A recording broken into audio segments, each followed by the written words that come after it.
Hi, and welcome to the AdaKay Show. I am AdaKay Brown, and am currently a criminal justice major, and I'm a deaf courtroom commentator. Grab a cup of Java, and let's dive in.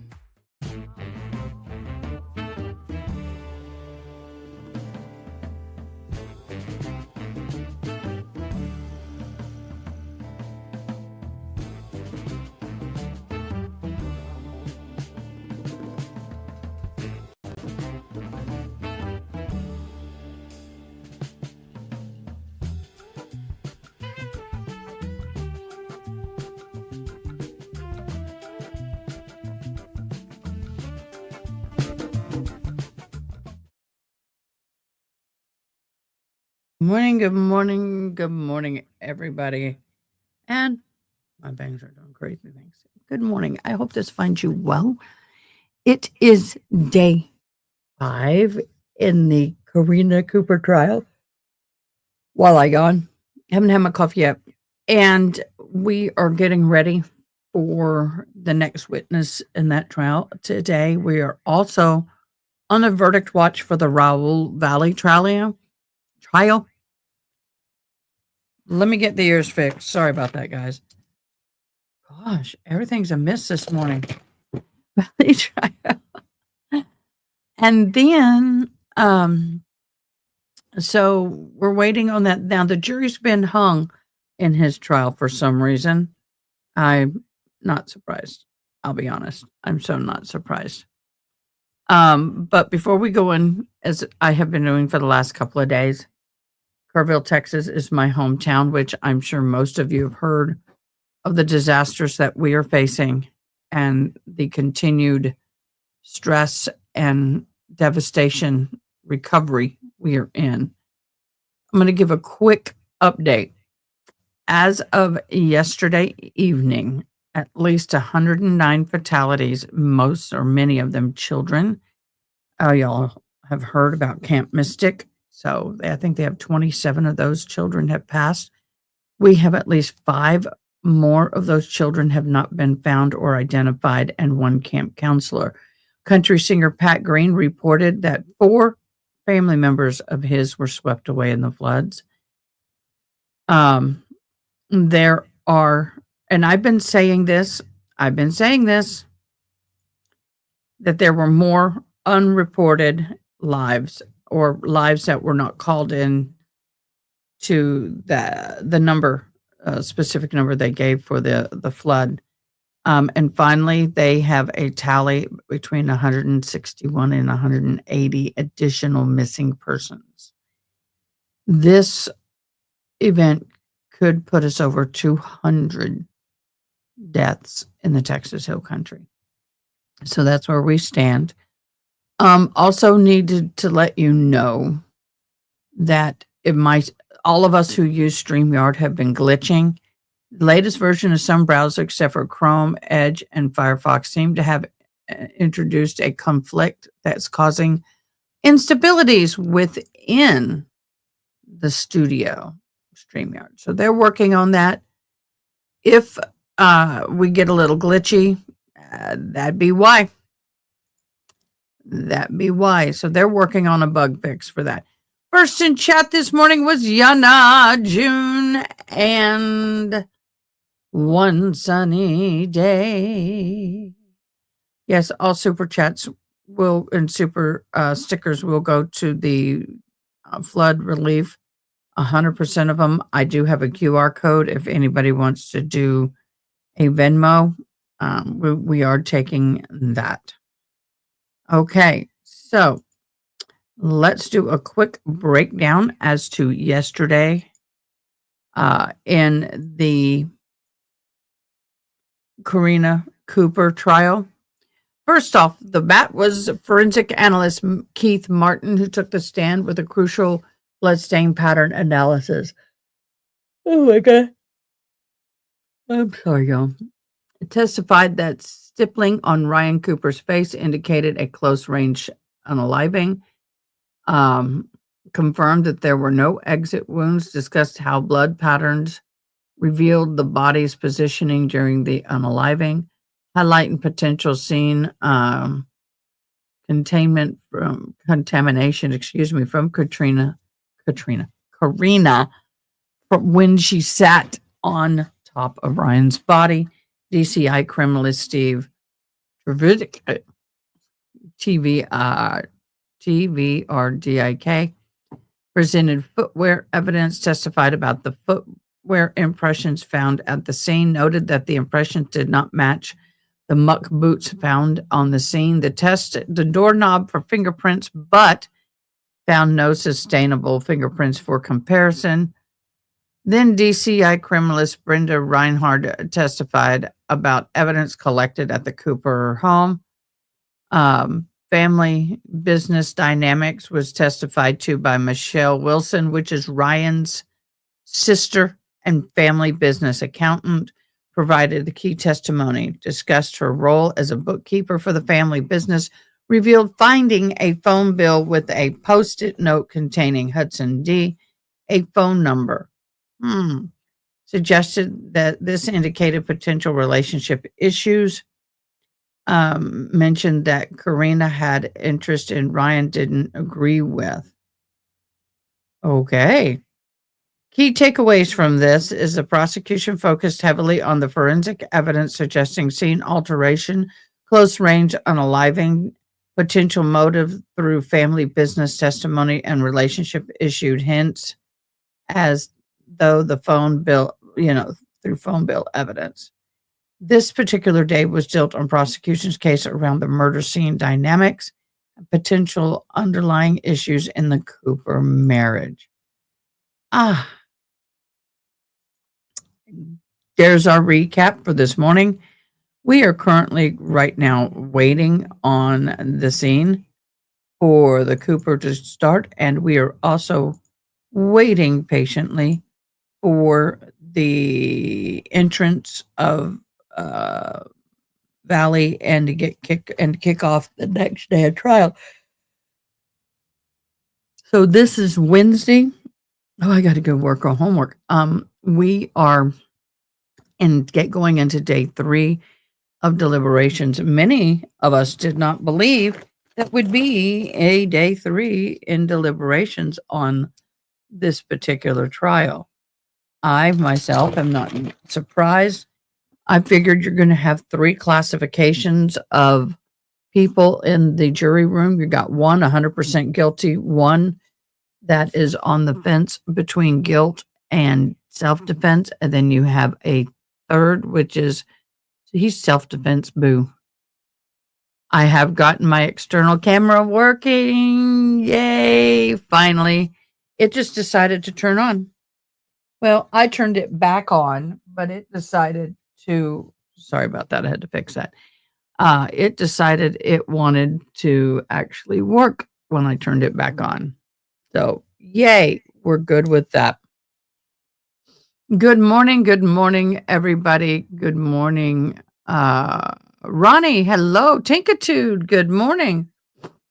I got some work.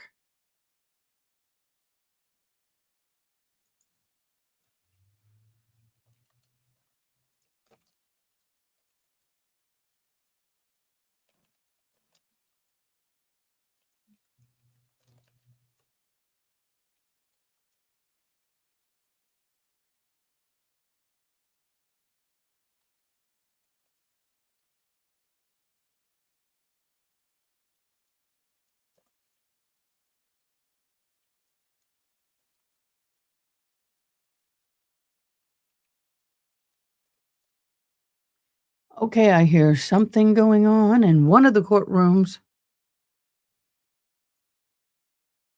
Good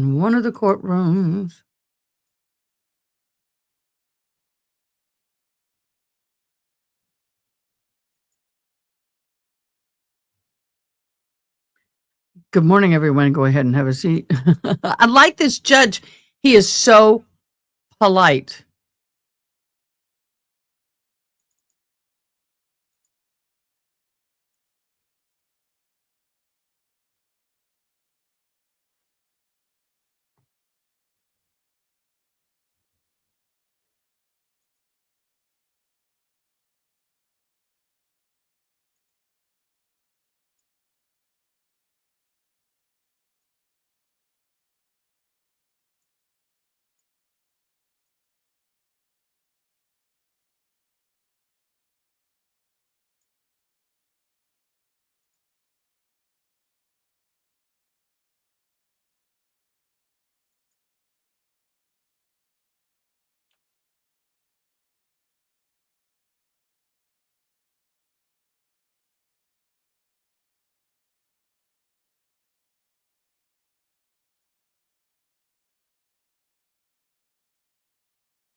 Why is it not popping? Glitching. So when There did we you go. end? I'm sorry, guys. Like I said, it's glitching. It was clicked. So let me get it back up here. It was glitching. Dagnabbit. Okay, That there we go. microphone, there's a little button on the base of it there. Yep, you can move that microphone however you want. All right, sir, first thing I'm going to do is swear you in. If you please raise your right hand. Sir, do you swear or affirm that the testimony you'll be giving in these proceedings will be the truth? Yes. Okay, and then for the record, can you please give us your first name and your last name and spell them both for us? Bradley Seek, BradleySiek.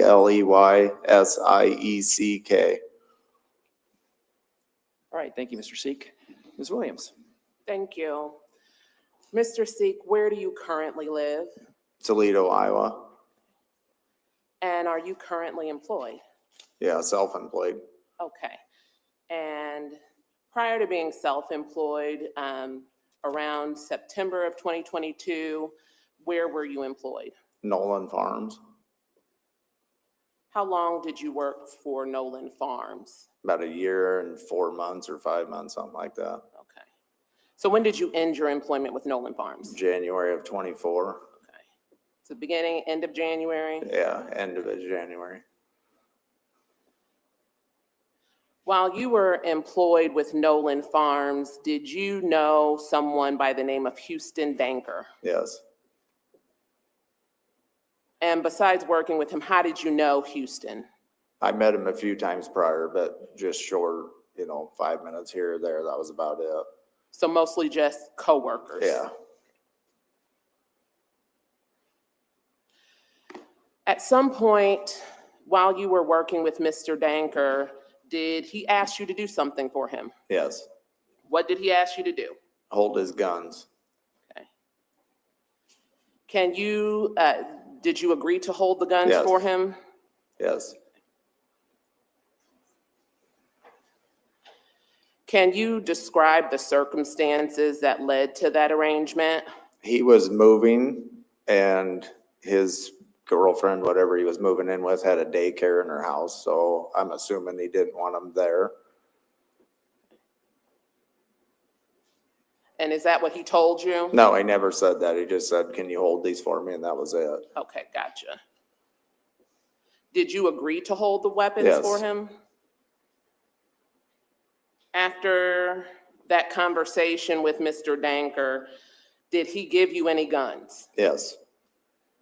And where did he bring those to? To work. How many guns did he bring you? 3. Can you describe those firearms? Yes. What firearms did he bring to you? One was an AR-15, one was a double barrel shotgun, and one was a .22 rifle. Was it a Ruger 1022? Yes. Your Honor, may I approach the witness? You may.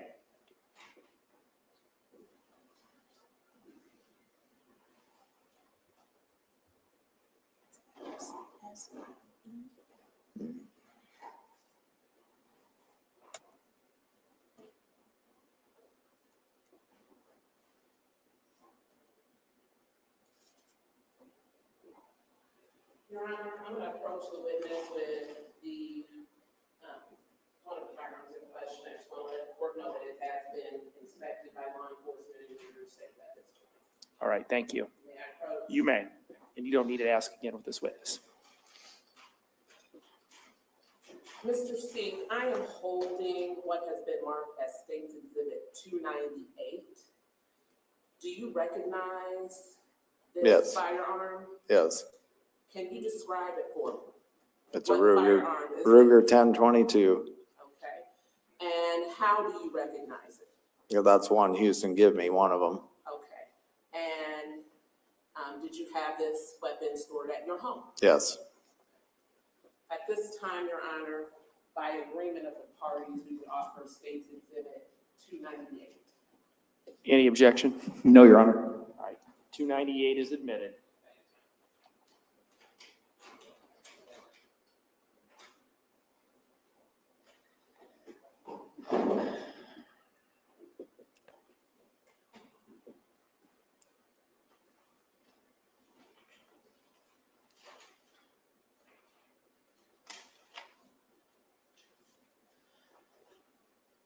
Mr. Seek, after Mr. Danker gave you the guns, where did you keep them? In the closet, in my bedroom. Of your home? Yes. And did you ever give those guns to anyone else or remove them from your possession during the time that you had them? No. Were there any accessories to these guns, like clips or ammunition that No. were provided to you with those guns? No.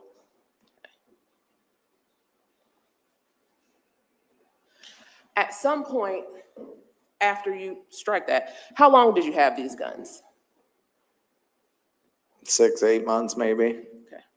At some point during the time that you had possession of the 3 guns Houston Danker gave you, did you bring that fact up with Mr. Danker? Yes.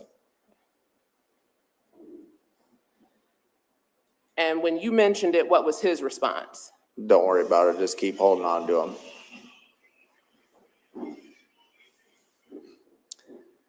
That's a good reminder to everybody to make sure your phones are off, please. After that Wow. conversation with Mr. Wow. Danker, did anything change with regard to the custody of those weapons? No.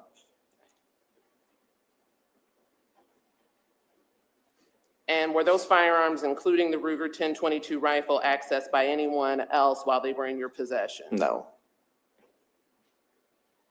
Did you eventually turn those firearms over to law enforcement? Yes. Was that because Mr. Danker was not going to pick them up? Yeah. Do you recall when you turned those firearms over to law enforcement? April or May, late April. I don't know. I don't remember. It was a Thursday. That's all I know. Would that have been of 2024 that you turned them over? Yes. Who did you turn those firearms over to? Brian Randall's the one that picked him up.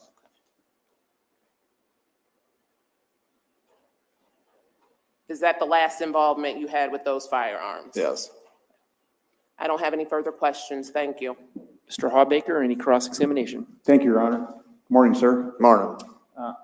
Just so I'm clear, the conversation, well, limited conversation that Mr. Danker had with you, which was basically, here, will you hold my guns? When did that happen? Late summer, early fall of What year? 23. So late summer, early fall 2023. Yep. So the 6 to 8 months is what kind of gets you to the wraparound year of 2024 in April. Yep. Nothing further. Thank you. Anything further, Ms. Williams? All right, thank you, sir. You may step down. You're excused. You want me to shut this off? No, you can leave it on. Thank you. That was short and sweet.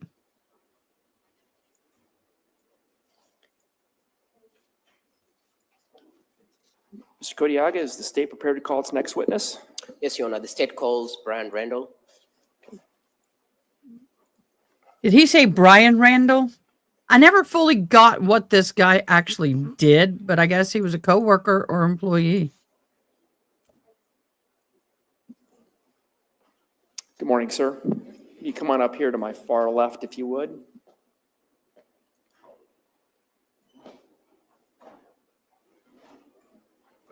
And you can go ahead and have a seat when you get there.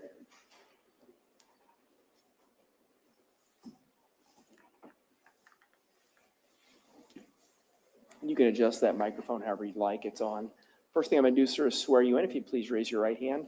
Sir, do you swear or affirm that the testimony you'll be giving in these proceedings will be the truth? I do.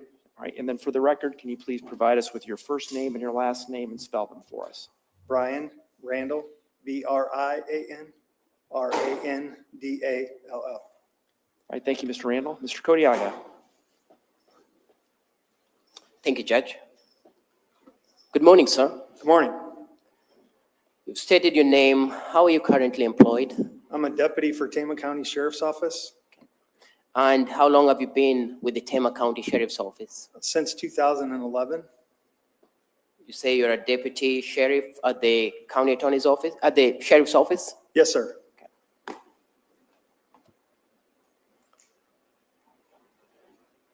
So Deputy Sheriff, fair to state that you're a licensed peace officer in the state of Iowa?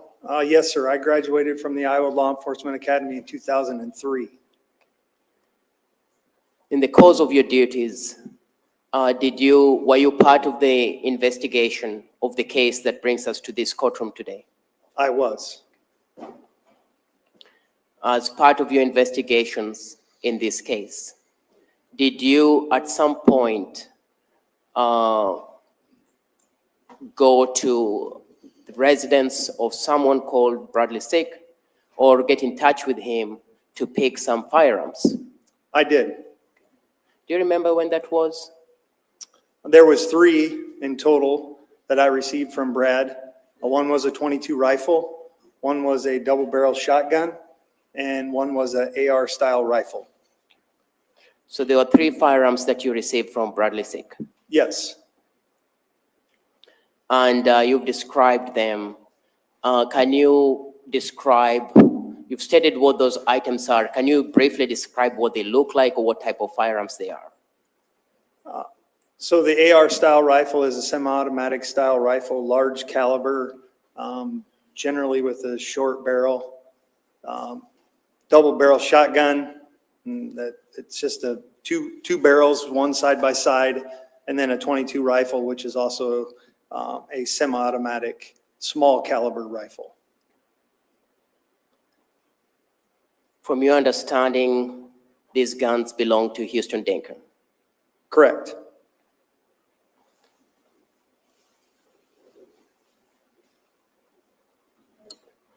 Permission to approach the witness? You may, and you don't need to ask again with this witness.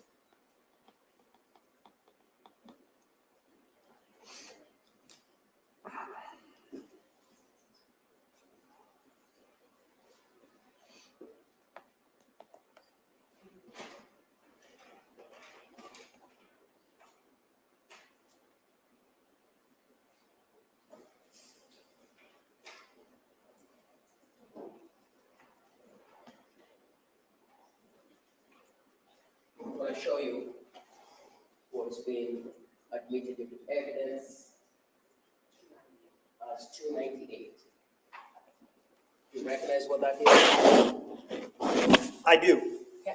Can you tell the jury what 298 will be? That is the .22 rifle that I received from Brad Seek belonging to Houston Denker.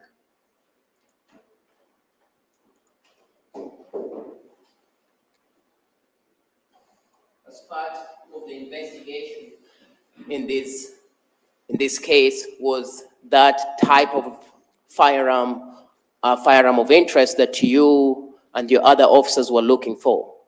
It was.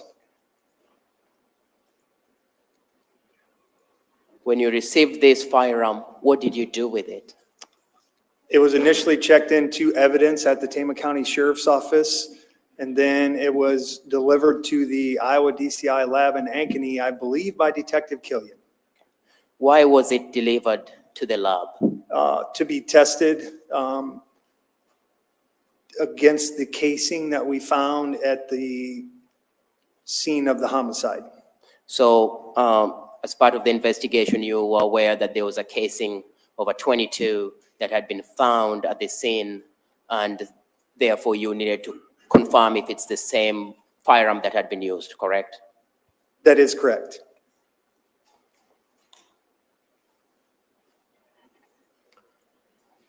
As part of your investigation, did you check to see if the defendant, Karina Cooper, had a permit to use a firearm and was someone who was either authorized to use firearms or have a firearm with her? I did. Can you tell me what you did to find that out?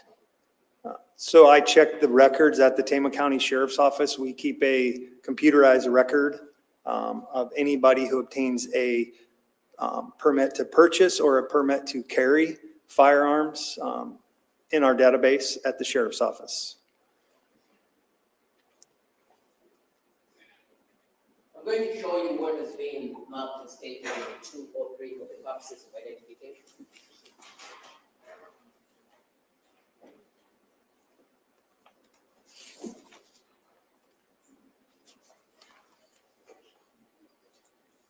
Do you recognize what 203 will be?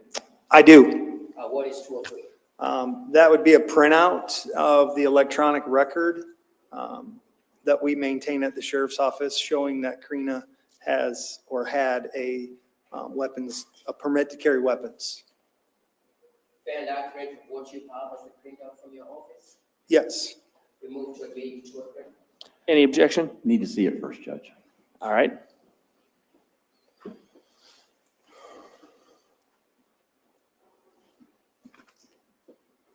Hello, Adair.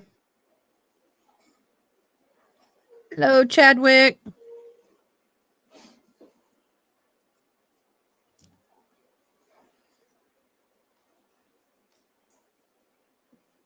No objection, Your Honor.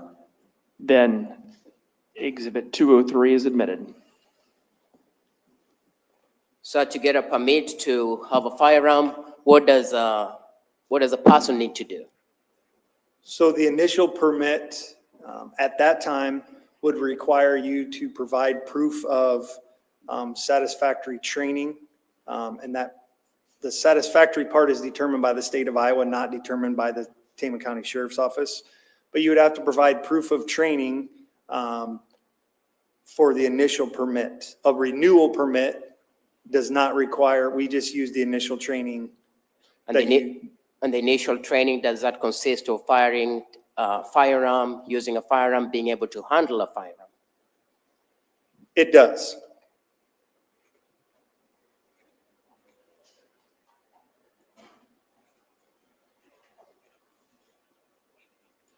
I know. I'm And as you heartbroken. testified, what we have that's been admitted as 203 is a renewal permit, and for that you don't have to do anything for renewal anymore, correct? Correct. So once you get the initial permit where you have to show your capability of using the firearm, after that, you just yearly renew it without having to do any further training with the firearm, correct? Correct. I have no further questions. Thank you.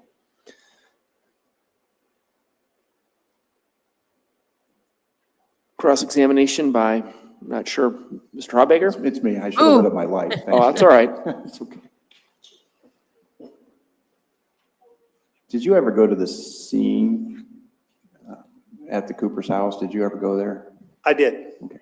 And were you aware that part of the initial investigation, there were several firearms disclosed and turned over from the Cooper house? I was. Okay. Did Houston Danker, up until obviously the time that you retrieved these weapons, ever turn over weapons to the Tama County Sheriff's Department? There was one other weapon that he turned over. Okay. And was that the Ruger long rifle?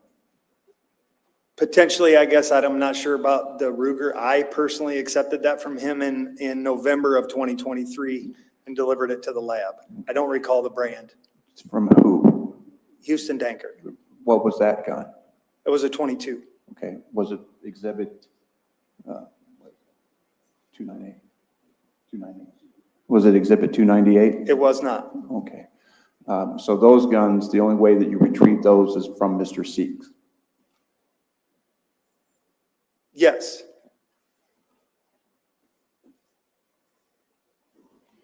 Exhibit 203, which was the Tama County Sheriff's Department's information on Ms. Cooper's permit to carry. That permit to carry was issued in 2016, correct? Yes, I believe so.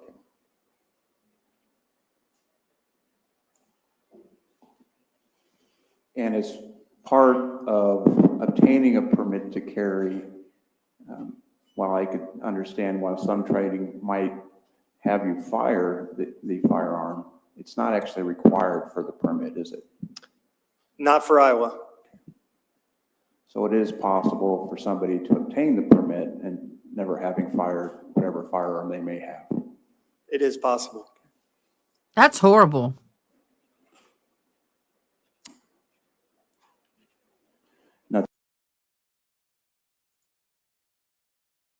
Nothing further. Thank you.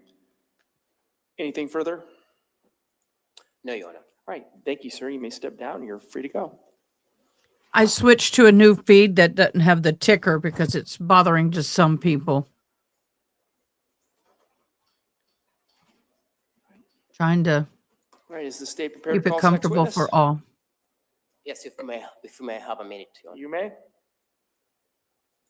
The witnesses are moving a lot faster, I think, than they anticipated. Good morning, Ronnie. We do have the bingo. Oh, I did forget to do that, but we'll do it. We'll do it. We'll do it. We'll do it during this break. We'll take this moment, though.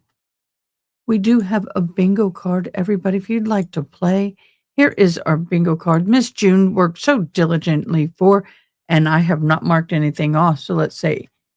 Any recross that was asked? Living room swearing in. They swore in. No questions. I don't know if that was asked. Your Honor, Judge, text message, may we approach? Objection, have a seat, slow down, have an affair. Ryan Cooper. Ryan Cooper was said, I think. Snapchat. Witness background, recross, redirect. Yes. Refresh memory, Your Honor. Hudson Danker, chat group, Karina Farm Business. Spell your name was said. Okay. So come along with us. Let's play bingo. Thank you, Miss June, for your very hard work. We greatly appreciate it.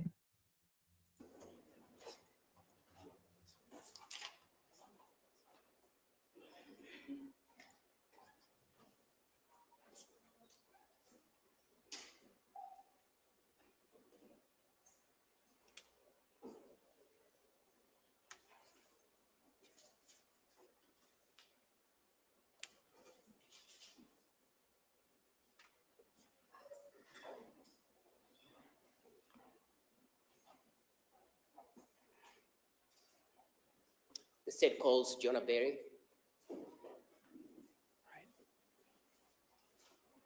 Good morning. Ms. Berry, if you want to have a seat to my far left when you get up here, that'd be great.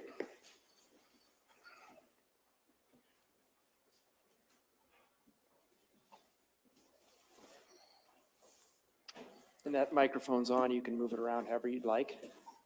I'm going to go ahead and swear you in first, so please raise your right hand. Do you swear or affirm that the testimony that you'll be giving in these proceedings will be the truth? I do. All right, and then can you please give us your first name and your last name and spell them for us for the record? It's Jonna Berry, Jonna Berry. All right, thank you, Ms. Berry. Mr. Kodiaga.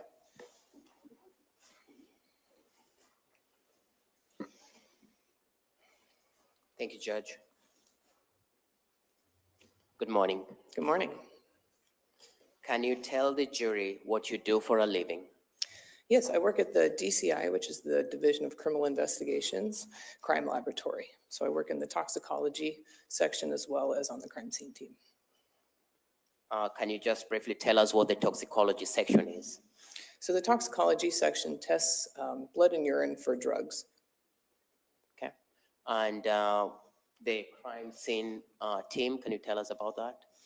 Yes, so as a member of the crime scene team, we're on call a few times a year, and we will go out to assist cities or towns with homicides or crime scenes that they aren't able to handle themselves. What is your training and experience?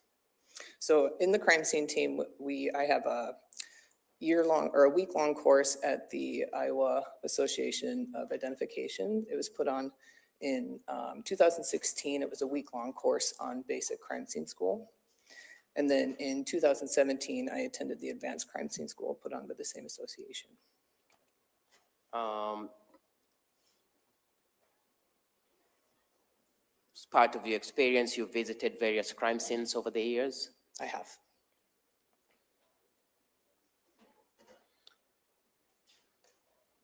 As part of were you part of the investigation that brings us to this courtroom today? I was. Can you tell us what your involvement was in this investigation?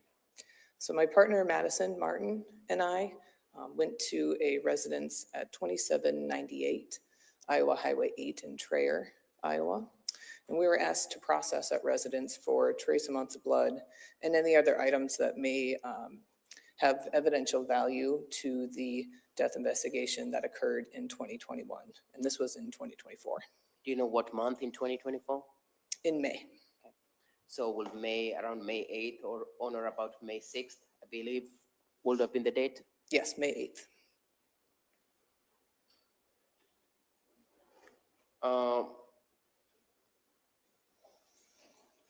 Did you have some instructions or some knowledge of some of the things that you would be looking for at this residence? Yes, we did. Did you know the owner of this residence? We were informed that Mr. Houston Danker was the residence of that address. So you are going to this residence in Trail, believing that the owner would be Mr. Houston Denker. Yes. Can you tell us what are some of the things that you were tasked with doing at this residence? Yes, so like I said, we were screening for trace amounts of blood.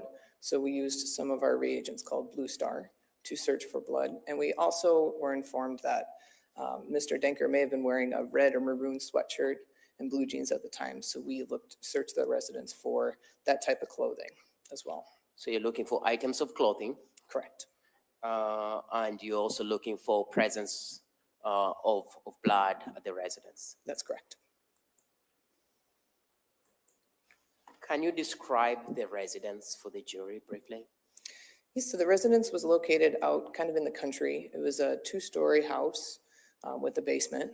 There was a machine shed as well as kind of a detached garage, additional shed around the building with some grain bins or silos as well on the property. What do you do when you go to a crime scene like this? What are some of the things that you do? Well, the first thing we do is we kind of take what's called like an outside-in approach. So we'll photograph the exterior of the residence and then photograph the interior as we walk through for the first time. One person will do the photos and the other person begins sketching the scene and taking notes. And we do this sort of initial documentation in order to document the scene as it was when we arrived before we end up searching or processing anything. You talked about there being one of the things you're tasked to was to look for the presence of blood. How do you do that from your analysis standpoint? So one of the screening reagents we use is called Blue Star. And so Blue Star is really helpful to better visualize blood stains when you can't see them with your naked eye. So when you spray it on, it will do a chemiluminescence reaction where basically it glows blue if it comes in contact with small amounts of blood. So it's a chemical reagent that will be able to tell the presence or absence of blood? Yes.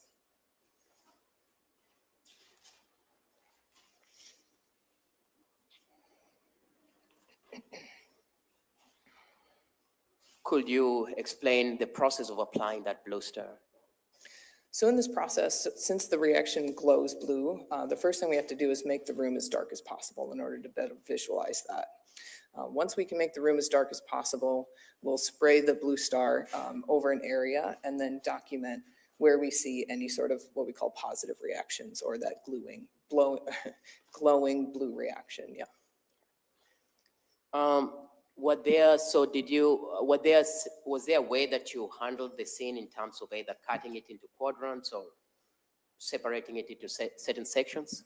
Yes, so the areas we sprayed, we kind of separated out as far as where the most foot traffic would be, because we were told there might be potential blood on a person's shoe in the area. So we sprayed the entryway at the beginning of the residence first, and then proceeded into spray the kitchen area as well. Can you describe what you found in the various areas that you sprayed for this Blue Star? So in the entryway, we saw some positive reactions on the carpet and kind of a more larger area towards the center. So we ended up collecting that entire carpet to bring back for our DNA section. We also collected a white rug that was in that area as well. When you say a positive reaction, what do you mean by that? I'm sorry. Can When you say a positive reaction, what does that mean? So that means that that blue star may have come in contact with trace amounts of blood in the carpet. So it's just an indication that maybe someone tracked some blood, or there's some blood that it's saying there could be some positive for blood on that carpet. Yes, there's potential for that.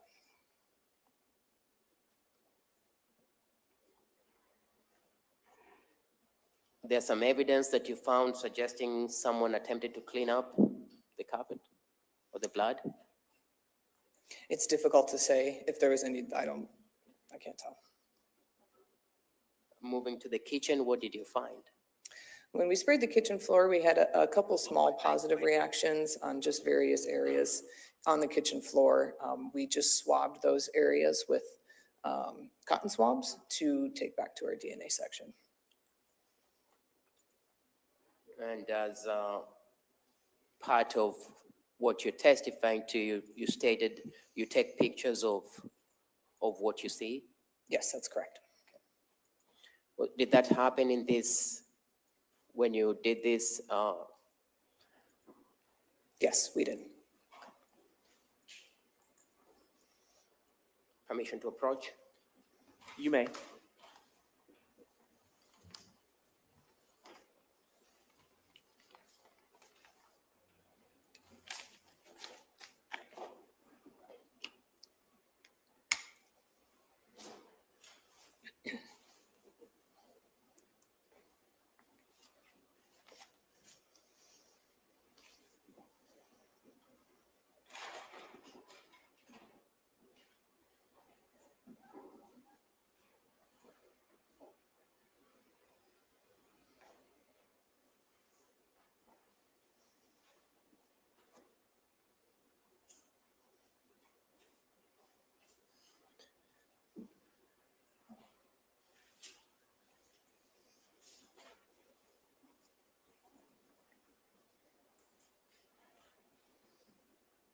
Which argue what's been marked as State Exhibit 261 through 266.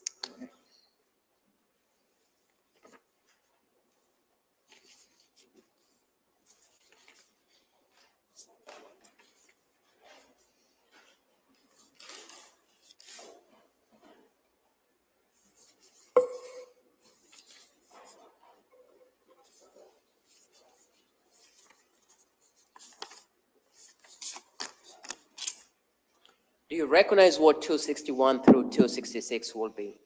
I do. What are they? They are photos that we took at the crime scene.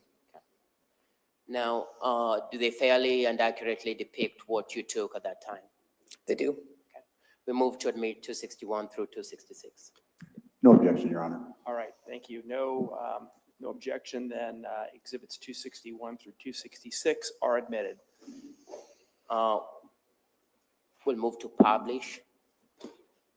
You may, do you have them ready to go? All right.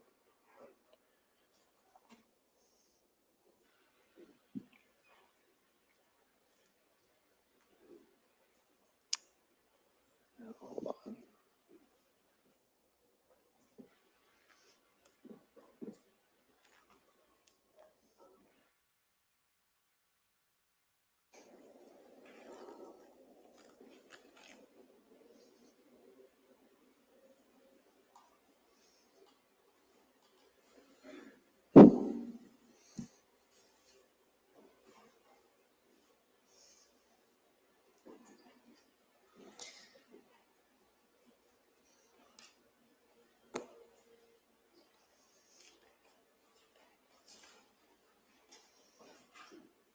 Are Whenever you you're able ready. to see what has been admitted as 261? I can. You talked about some footwear that you are looking for with a specific pattern. What footwear and what pattern were you looking for? So there was a footwear impression that was found by the initial crime scene team with a diamond shaped sort of pattern. So that was the type of pattern that we were looking for on the bottom of these shoes. Did you, as part of your being in this residence, locate footwear that had what you were looking for in terms of a diamond-shaped pattern? We believe this pattern was fairly consistent with the footwear impression that was found at the scene. 262, would that be where you found the shoe in this house that belonged to Houston Denker? Yes, this is in the entryway with the carpet and the black vans. That's where they were located. And you described those shoes as a type of shoes called Vans? Yes, correct. Fair enough to say 263 is a close-up of that same Vans Yes. shoes? What do we see on 264? So this is a photo of the entryway after we removed the carpet, and we applied Blue Star to the underside of the carpet as well, for that surface. So in other words, is that how it appears with the Blue Star? No, that's actually a flashlight shining onto the floor because the whole room was dark, so we were trying to get a photo of the floor with the flashlight on it. How would you describe the floor that you took this picture of? Well, this is after the carpet was removed, so there's kind of like an adhesive sticky tack on the floor at that point in time. Okay, and this is when you'd remove the carpet to that floor. Yes, this is after the carpet was removed. What do we see on 265? This is the same area with just the flashlight moved off to the side. I believe this was before we applied Blue Star to it. What about 266? This is another, the same area with the flashlight in a different space.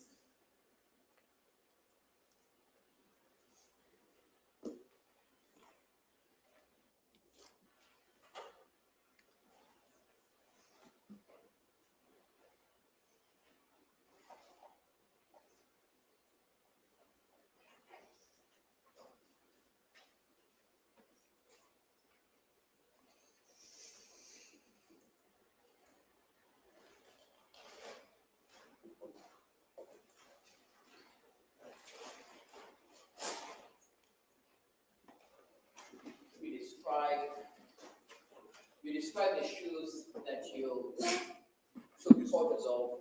Did you collect those shoes for evidence purposes? We did. I'm going to show you what's been marked as State Exhibit 300 for the purposes of identification.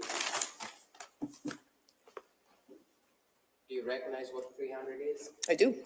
Are those the same van shoes that you testified to photographing and taking from these residents? They are. And there are pair, there's another pair of these. Do they accurately depict what you took on that day? Yes. We'll move to admit State Exhibit 300. Any objections, Mr. Baker? None, Your Honor. State's Exhibit 300 is admitted. I will publish here to the jury.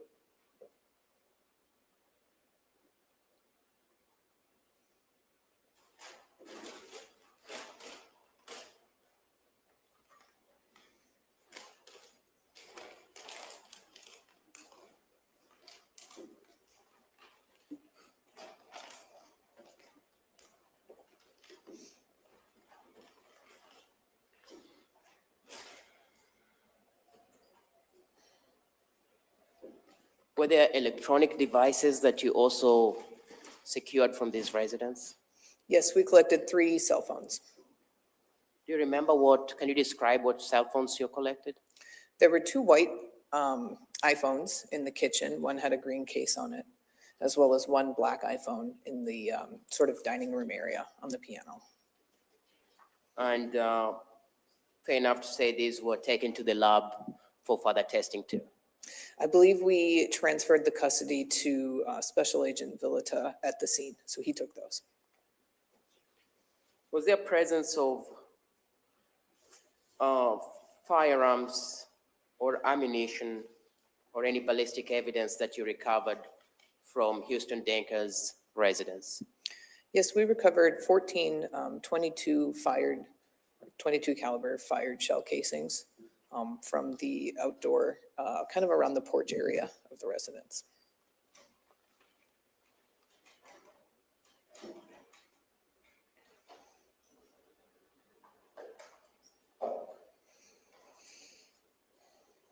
We just have a minute, Judge.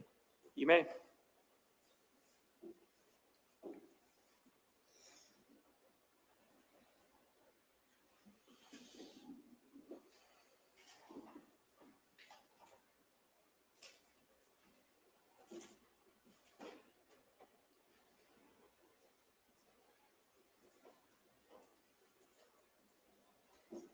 I have no further questions. Thank you.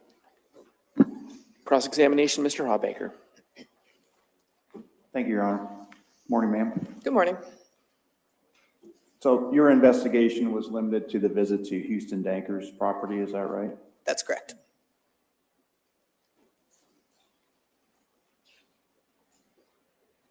The footwear that was collected, the vans that have been described, we've heard testimony previously from somebody that does impressions. Was there an analysis of those impressions found at the Cooper resident of those shoes, with those shoes? Not at the residence, no. That wasn't a very good. Are you aware that there was a footwear impression found at the Cooper residence? I am. Do you know, and I'm asking this again because I asked it poorly, do you know if the shoes that you found at Houston Danker's residence were compared to those footwear impressions? I don't know if they were compared. The evidence of blood that you found at Houston Danker's house, was that ever analyzed, swabs taken? We collected like the carpet and some swabs, and they were sent to DNA for analysis. Okay, did you do that analysis? I did not.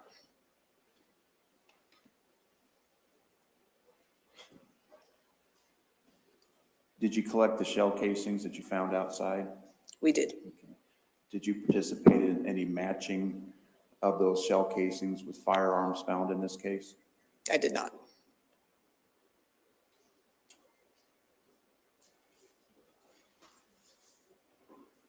Every photo that we saw, every shoe that was collected that you participated in were all found at Houston Danker's residence, correct? That's correct. And is it understood that at the time of the killing of Brian Cooper, this was the residence that Houston Danker resided in? Yes.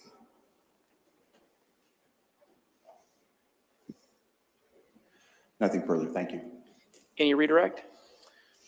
You were tasked to look for a certain type of footwear, correct?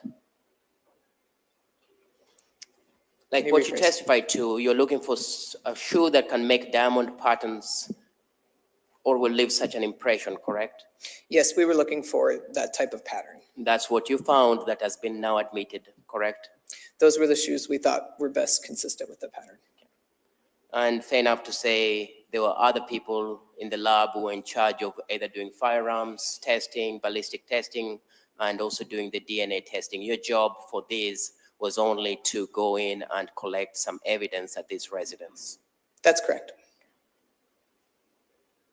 I have no further questions. Thank you. Anything further? And the significance of those shoes is quite clear. The shoes that you collected from Houston Danker's place, the Vans, had the similar print characteristics as the markings that were found at the Cooper residence, right? That's why we collected them. We believed they were a consistent pattern. Nothing further, Your Honor. All right, thank you, ma'am. You may step down. You're excused.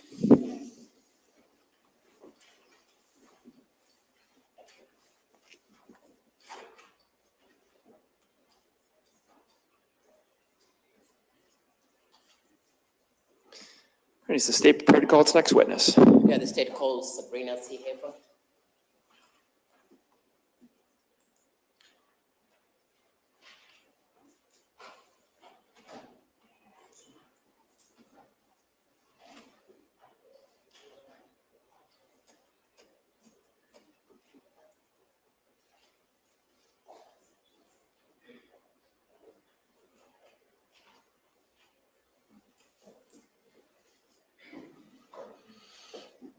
Good morning, ma'am. Just have you come on up to seat to my far left, if you would.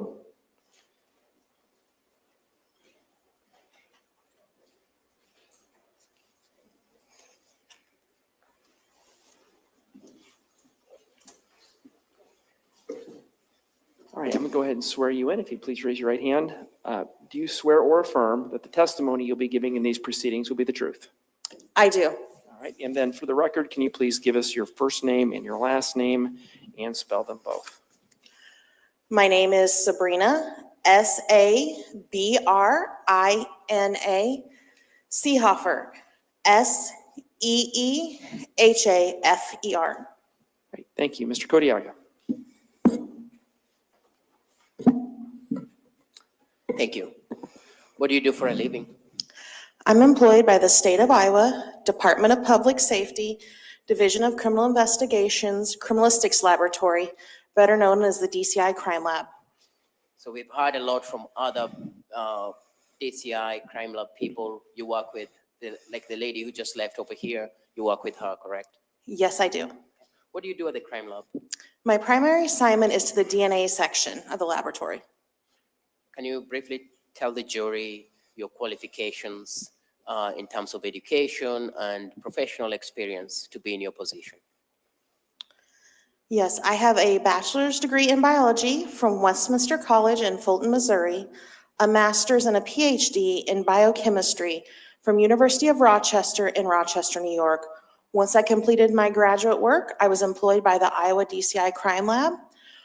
I started my training there, and that meets all the guidelines as set forth by the FBI quality assurance standards. Since I've been employed at the DCI, I've also had over 500 continuing education hours, specifically in forensic DNA analysis. In addition, I'm also certified by the American Board of Criminalistics in molecular biology. We hired an expert on DNA yesterday, so I'm not going to ask you much more on what DNA is. I believe it's still consistent to that. So we'll move on. Did you do DNA analysis in this particular case? Yes. What items, can you describe to the jury the items you received and what you did with them? Specifically, I was submitted various items of clothing and shoes and some pieces of carpet, also some swabs and a known reference sample. A subset of those samples I did not analyze. The other ones, I would have looked for the presence of blood, specifically looking for any red-brown stains on items that had not previously been screened with Blue Star from the crime scene team. I would have then done my screening test, presumptive tests to indicate the presence of blood. If they screen positive, they would move on to DNA analysis. If they screen negative, I would not take those samples on further. Okay. Let's go back and let's talk first on when you received these items. If you had, did you write a report in regards to this case? Yes, I did. Do you have a copy of your report? Yes, I do. Will it help you to go through these items line by line to be able to testify in a more clear way for the jury about what you did? Yes, it would. The court's permission will ask that she uses a report to refresh her memory. Any issue with that, Mr. Hotbaker? No objection to that, All right. Judge. Your Honor, may I open my binder? You may go ahead and you may make your report.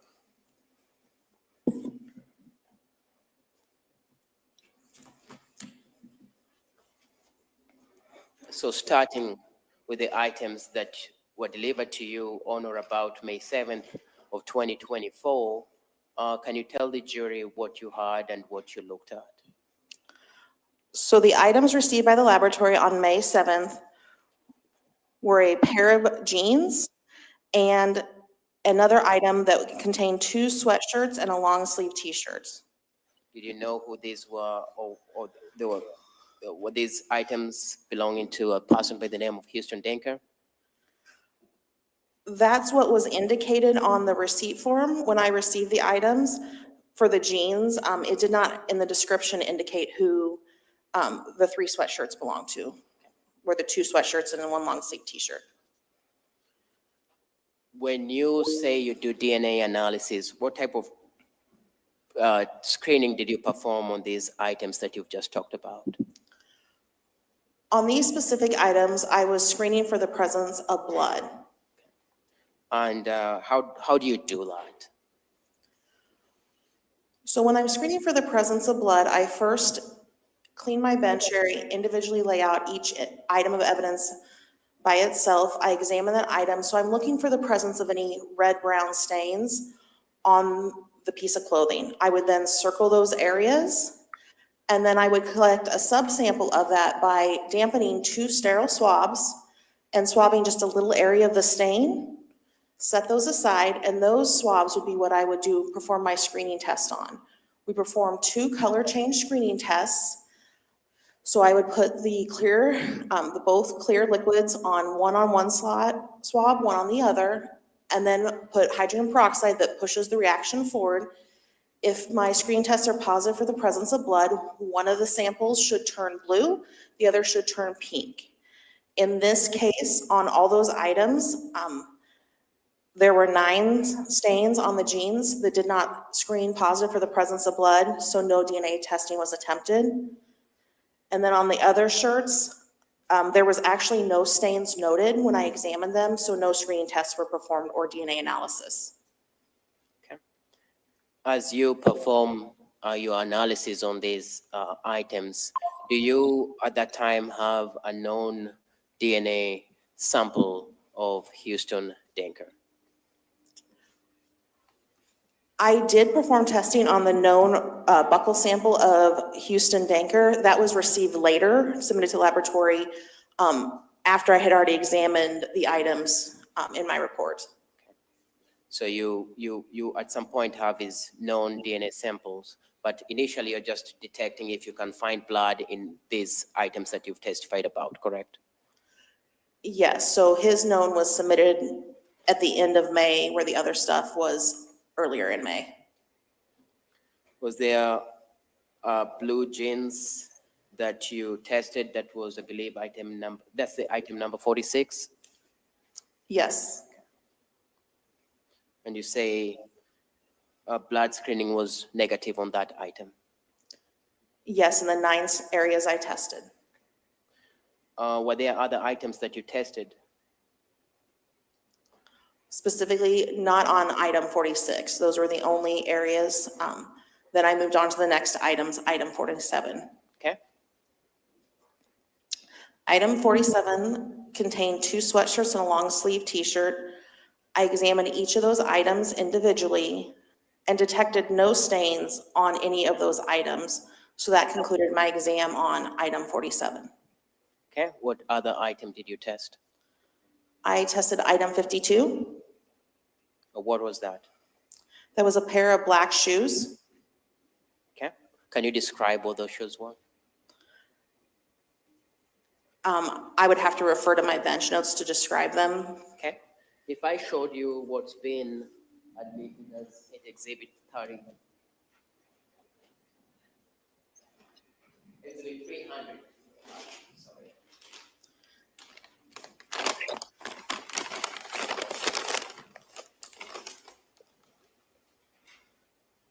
Do you recognize these as those items? Your Honor, may I get gloves out of my pocket so I can handle the items? You may.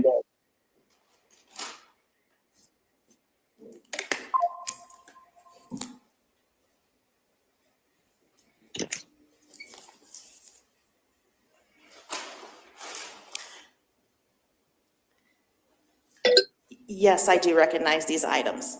How do you recognize what's been admitted as state 300?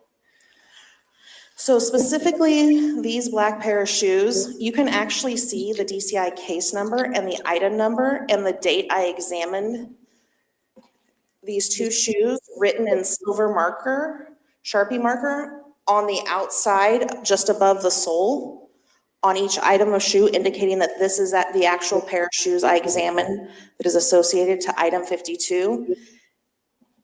In addition, I also collected swabs of the soles of these shoes, and you can see these swab boxes indicate the DCI case number, the item number, and a description of where I swabbed, and bearing my date and initials of examination. What were you looking for in what's been admitted as state 300? I was looking for the presence of blood, so once again, I was examining them to see if I could find any red-brown stains.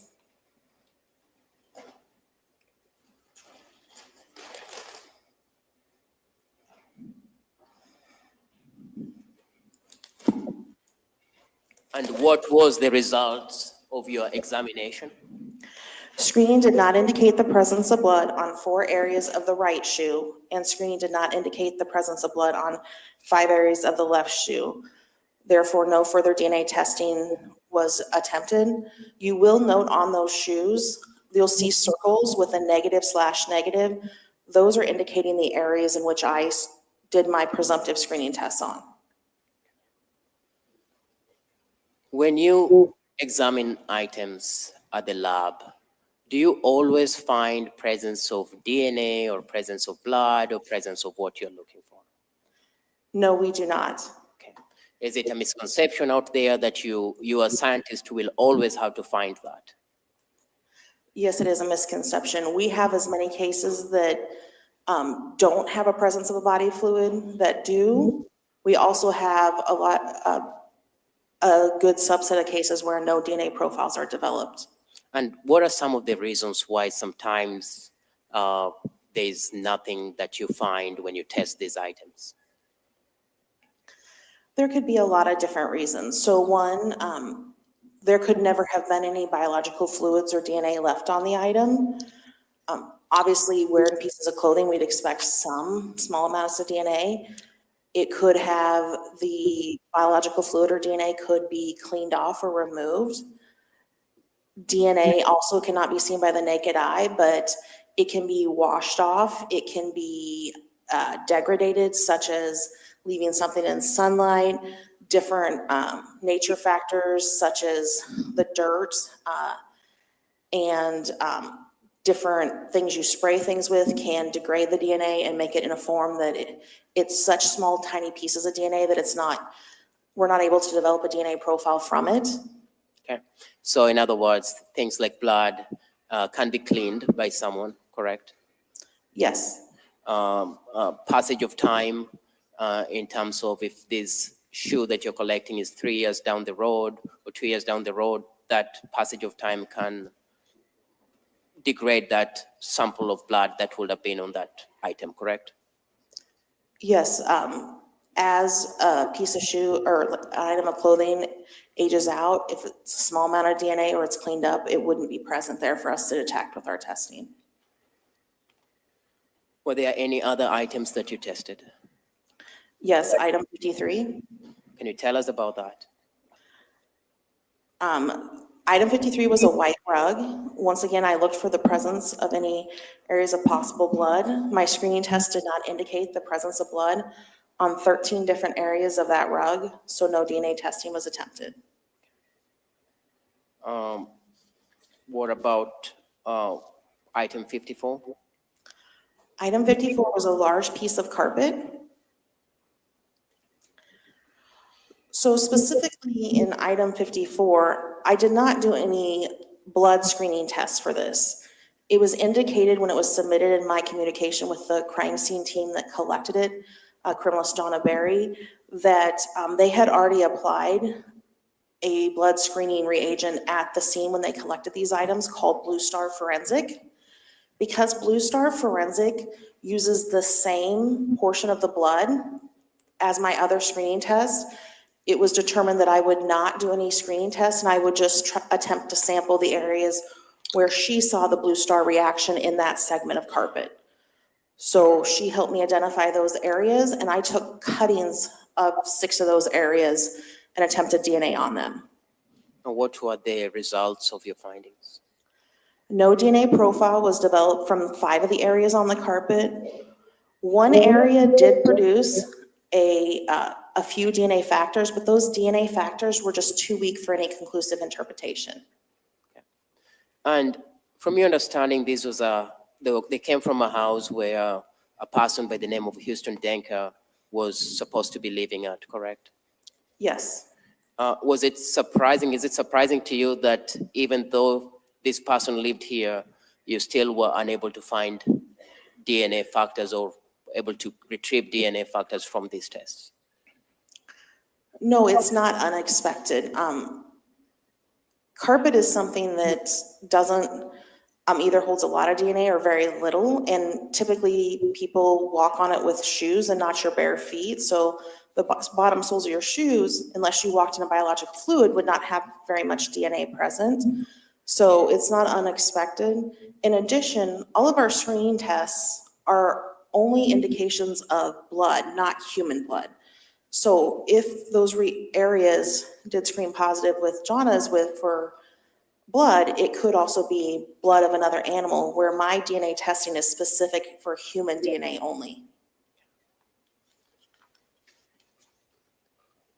Can you tell us about the other items that you tested? Yes, the next item I examined was item 56. This was swabs from marker E and from marker B. Once again, my communication and the receipt form indicated these swabs were swabs of area that had blue star reaction positive. So therefore, I did no further blood screening, but I did attempt DNA on them, and no DNA profile was developed from those swabs. And again, we are talking about these items that were retrieved by Jonah Berry, who just testified before you, correct? Yes. What other item did you test? I also tested a swab indicated as swabs of marker C. Once again, no DNA profile was developed from that swab. What item did you test next? I tested item 58, which was a pair of tan moccasins. No stains were noted in my examination, but they're indicated that they possibly saw something on the right sole that I didn't see in my examination at the crime scene. So I went ahead and swabbed the right sole area of that right moccasin to attempt DNA testing on it in case the stained area just lightened in the transport. And once again, no DNA profile was developed. What's the next item that you tested? Item 59, which was a pair of brown boots. What were the results of your test? Once again, no stains were noted on the boots, but I did attempt to swab the soles of those boots and do DNA testing. And once again, no DNA profiles were developed from the swabs of the soles of those boots. And again, these were boots that, as reported to you, belonged to either Houston Denka or found at his house, correct? These boots were collected by the crime scene team. As for the ownership, I'm unaware. Okay. What else did you test next? That was the end of my examinations of items from the scene. I then examined the known buccal sample of Houston Danker. So because you previously heard that DNA, if we develop a profile, we can't tell whose DNA profile it is. So I developed that known DNA profile so that if I did have DNA profiles developed, I would have that for comparison's sake. Okay. And so you developed a DNA profile of Houston Denker. Yes. But fair enough to say that the bulk of your work that you did was testing most of these items and receiving a negative answer in terms of a DNA profile in these items, correct? Yes, I did not develop any interpretable DNA profiles from all the items I sampled for DNA. Even though they seem to be items that humans interact with, someone could have interacted with in terms of wearing the shoes or using the carpet in that residence, correct? Yes, but my sampling of the shoes were on the outside area, so typically you would leave your DNA on the inside or the tongue area, so all of my testing was not in those areas.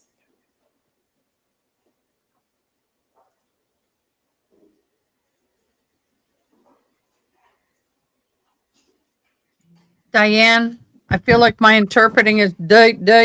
Am I doing okay? You're fine.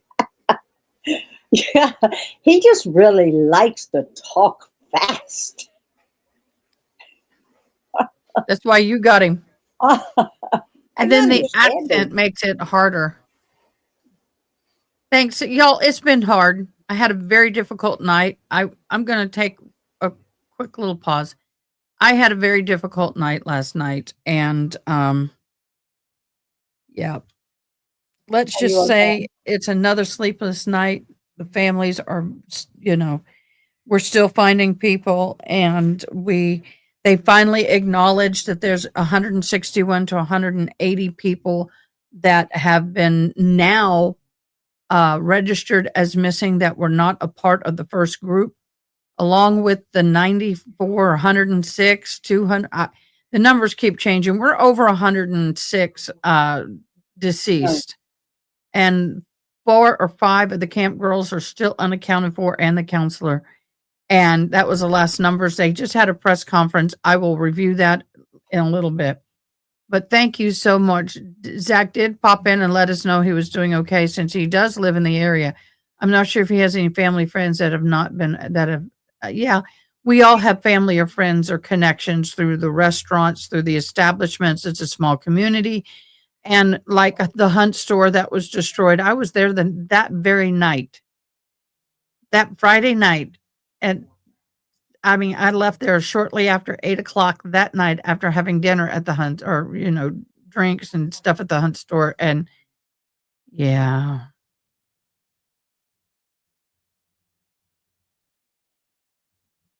So Unbelievable. it's okay. No, I'm sorry. We went to the bathroom. We used the bathroom.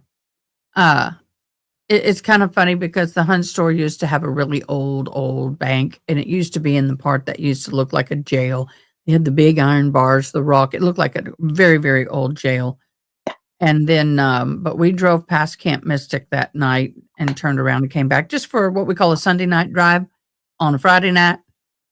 So, but thank you guys for all your prayers. If anybody wants to donate to the relief fund, we are helping out the volunteer fire departments that lost everything. We're helping those who are disabled, need their equipment replaced.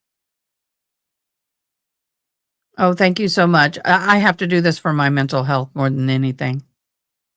But I was at the reunification areas with the families and at the funeral home.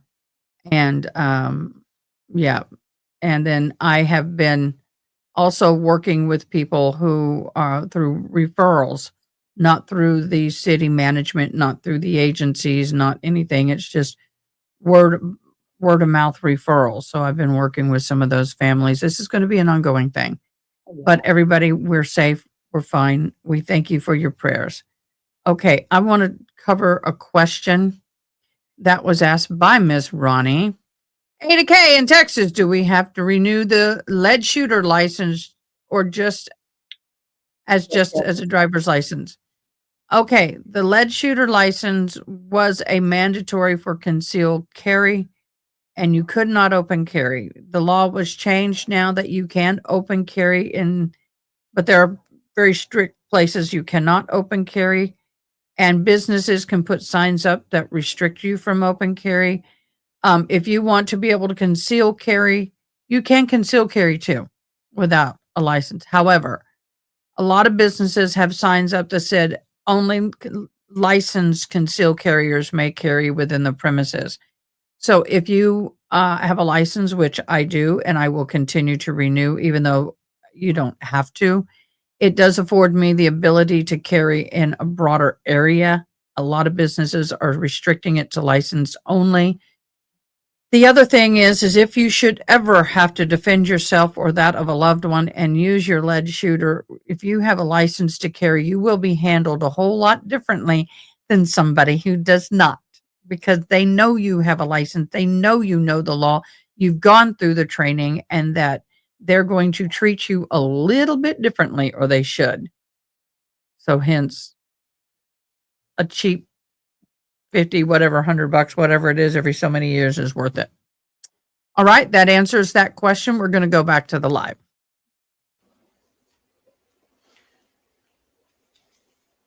So you talked about testing the outside. If you tested the inside, would you expect to find the DNA of the wearer of the shoe? Yes, I would expect to get some DNA factors. When you're testing for wearer DNA on the inside of the shoe, sometimes it's not a complete profile, but I would have expected to get at least more than I got on anything else I tested.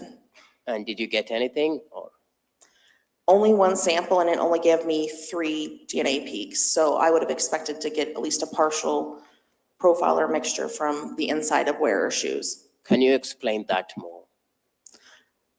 So we're going to go back to what was probably talked about yesterday. So bear in mind that some of this might be repeat, but so because we test 21 locations, I have, because you give it half your DNA from mom and half your DNA from dad, you have no possibility of leaving 2 peaks at any one location.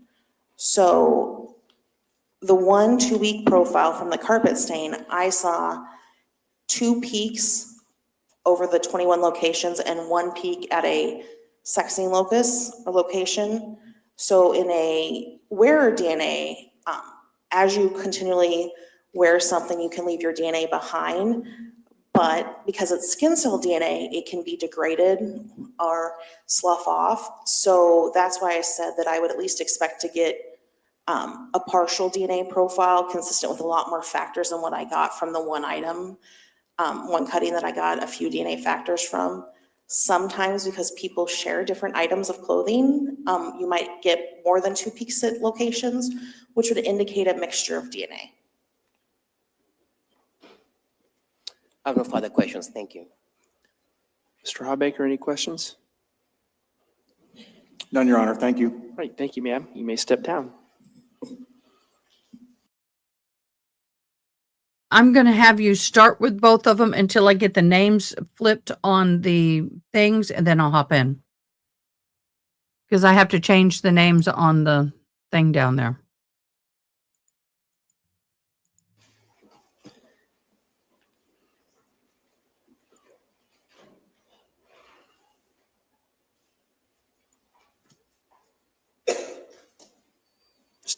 Stay prepared to call its next witness.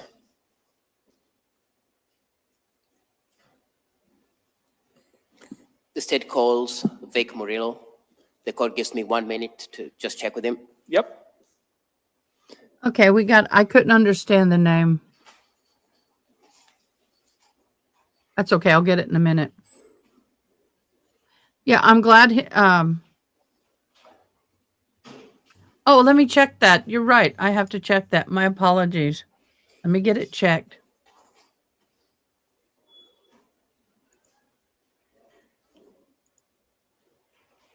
$13 and 20 minutes. So let me get that up in comments. My bad. I feel like I'm doing this.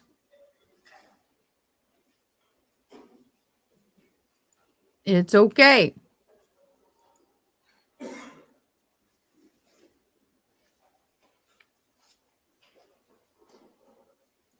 And get it up.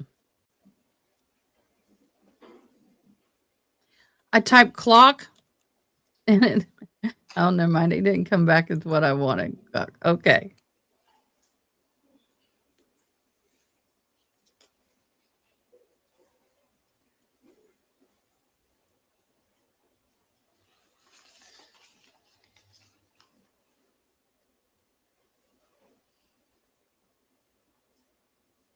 If anybody wants to stand up and stretch, go right ahead.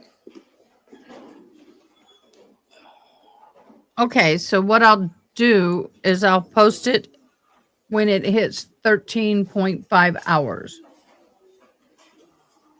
So stretch. Yeah. Some of this stuff can be boring. People knew he was in Texas, didn't know whereabouts. Spraying for affected. I know approximately where he lives. He was not affected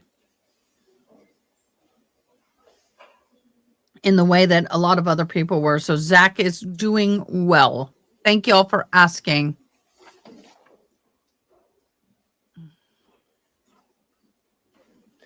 All right, let's go ahead and have a seat. Thank you. Good morning, sir. Can I have you come on up here to my far left, if you would?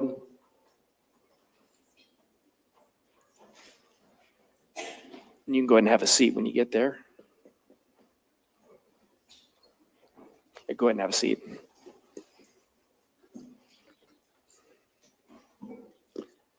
So that microphone's on. You can adjust it however you'd like. I'm going to go ahead and swear you in, so please raise your right hand. Sir, do you swear or affirm that the testimony What's you'll with be the giving will be the earbud? truth? I do. All right, and sir, for the record, can you please provide us with your first name and your last name and spell them for us? Yes. First name is Victor, Victor. Last name is Murillo. Last name is Murillo. All right, thank you, sir. Mr. Codiaga, whenever you're ready.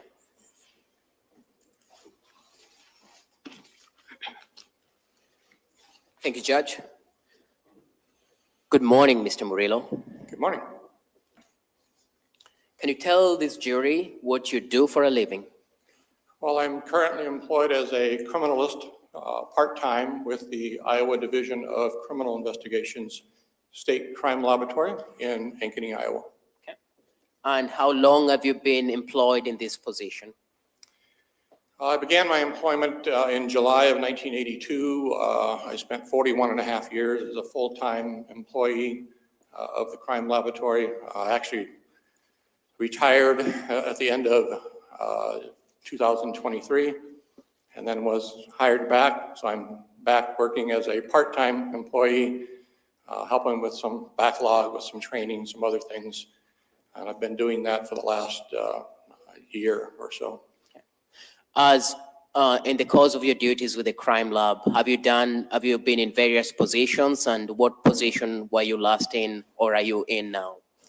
Yeah, so in 1982, I started as a laboratory aide or laboratory assistant, where I helped with several different sections of the lab, working mostly in photography. In 1985, I became a criminalist. I began working arson, explosive cases, gunshot residue cases, trace evidence cases. In 1989, I became full-time in the firearms section, so began working with firearm-related evidence at that time and have been doing that ever since. Okay. What's your education background? So I have an Associate of Arts degree in criminalistics from the Des Moines Area Community College in Ankeny. I took several classes that were kind of related to the different sections of the lab that I currently work in. So I had a firearm class, I had a fingerprint class, a drug class, so several different classes that were kind of related to what I do today.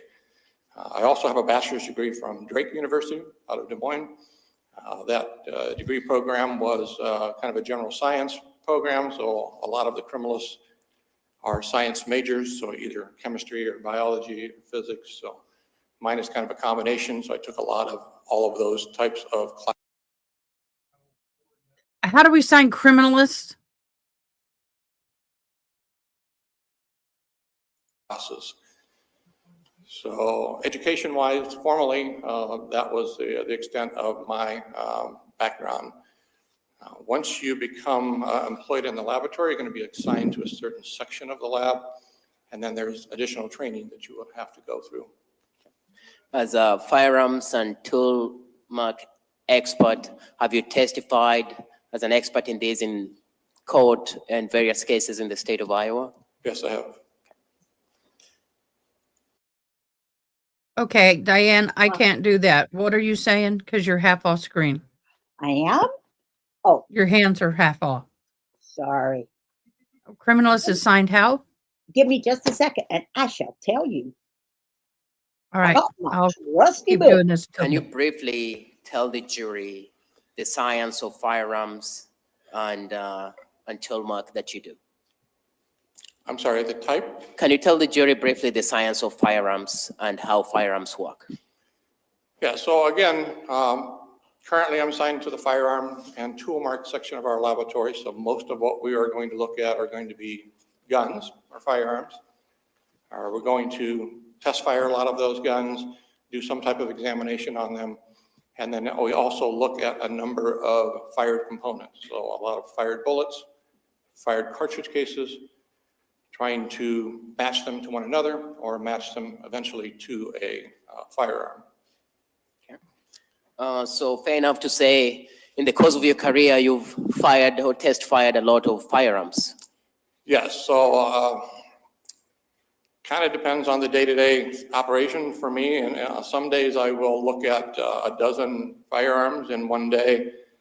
Other cases I might look at one gun in a week, depending on the case. So if there's a lot of other evidence that needs to be compared to that one firearm, it may take a full week to look at all of those other components before I eventually get to that gun. So over the years, yes, I've looked at thousands of firearms since 1982. Okay, so I see that you're wearing what appears to be Apple headphones. Is Yes. that for because you need that to help for your hearing? Yes, I do have a hearing impairment, and these do help with my hearing, so I'm actually using them as a hearing aid. So Okay. I'm not listening to anything else. I don't have my phone with me, so I'm only listening to what's going on in the courtroom today. Okay. I just wanted to clear that up with the jury in case someone's wondering why you. Using an Apple device as a hearing aid? I've done some Apple technology workshops.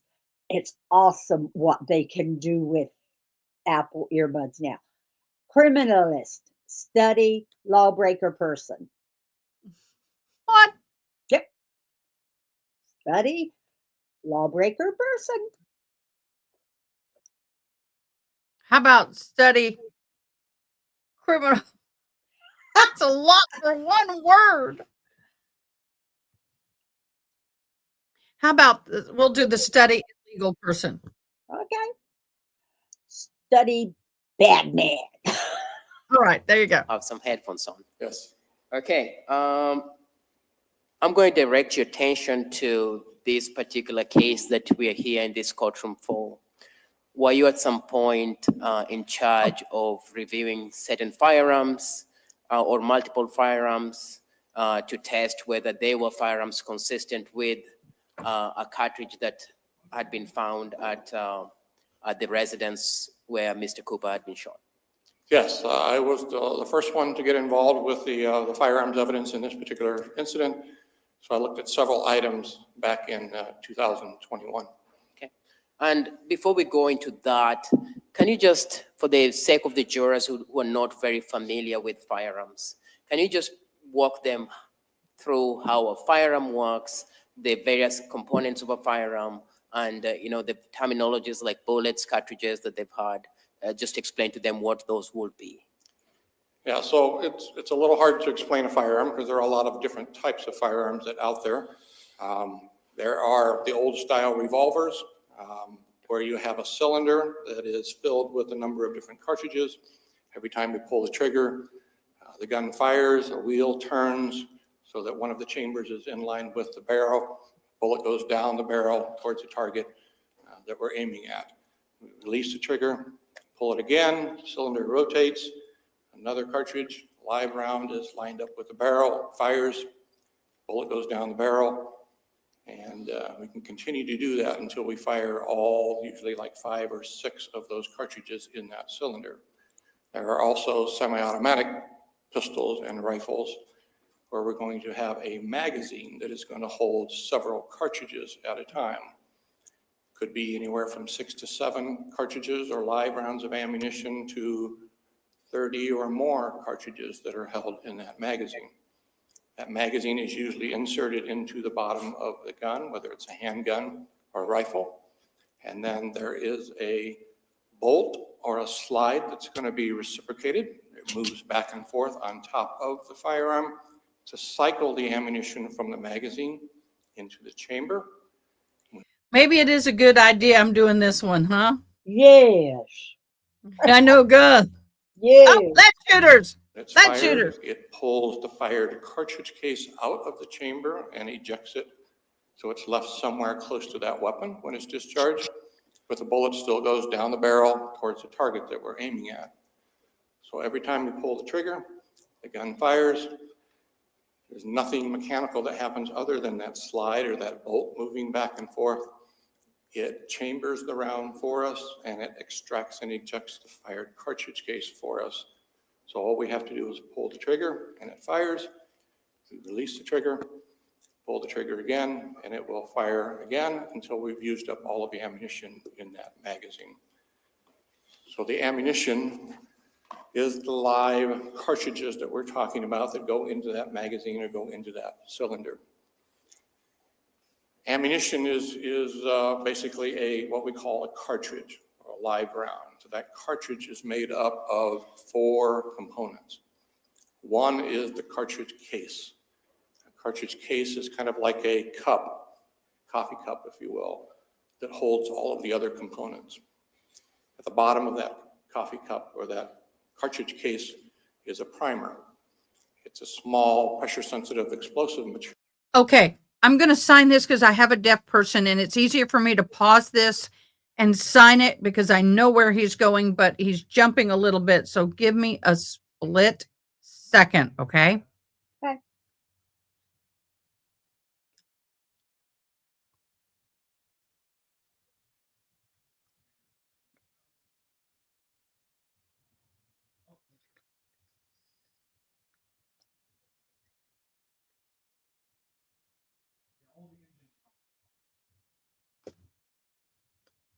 Okay. Material that's imparted into the base of that cartridge case. So I'm going to pull the trigger, the hammer goes forward or the firing pin goes forward, and it's going to strike that primer on the base of that cartridge case and cause a spark on the inside of that cartridge case. Inside of that cartridge case is going to be powder, smokeless powder. When that spark goes off from the primer, it's going to ignite the powder. That powder is going to burn, create a lot of pressure, and that's going to push the bullet, which is on the top of that cartridge, down the barrel and towards the target that we're aiming at. So that cartridge is made up of 4 components: the cartridge case, the primer at the bottom, the powder on the inside, and the bullet or the projectile that's on the front or the forward end of that cartridge. When we fire the gun, the bullet is going to go down the barrel towards the target. The cartridge case is either going to be left inside of the gun and has to be manually removed, as in the revolver that we talked about, or it's going to be physically extracted and ejected by the gun, and it's going to be left somewhere close to that weapon when it's discharged. So those are the things that we're normally looking for at a crime scene. Is going to be the fired bullets, the fired cartridge cases that are going to be somewhere close or in the firearm. And then if they're outside of the gun, so we have fired bullets at a crime scene, fired cartridge cases at a crime scene, we can possibly match them to one another to try and determine whether they all came from the same gun or not, or we can possibly try to match them to one specific firearm. Were they fired by this particular gun? So that's my job, is to look at those fired components, look at the firearms, try to determine sometimes whether those bullets and those cartridge cases came from that specific firearm. Let's unpack a little bit of that. You've talked about cartridge casings.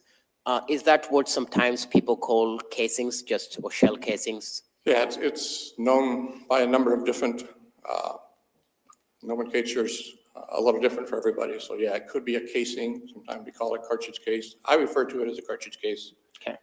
But if there's a reference to a casing, it's pretty much synonymous to a cartridge case. Yes, I would know what they were talking about. Yes, same thing. And to be clear, that's what ejects in some firearms. When you fire, the bullet goes and the casings ejects from the gun.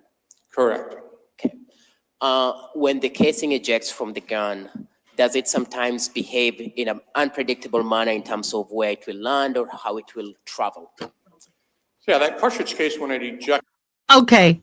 I have to stop the question. Lawyer, that was stupid. Of course, everything is subjectable based on the handling of the weapon and the skill of the one handling the weapon. You're holding the weapon this way, the cartridge is going to eject up and come down, as we've seen in another case. If you're holding it this way, it's going to shoot to the right and to the back. And some people will shoot like this. So it depends on the direction in which you're holding that weapon will depend, because it's a little section here, and it will depend on which way it comes out. That was a stupid question, in my humble opinion. Is going to eject from that firearm differently for every firearm. Every gun ejects it in a different direction, a different distance. It kind of depends on the firearm. It depends on the ammunition. How powerful is that ammunition? It depends on how the gun is held, what position or what direction that gun is held as to where that cartridge case will end up as well. So there are a number of variables that are taken into consideration. If we find a cartridge case at a scene, we can kind of be general in getting an idea of where that cartridge case came from, where was the gun, but in some cases we may not be able to be very specific. So in other words, yeah, if the flooring, the nature of the flooring, the way it bounces once it ejects out can affect where it lands and eventually ends up. Yeah, again, that's another whole set of variables. Once it hits the floor, it is cylindrical in shape, so it will roll on a smooth floor. It will bounce, it will hit a wall, furniture, so it may not end up in the same position where it eventually fell after it was fired. It may get kicked out on a street. They get run over and get moved by vehicles and people walking. So, yeah, they could be in a different position once we're doing our investigation from where they originally fell at the time of the shooting. When you, and I don't know if you talked about a caliber, what do we mean when we hear the term caliber weapon or something to that extent? Yeah, so the caliber or the cartridge name refers to the ammunition that's being used. In this particular case today, we're going to talk about 22 caliber ammunition. So 22 caliber ammunition, same thing that we talked about before. It has a cartridge case. It has a priming material that's around the rim at the bottom of the cartridge case instead of being in the middle, but it still has powder, still has a bullet. So we still have a bullet that's being fired. We have a cartridge case sometimes that's going to be ejected. So nothing different. The 22 cartridge case, or the 22 cartridges, the live ammunition, is probably the smallest cartridge that we usually deal with at the laboratory, but it's also sometimes the most popular. It used to be the most popular cartridge that we would see in shooting cases. And tell us more about that. The 22 ammunition? Yeah. So yeah, again, you know, back in the day, a long time ago when I started doing this type of casework, I saw a lot of revolvers. We didn't see a lot of semi-automatic pistols. So a lot of revolvers and a lot of 22 caliber cartridges. 22 ammunition is probably the most popular type of ammunition that's out there. You can find it almost everywhere. So as long as you have a 22 caliber cartridge and the gun is designed for 22 caliber ammunition, that cartridge should fit in that gun. So it doesn't make any difference who made it, who the manufacturer is. As long as the cartridge name and the designation for that firearm is the same, then they should be compatible with one another. Okay. Can you tell the jury how toolmark comparison works? I'm sorry, how? Can you tell the jury how toolmark comparison works, how you compare firearms and what cartridge was used? Sorry, I still didn't hear part of that. Can you tell the jury what you do in terms of comparing a firearm and whether this particular cartridge was used in that firearm? In a specific firearm? Yes. Okay. So when I look at the evidence in the case, I may look at a firearm, and so the first thing that I'm going to do is I'm going to take a lot of information off of that gun, make, model, serial number. I'm going to check the safeties on the gun, make sure that everything is working correctly, and eventually that gun is going to be test fired. We're going to produce test fired bullets, test fired cartridge cases from that firearm. Those are going to be my knowns. I know they came from that specific firearm because I just test fired it. So those test fired bullets, test fired cartridge cases are my knowns that will eventually be used to compare to the unknowns. As I go through all of the unknowns, the bullets and cartridge cases from the scene, again, I'm taking a lot of notes, a lot of information is taken from each of them. A cartridge case, I'm going to look at it. I know that it's 22 caliber from the shape and the size. We can measure it. We look at the head stamp information so we know who manufactured that particular cartridge. I can look at the bullet, look at the diameter of the bullet, and the diameter should be roughly 22/100ths of an inch wide. So I know it's consistent with a 22 caliber bullet coming from a 22 caliber cartridge case or a cartridge. I then begin looking at some of the information that's put on those items by the firearm. On the cartridge case, I'm looking at the firing pin impression. It could be a number of different shapes. It could be round or square or rectangular in shape. So I'll make a note of that as well. And then when I look at the bullet, not only do I look at the caliber and the diameter, but I'm going to weigh it, and I'm going to look at all of the rifling information that's present on that fired bullet. That bullet is going to go down the barrel of a firearm. The inside of the barrel is going to have spiral grooves that are on the inside of that barrel. As the bullet travels down the barrel, the outside of the bullet is going to come in contact with the rifling on the inside of the barrel. It's going to cause that bullet to spin with the rifling as it moves down the barrel. The inside of the barrel of the gun may have 6 grooves in it. It may have 5. It may have 22. The numbers are all different. It may spin the bullet clockwise. It may spin it counterclockwise. So you may have a right twist or it may have a left twist to it. So I can look at the firearm. I can count the number of lands and grooves in the barrel, look at the widths of the rifling dimensions that are in that barrel, and then I'll also look at the bullet. Does it have the same number of land and groove impressions on it as what I'm seeing on the barrel? So if I have a bullet that is 6 right, 6 land and groove impressions with a right hand twist, and I have a barrel that has 5 lands and grooves with a left hand twist, and I know that that bullet could not have come from that particular firearm. The class rifling characteristics are totally different.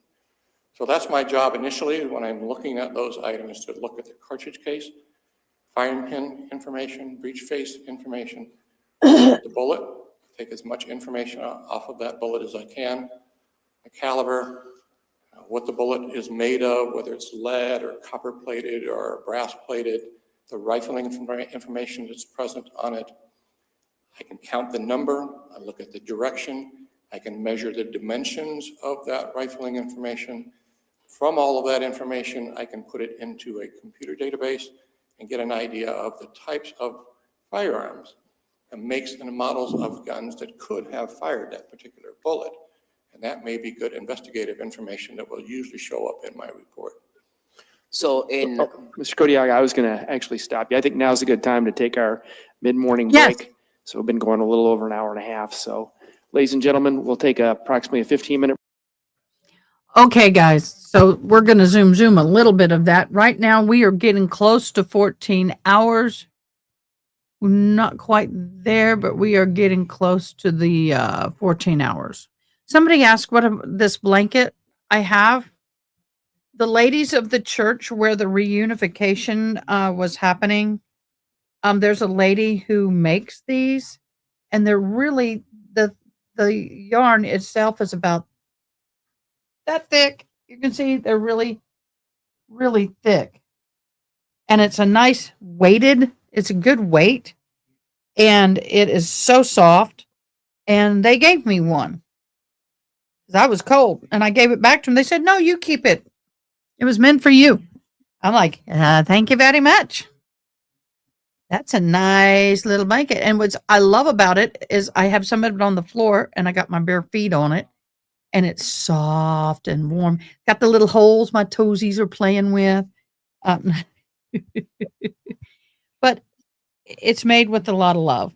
So anyway, I do y'all understand. don't forget to go to our Discord and join us over there. We are at 13 hours and 50 minutes. I will pop the 14-hour mark when we're there. What, Diane? I said I do understand. You know, it's interesting that this blanket will always be connected. And in fact, it was wrapped around some of the mamas Mm, because they were passing it around. So some of the DNA from these mamas have been left on this blanket. You know what I've learned is that the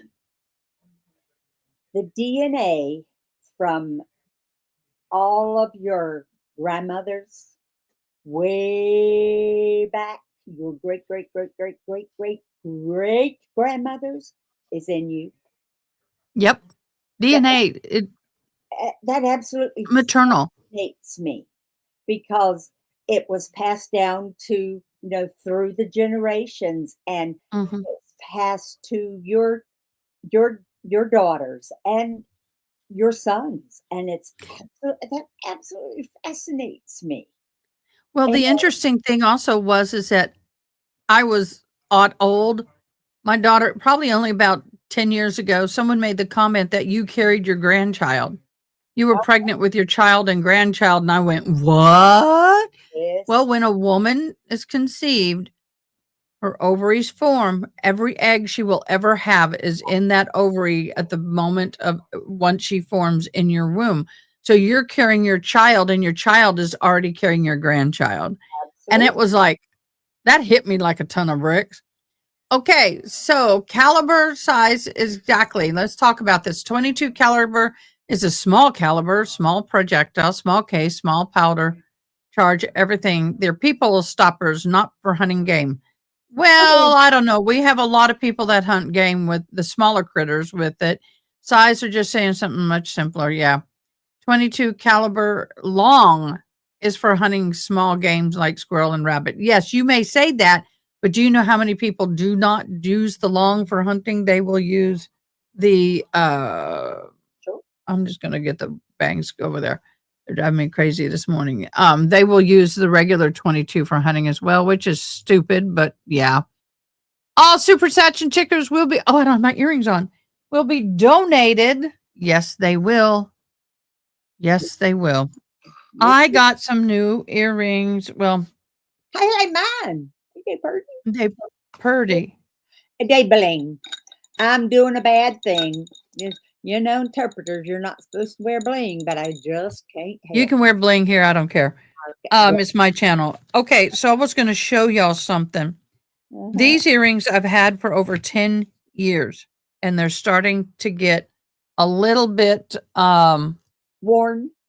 worn. The shine and the it's getting a little dull compared to this one. This one is new. See the dullness and the shininess? Yeah, it's been I have been wanting these babies for a while, and I sold some stuff on McCarty. If you've never shopped McCarty, you can get designer stuff real cheap. So these are normally valued probably about $80, and I got them for 15, but I had a store credit because I sold some stuff. spell And so I just traded in my credit. spell McCarty. It's an app, or you can go online. Give me a minute. Let me get my earring. This has a really long shank on it for some reason, but I kind of like it. M, you want me to spell it? I do. ERCARI. MERCARI. Okay. Let me do this. I'll show you what I mean. This is what it looks like. And here's where you can get a bunch of it's putting up what I searched for, which was Kendra Scott. And some of them are brand new and some of them are used, and they can be different prices.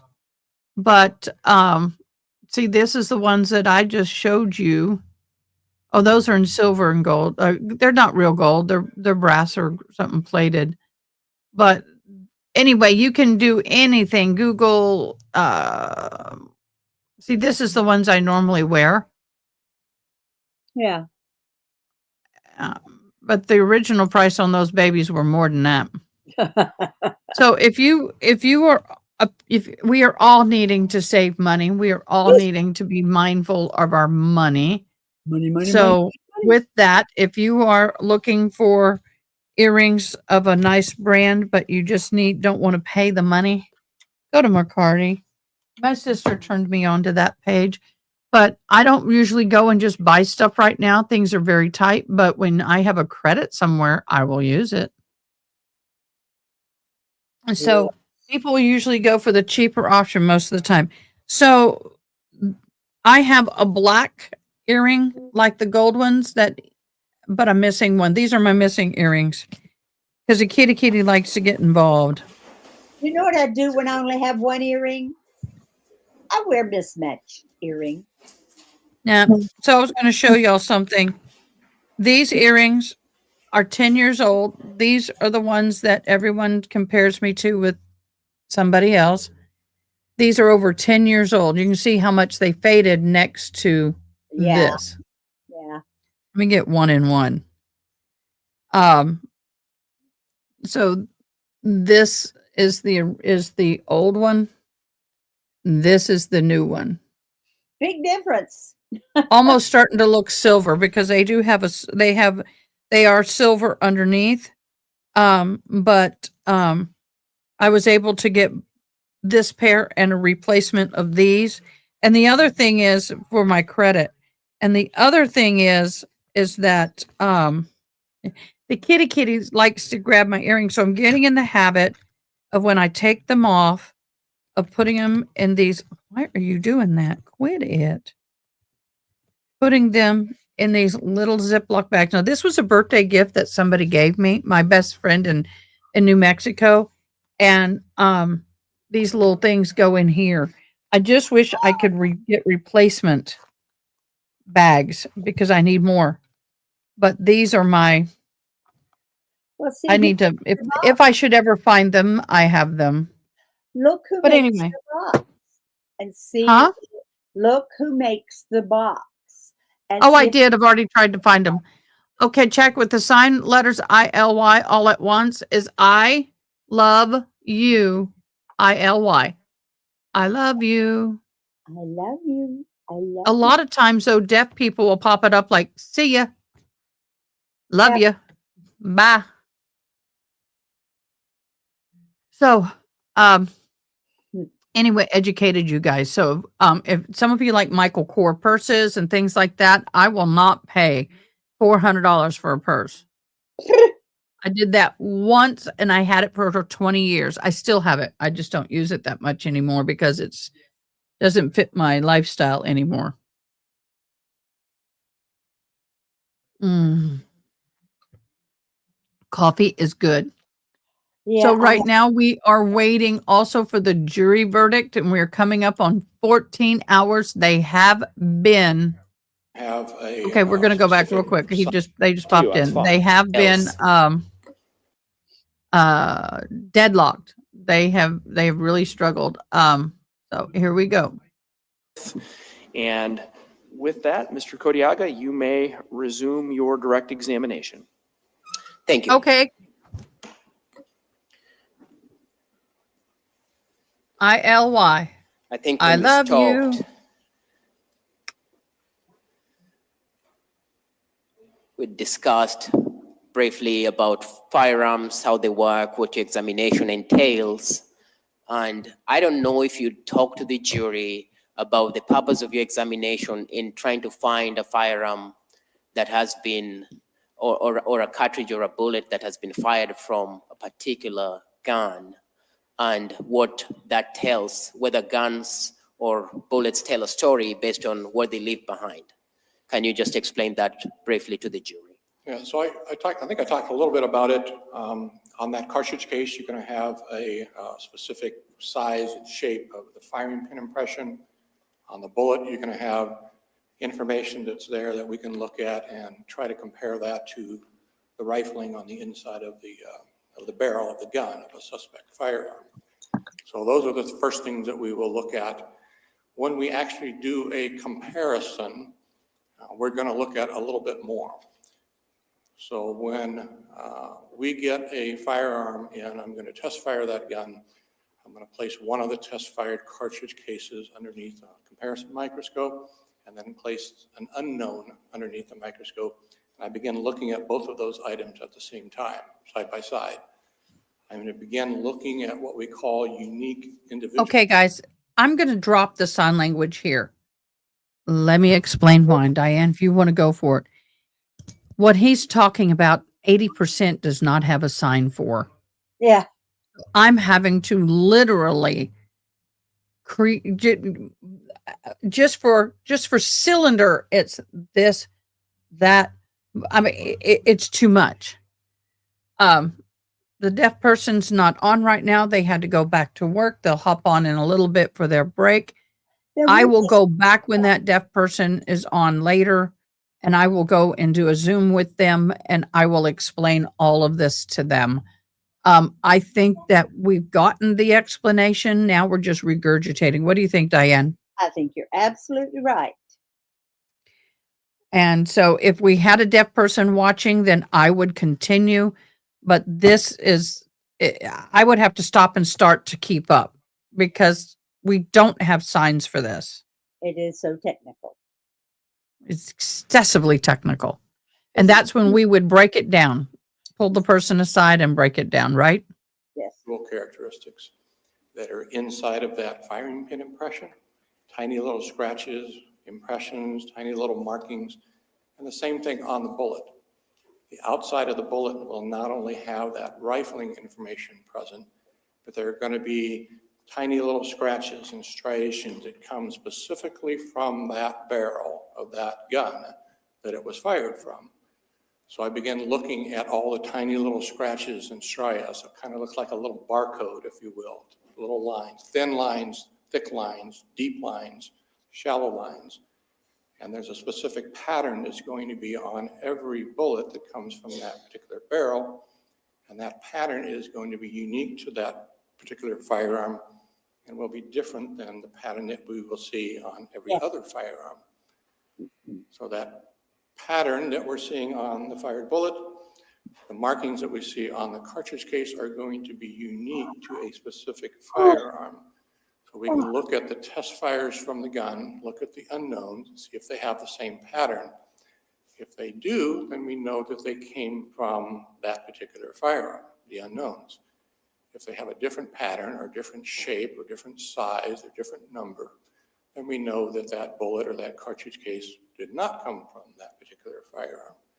So we can eliminate it.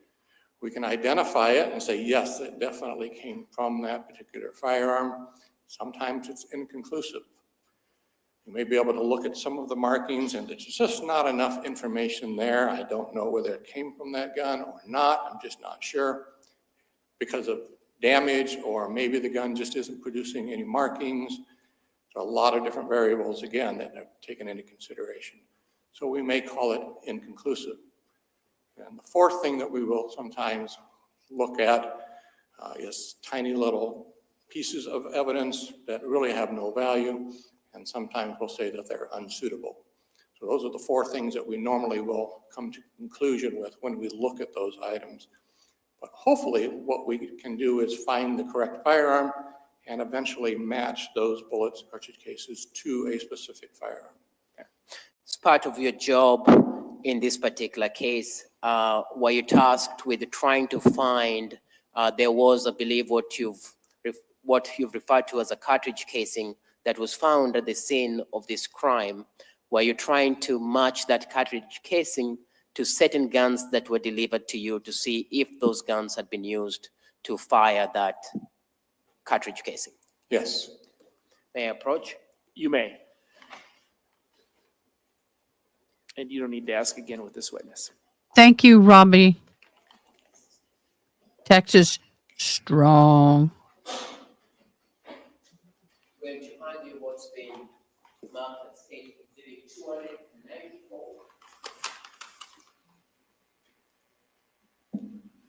Honeybee, that's outrageous.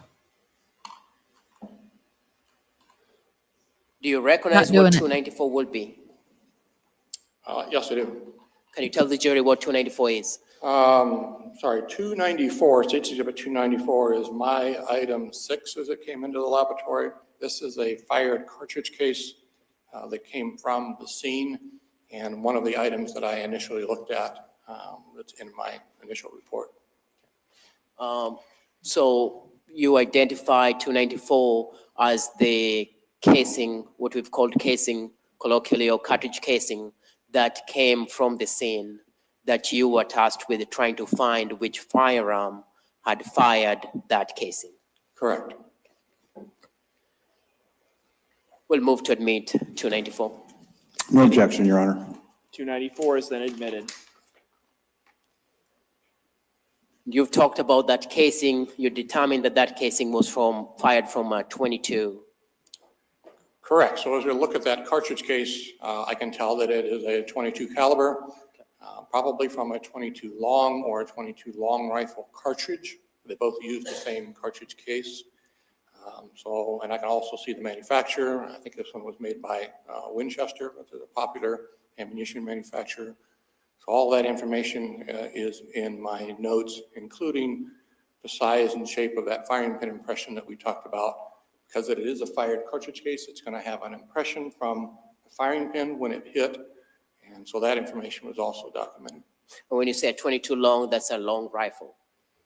22 long or 22 long rifle, they are different, but they use the same cartridge case.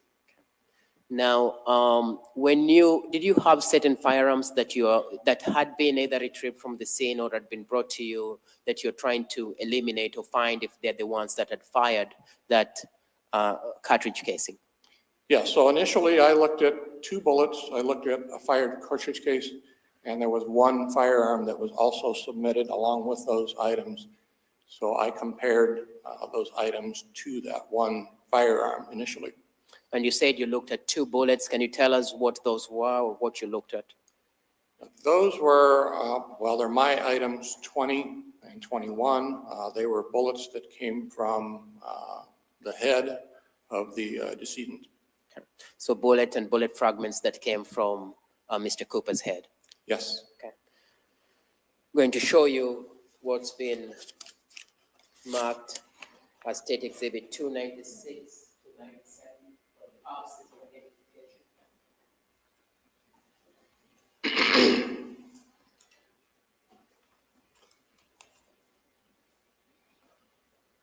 Do you recognize what 296 and 97 would be?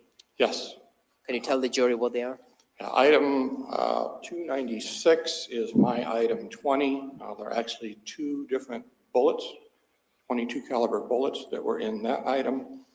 And then State's item 297 is my item 21. 21 is some tiny little fragments of lead that were, in this case, they were unsuitable. They just didn't have any information on them. But an additional fragments that also came from the head as well.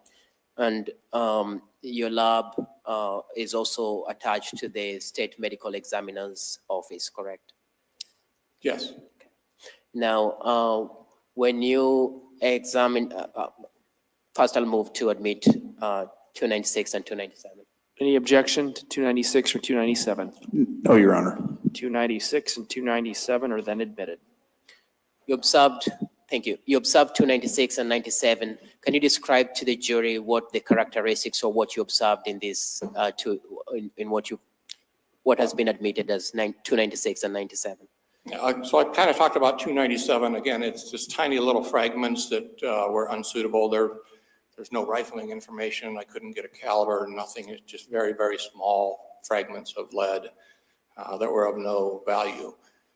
The other item, 296, my item 20, there's actually 2 different bullets in there, 2 fired bullets. And so those 2 items are the ones that I looked at. Take the information, rifling information off of those. I weighed them, looked at the composition, all of that. They were very similar to one another, had the same type of rifling on them. Again, 22 caliber bullets coming from a 22 caliber firearm of some sort. Were they in a damaged condition or what was their physical condition? Yeah, I took photographs of them as well, but yes, they were flattened, or the nose, front end of the bullet was flattened quite a bit, kind of mushroomed out. So they were distorted and damaged from impact, and that's pretty normal when a bullet hits something very hard, especially something like this bullet. These bullets, again, are made out of lead. Lead is very soft, so when it hits something hard, it tends to smash and become much more distorted than a copper-jacketed bullet or a brass-jacketed bullet that we will see in other types of ammunition. So not unusual that it was flattened and distorted, but it still had a little bit of rifling information there that I could base some information on. When you compared the cartridge casing, did you have some firearms then that you tested to see if they were consistent with the cartridge casing that you found, that was found at the scene? Yeah, so I looked at the bullets, again, compared them to one another. I gave some investigators some information about the gun that they were looking for. There was one firearm that was submitted with these items. It was a Savage rifle that I believe was found at the scene. So I compared these items to that rifle, and that rifle was eliminated as the firearm that was used to fire these items. And when you say at the scene, fair enough to say it wasn't at the scene where Mr. Cooper was dead, but in that home in Traer. Yeah, I meant in general. I think it may have been found in another building or something, but it was part of that original search that was done. There was a .22 caliber rifle that was found, so they submitted it. I looked at it, but it was not the correct rifle. In fact, if your report says it was found in the safe in the red garage, will that be fair and accurate? I believe so, yes. Okay, so these Savage Arms Rascal bolt action 22 was in a safe in the red garage, and you compared it with that casing that was found inside the house or next to the door, and it was not the firearm that had fired that shell casing. That is correct.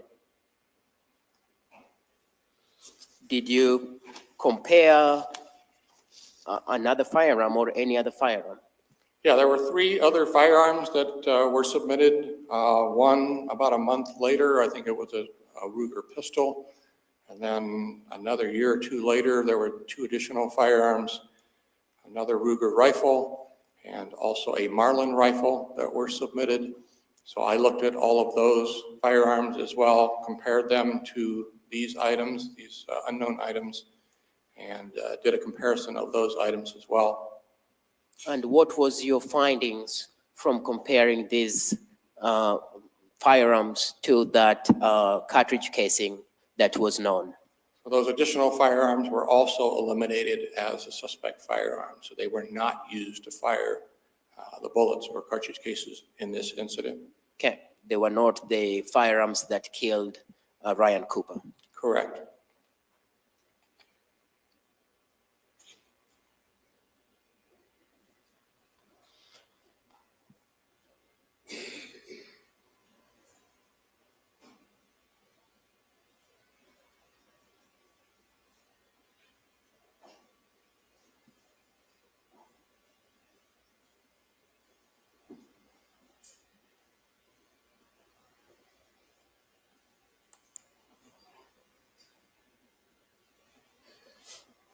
When you looked at the casings and the bullet, were you trying to also find, as you've talked about, that you're trying to look at various firearms or trying to talk to your investigators to look for particular firearms? Were you trying to rule or find which firearm could have fired those bullets?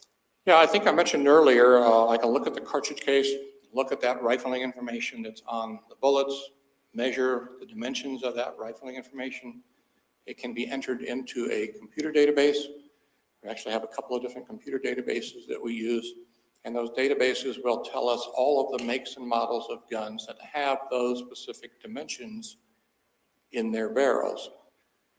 So that particular list was actually very long. It was several pages long, hundreds of firearms that had that .22 caliber, 6 lands and grooves, right hand twist, the width of the dimensions that I found on all of those hundreds and hundreds of firearms that were on that list.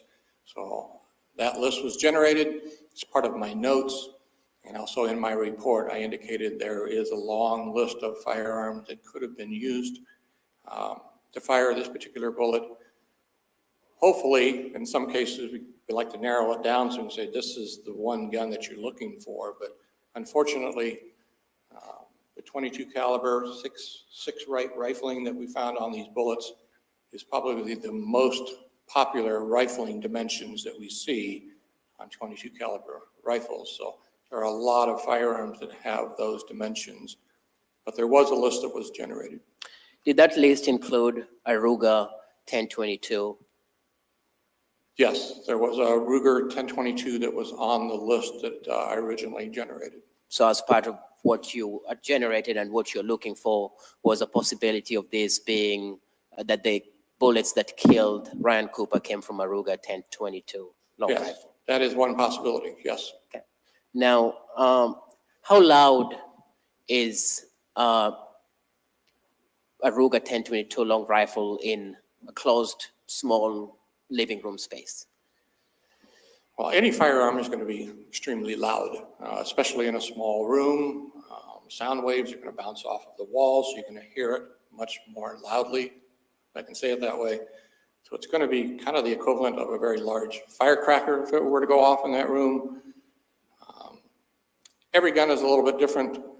Depends on what's in the room, what the walls are made of, what furniture is in there. So it's a little different for every scene, but it's going to be extremely loud. Okay.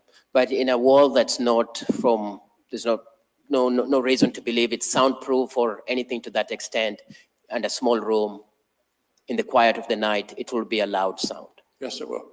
And 2 shots from a Ruger 1022 long rifle would be two loud sounds. Yeah, you should hear 2 distinct loud pops or loud bangs, if you will, that are coming from those 2 shots that are being fired. I have no further questions at this time. Cross-examination? Thank you, Your Honor. Sir, I don't think you were part of any investigation of firearms that were seized in 2024. Is that right? No, the firearms I looked at were submitted in 2021 and 2023. I can remember there were no, I was not working in 2024. I think I mentioned I retired at the end of 2023. So anything that came into the laboratory in 2024 would have been examined by another individual. Okay. And when you talk about sound, there are ways of muffling sounds of firearms. Yes. And the other thing that can affect whether or not something's loud in any given environment would be if somebody's running a fan or something like that. It would muffle it, at least to them.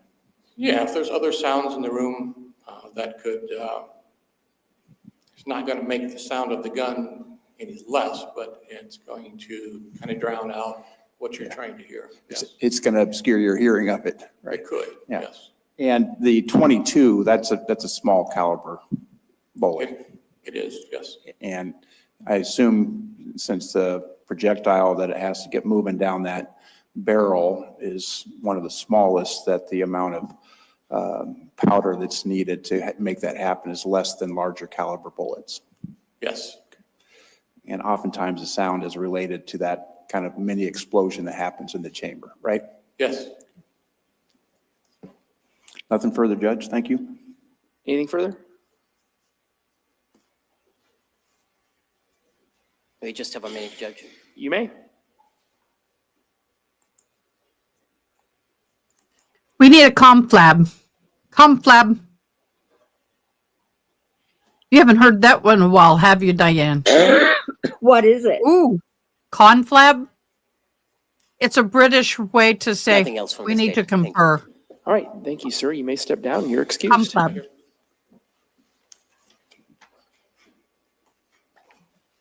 Lunch, I have a doctor's appointment, just FYI.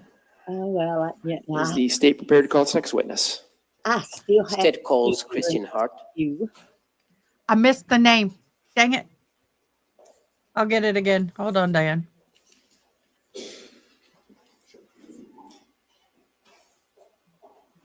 It is Christian Hart. Christina Hart. Christina, something Hart. What does she do? Didn't Good you? morning, ma'am. Maybe you just come up and take a seat to my far left, if you would.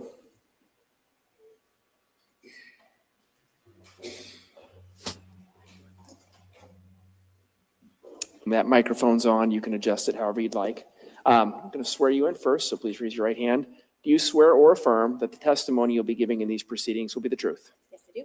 All right, and For the record, can you please give us your first and last names and spell them for us? Yes, my name is Kristen, Kristin, Hart, Hart. Right, thank you. Mr. Kodiak, whenever you're ready. You stated your name. Good morning. Good morning. What do you do for a living? I am a criminalist at the Iowa DCI Crime Laboratory, where I am in the firearms and tool marks section of the lab. You've just had Vic Murillo come out of the stand. You work with Vic Murillo, correct? That's correct. How long have you been with the DCI Crime Lab? I've been at the crime lab since 2006 and the firearms section since 2017. Okay. Do you do similar job that Mr. Murillo does? Yes, I do. So I'm not going to bore the jury by going through all about firearms anymore. I think they understand that pretty well. In this case, were you in charge of doing firearms examination? Yes, I was. When did you get involved in this case? I got involved 2024, May-ish of 2024. Okay. When you got involved, were you, Mr. Murillo testified that he was in the process of trying to find the particular firearm that had been used to kill Ryan Cooper. Yes. Was that part of your task to take over and try to determine which firearm had been used to kill Mr. Cooper? Yes, it was. Okay. As part of that, did you then examine certain firearms? I did. Can you tell us what firearms you examined? In the first examination, I examined 5 long guns and 1 handgun. In the second examination that I performed, I examined another rifle or long gun. Okay. Do you have a copy of your report with you? I have a copy of the second report, but not the first report. Okay. Would giving you a copy of your reports help refresh your memory on what you would have examined? Yes, it would. Permission to approach? You may, and you don't need to ask again with this witness.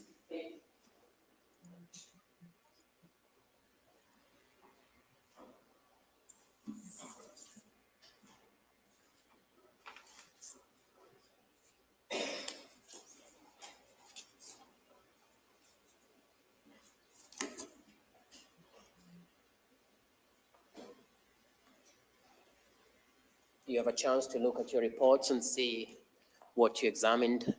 Yes, I have. Okay. What were the first items that you examined?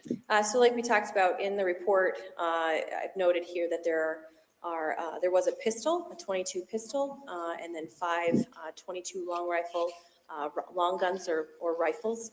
And those were examined in the laboratory. I test-fired them, and then I compared them to a submitted cartridge case.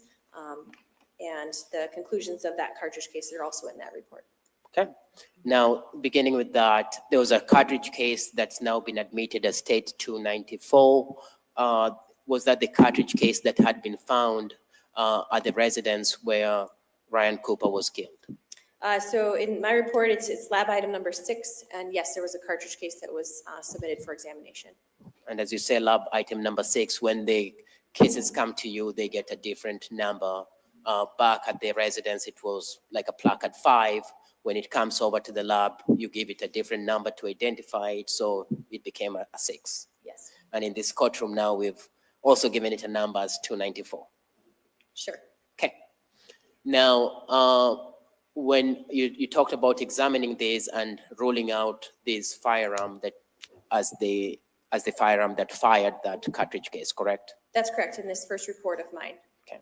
Did you examine other firearms as part of this investigation? Yes, I did. An additional firearm was submitted, and there was another report that I issued to the comparisons. Can you tell us the date and what was submitted?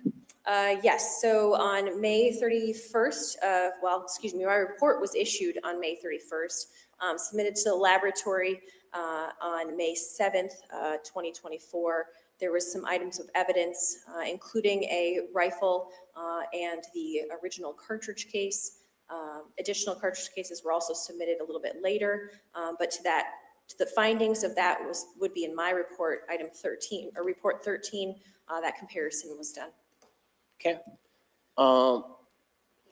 And when you did the comparison, what was your findings? The microscopic comparisons conducted on the cartridge case from the scene, they were compared to the rifle submitted in report number 13, and the cartridge case was identified as having been fired in that rifle. In my case, that lab item number 49, it was a Ruger 1022 rifle. Okay. When did you receive this Ruger 1022 rifle? Shotgun. It was received on May 7th, Rifle. 2024. And what kind of testing did you do with this rifle? So the rifle was brought back to my laboratory where I took notes. I examined the rifle, confirmed that it was in working order. And then once I did confirm working order, I confirmed the serial number. I went ahead and test fired that rifle. I collected the known cartridge cases and known bullets from that rifle because I was able to collect those from our laboratory, knowing those came from the rifle. Now I can use them as known samples. And then once I had those known samples, I was able to use those on the microscope, the comparison microscope, which I'm assuming you guys might have talked about already, where we're comparing test-fired cartridge cases to the unknown cartridge case, and that's where the conclusion was made. And what conclusion did you make? Again, that that cartridge case was fired from that firearm. Okay, so to be clear with the jury, you finally were able to determine that what had been the resident as placard 5 came to the lab and became number 6, and now was 294, was fired from that gun. That's correct.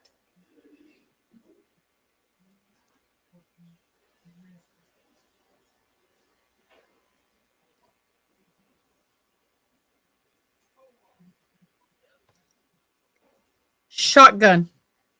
Rifle. Hand. Semi.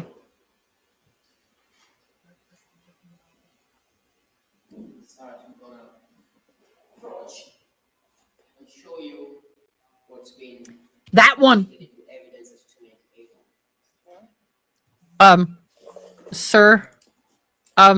Sir, muzzle control.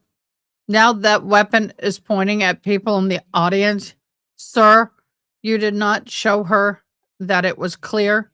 Sir, you did not show the bailiff it was clear.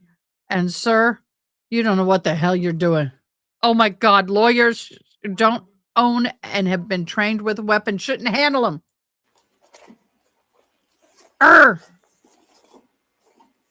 Bad muzzle control. Really? Never assume a weapon is empty. Is that a shotgun or a rifle? Rifle. It's a rifle. Shotgun, you pump. Yeah. Rifle, it's just this. You don't have to pump it to load the next cartridge. And a shotgun has a big cartridge. There's a bunch of little BBs type things that come out. That has a bullet. Yeah. Okay. Really? Shotgun is what you see. It's got the gold ring and a red. It's about that big around or that big around. They're different sizes. Remember the 4 components? Yeah. The casing, then you have the primer, but inside you have not just powder and a bullet, you have powder and a bunch of little bullets, look like BBs, and they expel. That's a shotgun. Yeah. And you have to pump action most of the time for it to load. You have to pump it and shoot. Sometimes you have a dual double barrel on them. But this one, it loads with a cartridge or one at a time. And it is a standard 22 long rifle bullet. Yeah. Those little BBs, what we used to have to pick out of the squirrels and the rabbits and the quail. Yeah, that's why you could have used a 22 long, but you have to be accurate. Oh, a shotgun, you don't have to be very accurate. Yes. Well, I have to go. I am going to try my best to get back here. All right, bye, love. Will you tell the jury what 298 is? So this is a Ruger 1022, model 1022, 22 long rifle, long gun or rifle. That And impresses. the serial number on this particular firearm is 0003-61269. So this is the rifle that I examined and test fired in my laboratory. Is this the same rifle that you identified as the one that had fired those bullets and left a casing that was found and the bullets that had killed Mr. Cooper? This rifle was compared to the cartridge case, yes. And you determined that it's the same that had done that? Yes. You talked about the comparison. Can you just tell the jury in terms of the science and if it might aid you to show you your pictures on what you use to, how you do the comparison? So we talked a little bit about the comparison microscope. So in the case of examination of the test fired cartridge cases, we use a comparison microscope in which we have two stages. We're able to use one eyepiece, and we can examine the cartridge cases across that one eyepiece. So on the left stage, I have the test fired cartridge cases from this particular rifle. On the right, I have the cartridge case from the scene. I use that singular the set of eyepieces. I'm able to compare the markings that are left by this firearm on the test fired cartridge case to the markings that are on the sample from the scene, and take photographs, and then conclude that that cartridge case had been fired from this particular firearm. I'm going to show you what's been marked for the purposes of identification as State Exhibit 276 through 285.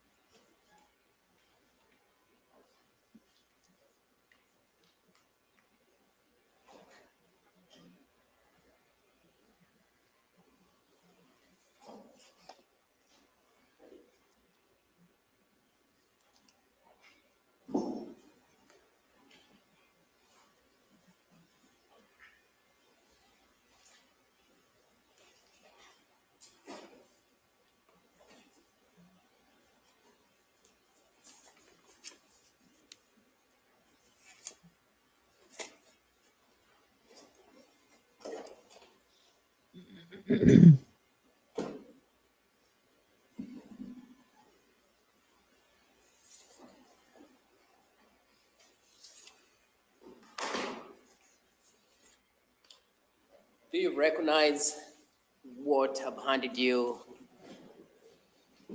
as 276 through 285? I do, yes. Those pictures that you took as part of your testing for this firearm to determine if it was the exact firearm that had been used to fire those bullets that killed Mr. Cooper? This is a combination of photos of my first report and my second report, including the comparison photos that I took. Okay. They're fair and accurate of what you did as part of your analysis? Yes. We move to publish 276 through 285. Do you want to offer them first? Oh, we move to admit them into evidence. Mr. Robaker, any objection? We have no objection. All right. Then 276 through 285 are admitted, and we will can now publish them. Okay.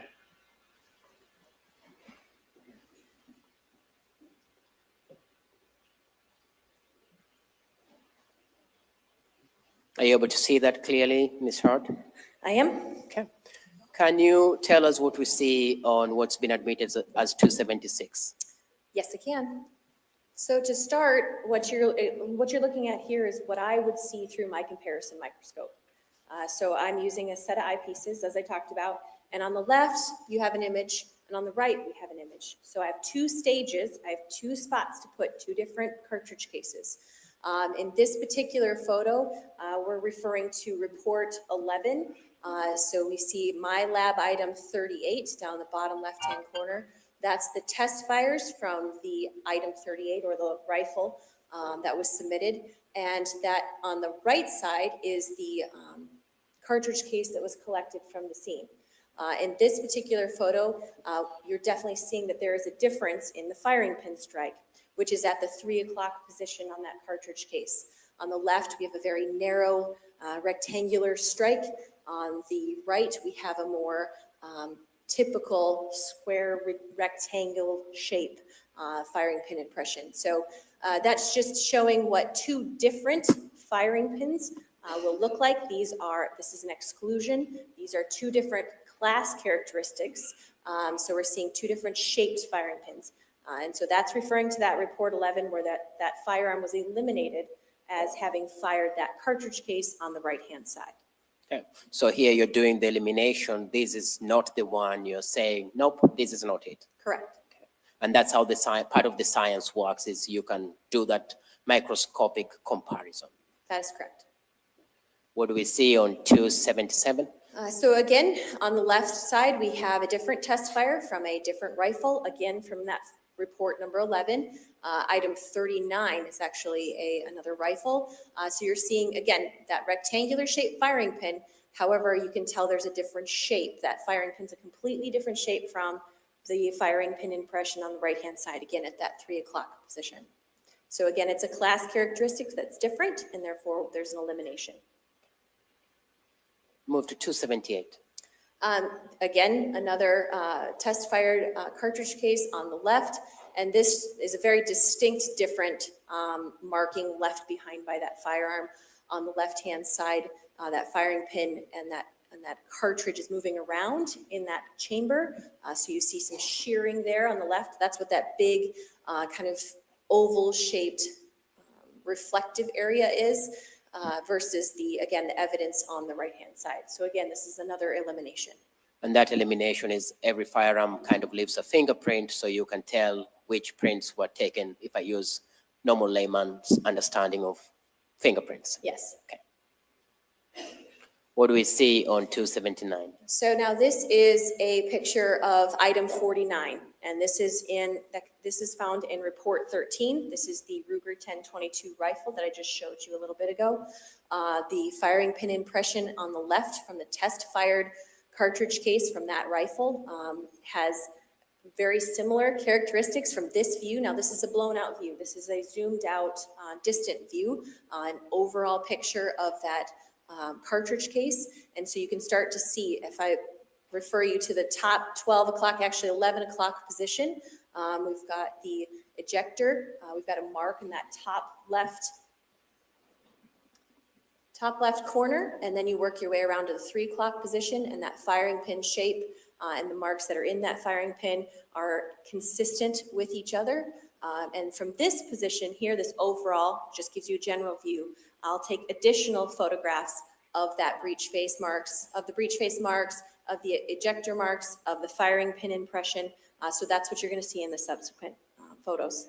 I'm going to hand you a pointer so that you can just clarify what you say.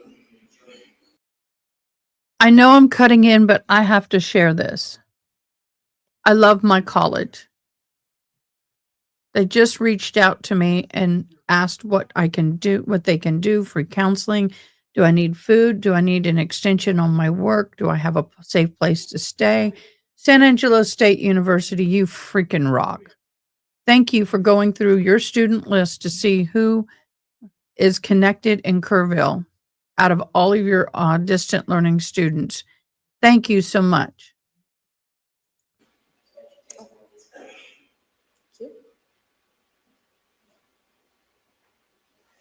So I was referring to that 11 o'clock position, these marks here and here, and then that firing pin impression here at the 3 o'clock position. And then there's also some breech face marks, but again, we'll look at those in closer magnification. So this would be the firearm that I identified the cartridge case as having been fired from. What do we see on State Exhibit 280? So this is actually kind of turning the cartridge case around on my scope. So instead of the previous photo, which we're looking at the head stamp area of that cartridge case, now we've turned it on its side and we're looking at the chamber marks from the inside of that chamber of that firearm. So again, these are stria, these scratches that go across. This black line is the line of demarcation. So on the left is the left stage of my microscope. over here, and the right side of that line is the right stage. So I've got that cartridge case turned horizontally, and I can see these marks that are left from the inside of the chamber. And so you can start at the top and you kind of work your way down, and you can see how these lines here align across that line of demarcation. It's just another mark, another spot within that chamber that helps to identify that cartridge case as having been fired from that firearm. What do we see on 281? So this is a cast. So when we are dealing with cartridge cases, we use some casting material. It's kind of like an epoxy. It mixes together, and we're able to apply that to the head stamp. We can pull that casting material off, and it's going to give us a mirror image, if you will, kind of like silly putty. When you pull silly putty off of a newspaper, you'd have that silly putty would leave the newspaper on its surface, and you can read it backwards. That's the same thing that's happening here with that casting material. So now we're able to see what's down, and this is the firing pin impression. So now we're able to see what's at the bottom of that firing pin impression. And again, across, test fire on the left, evidence on the right, and you can start to see these marks here, these impression marks here, and there's some marks down here that we're looking at, come around here. Those are the marks that I used to identify, again, that this cartridge case was fired in this particular rifle. What do we see on 282? This, if you remember from that overall picture at that 11 o'clock position, this is the ejector mark that we have on the breech face. And again, shape, we've got the shape and then the small little impressions here. These are what we refer to as, again, individual characteristics, and they line up across both sides of that that screen, indicating again that identification. Again, indicating that this is the firearm that fired that casing that was found inside that living room in Traer. That's correct. What do we see on 283? This is just one additional mark, an extractor mark that was found on the breech face or the head stamp area of that cartridge case. Again, just these are photos that are taking pictures of the individual characteristics that I am seeing in regards to supporting my conclusion. Again, same conclusion that it's the same firearm. That's correct. What do we see on 284? One more mark that we're seeing on that head stamp from the breech face of that firearm. We're just seeing some marks here that align that I saw on both sides again of that firearm and the test fire. And on 285? Just a different view of that. Okay. So your conclusion within a reasonable degree of scientific certainty is that's the same firearm that was used to kill Mr. Cooper? To the cartridge case that was found at the scene. Correct. Yes. Now, Judge, we can take it down.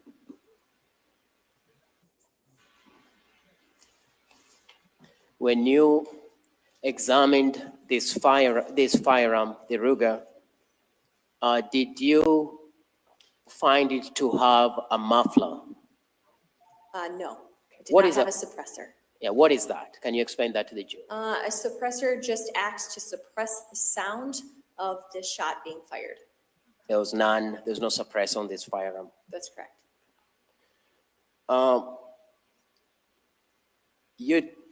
The bullets that were found or retrieved from the body or the head of Mr. Cooper, were you at some point, did you have a chance to try to make a comparison of those bullets as to whether they came from this firearm?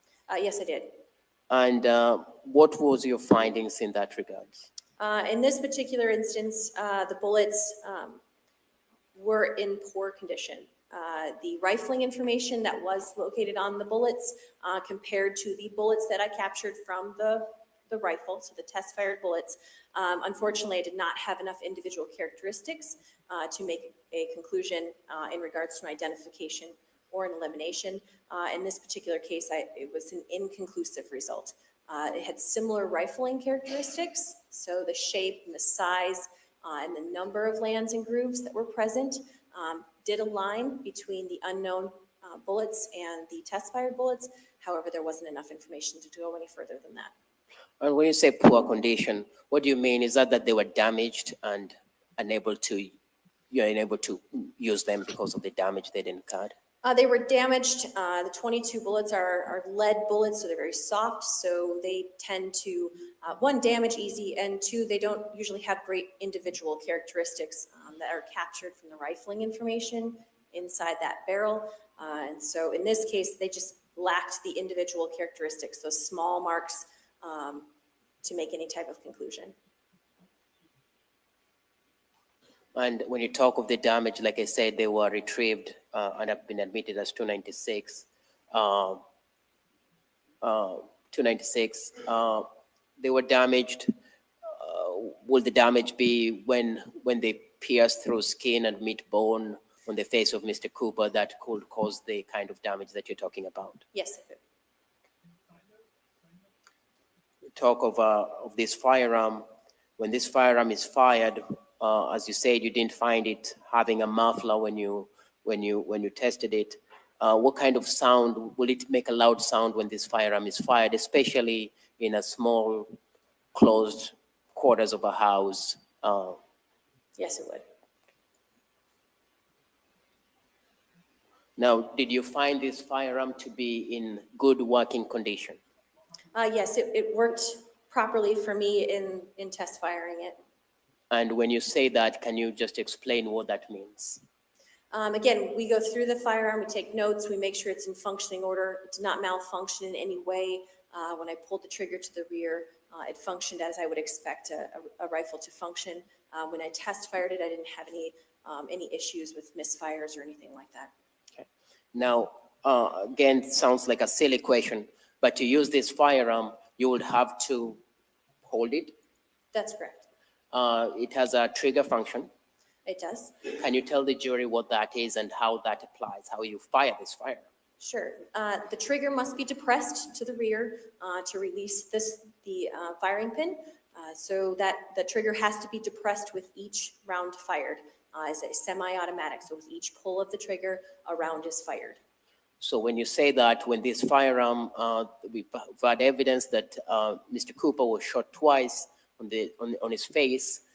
For that to happen, will someone have had to pull the trigger on two separate occasions? Yes. And this firearm will not just go off by itself. Someone would have had to hold it, point it, pull the trigger 2 times for it to make those 2 shots on Mr. Cooper's face. The trigger has to be depressed to the rear. As for holding, it could be sitting on a table and the trigger could be depressed to the rear. So, but the trigger has to be pulled to the rear.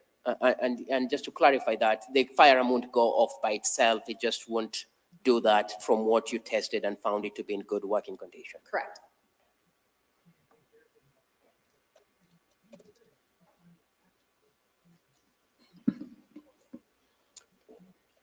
I have no further question for this witness at this time. Thank you.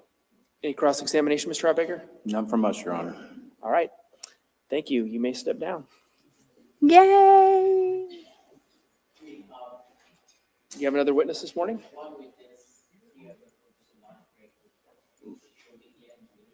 Okay, well, let's get started and go till lunch once she's here.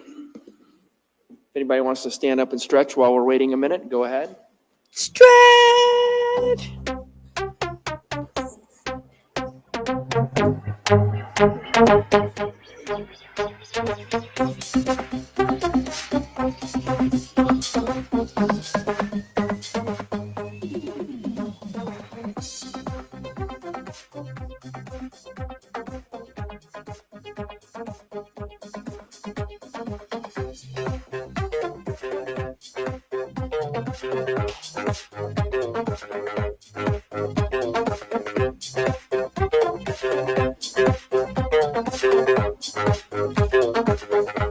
Okay, give me a sample.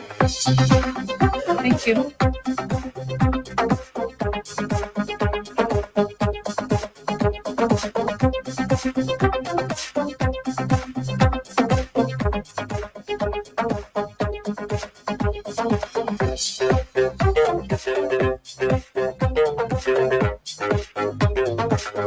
Let's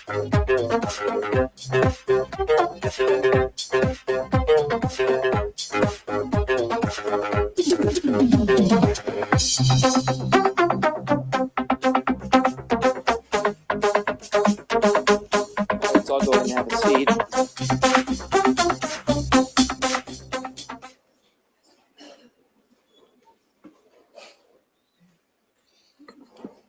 The state. My report watch is said time to preparing. stand. Right?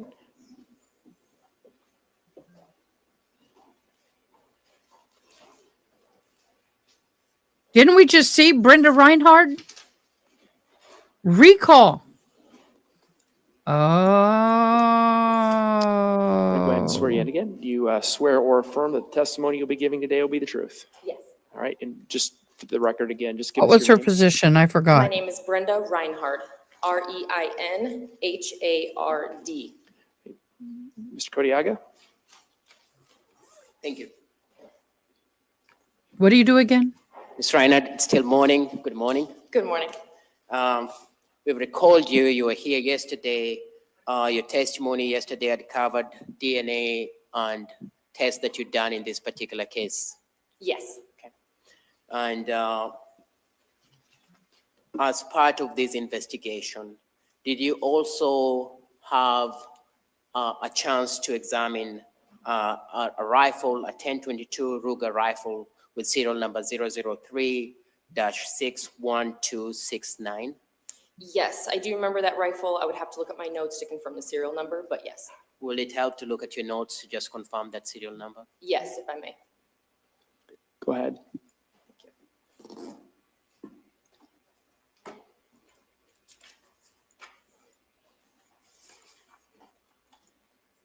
And I also have a copy of your report if you want me to give you that.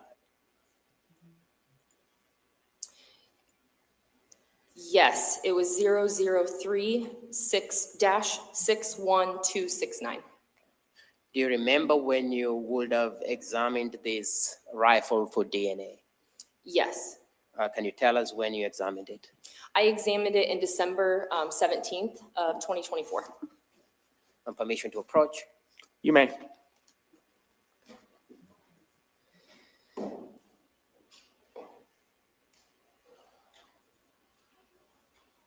Show you what's been admitted as state exhibit 298. Do you recognize this? Yes, I do. Yes, I do. Don't forget to look at your bingo cards. We're doing bingo.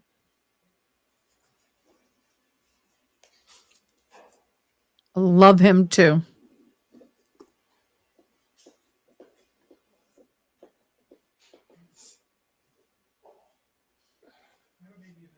Ms. Reinhardt, is that the same weapon that you examined? Yes, it is. It also has the Iowa Crime Lab orange sticker on here that was on there that is when it's brought into the lab that's placed on there. When you examined this item, what were you examining it for? So normally when we get in firearms, the lab, we will swab the rough areas of the gun. And on this particular firearm, it is very smooth. So a lot of times we look at the grip or even the forearm might have some rough areas, but it was all smooth. So the rough areas that I swabbed would have been the safety, which is on the other side over here. So that's a rough area. I also looked at the charging handle, which is right here. And then I also swabbed the trigger. And I also took additional swabs. So I did take from a smooth area, which there was no latent print examination on it. So I did take from the stock area, which would be this area where I would hold the gun, and then also the forearm. So this entire area I also took swabs of as well. You described it as having a lot of smooth areas. Does that cause problems for you in terms of getting good material from it? Yeah, typically rough areas are a better source for DNA because they do have those grooves that DNA can get into. And sometimes there's latent print examinations, so we do leave most of the smooth surfaces for them as well. Okay. When you looked for swab for DNA from this rifle, Were you able to find or get, detect factors that were sufficient for you to test? No, of the 3 sets of swabs that I looked at, they were either 2-week for conclusive interpretation, or there was some, excuse me, let me look really quick. Yeah, in all 3 of them, the DNA factors detected from the swab of the safety, charging handle, and the magazine release were 2-week for conclusive interpretation. And then the swabs of the trigger was 2-week.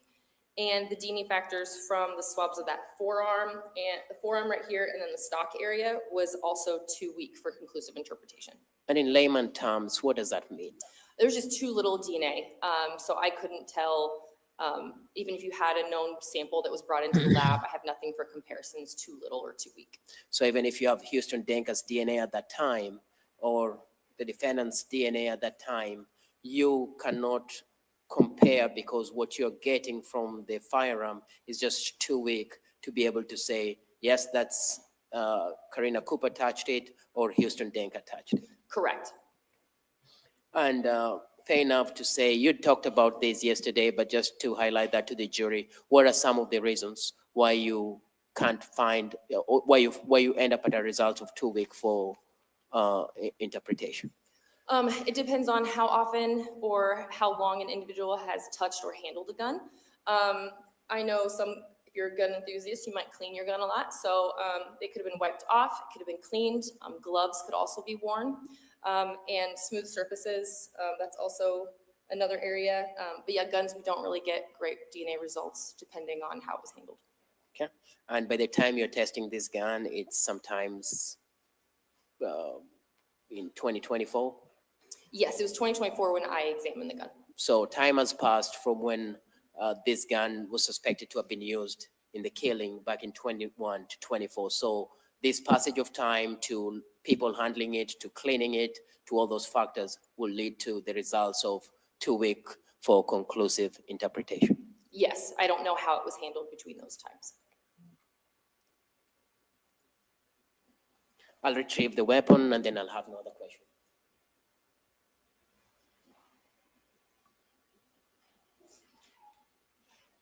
Mr. Hawbaker, any cross-examination? None, Your Honor. All right, thank you. You may Thank step you. down. And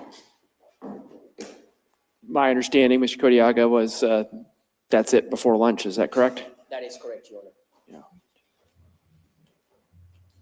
Yeah. Got 7 witnesses done this morning, so can't expect the state to have more than that here, so that's good. Ladies and gentlemen, so we are going to start a little early.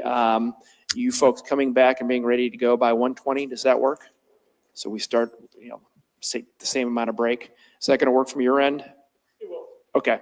So ladies and gentlemen, we'll ask that you be back here ready to go by 1:20. I would again remind you of the admonition that I've given you earlier. Again, hit the high points. Don't talk to anybody about the case. Don't let anybody talk to you about the case. Keep an open mind. Don't do any type of research or. Okay, so this is what we're going to do. I have a 1:00 doctor's appointment. I have to go. I got to get a medication refill.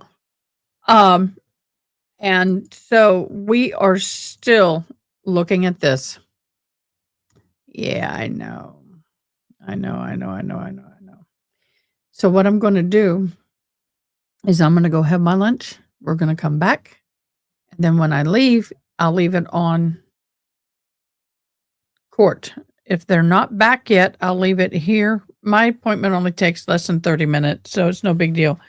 So we're going to go ahead and step away. We're going to go to lunch break. Everybody get some rest. Move around. Make sure you're moving around, y'all. That's very important. Get up and stretch, move around. We'll be back. Don't know how long it'll take, but I'll be back shortly. Okay. With that, y'all have a great lunch. We'll see you in a minute.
Hey guys, you just saw me take my meds. Sorry about that.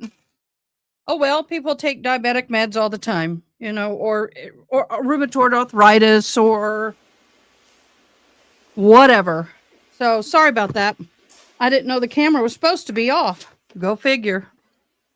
All right. I told you I had to go to the doctor, so this should be no surprise to y'all. Okay, we have been. Let me get my ears back on.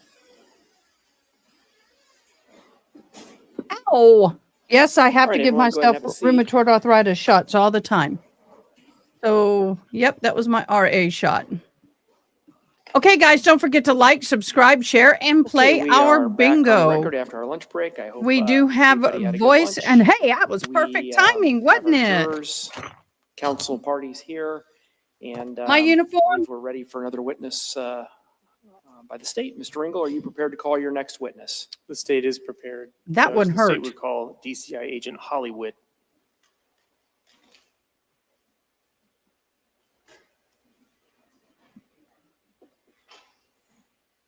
Good afternoon. Ms. Witt, there's a chair over here to my far left. You can come on up and have a seat.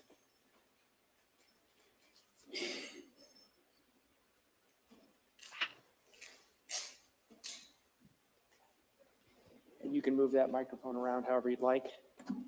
So Ms. Witt, first thing I'm going to do is I'm going to So y'all have never seen my badge. Do you swear or affirm that the testimony you'll be giving in these proceedings will be the truth? I do. Okay. And for the record then, can you please provide us with your first name and your last name and spell them both, please? It's Holly, Holly, Witt, Witt. Right. Thank you. Mr. Engel. Agent Witt, how are you employed? I have been with the Iowa Department of Public Safety as a state police officer. This is my 30th year. Could you briefly outline your education and training? Yes, sir. Excuse me. In 1995, I graduated from Simpson College with a Bachelor of Arts degree in criminal justice.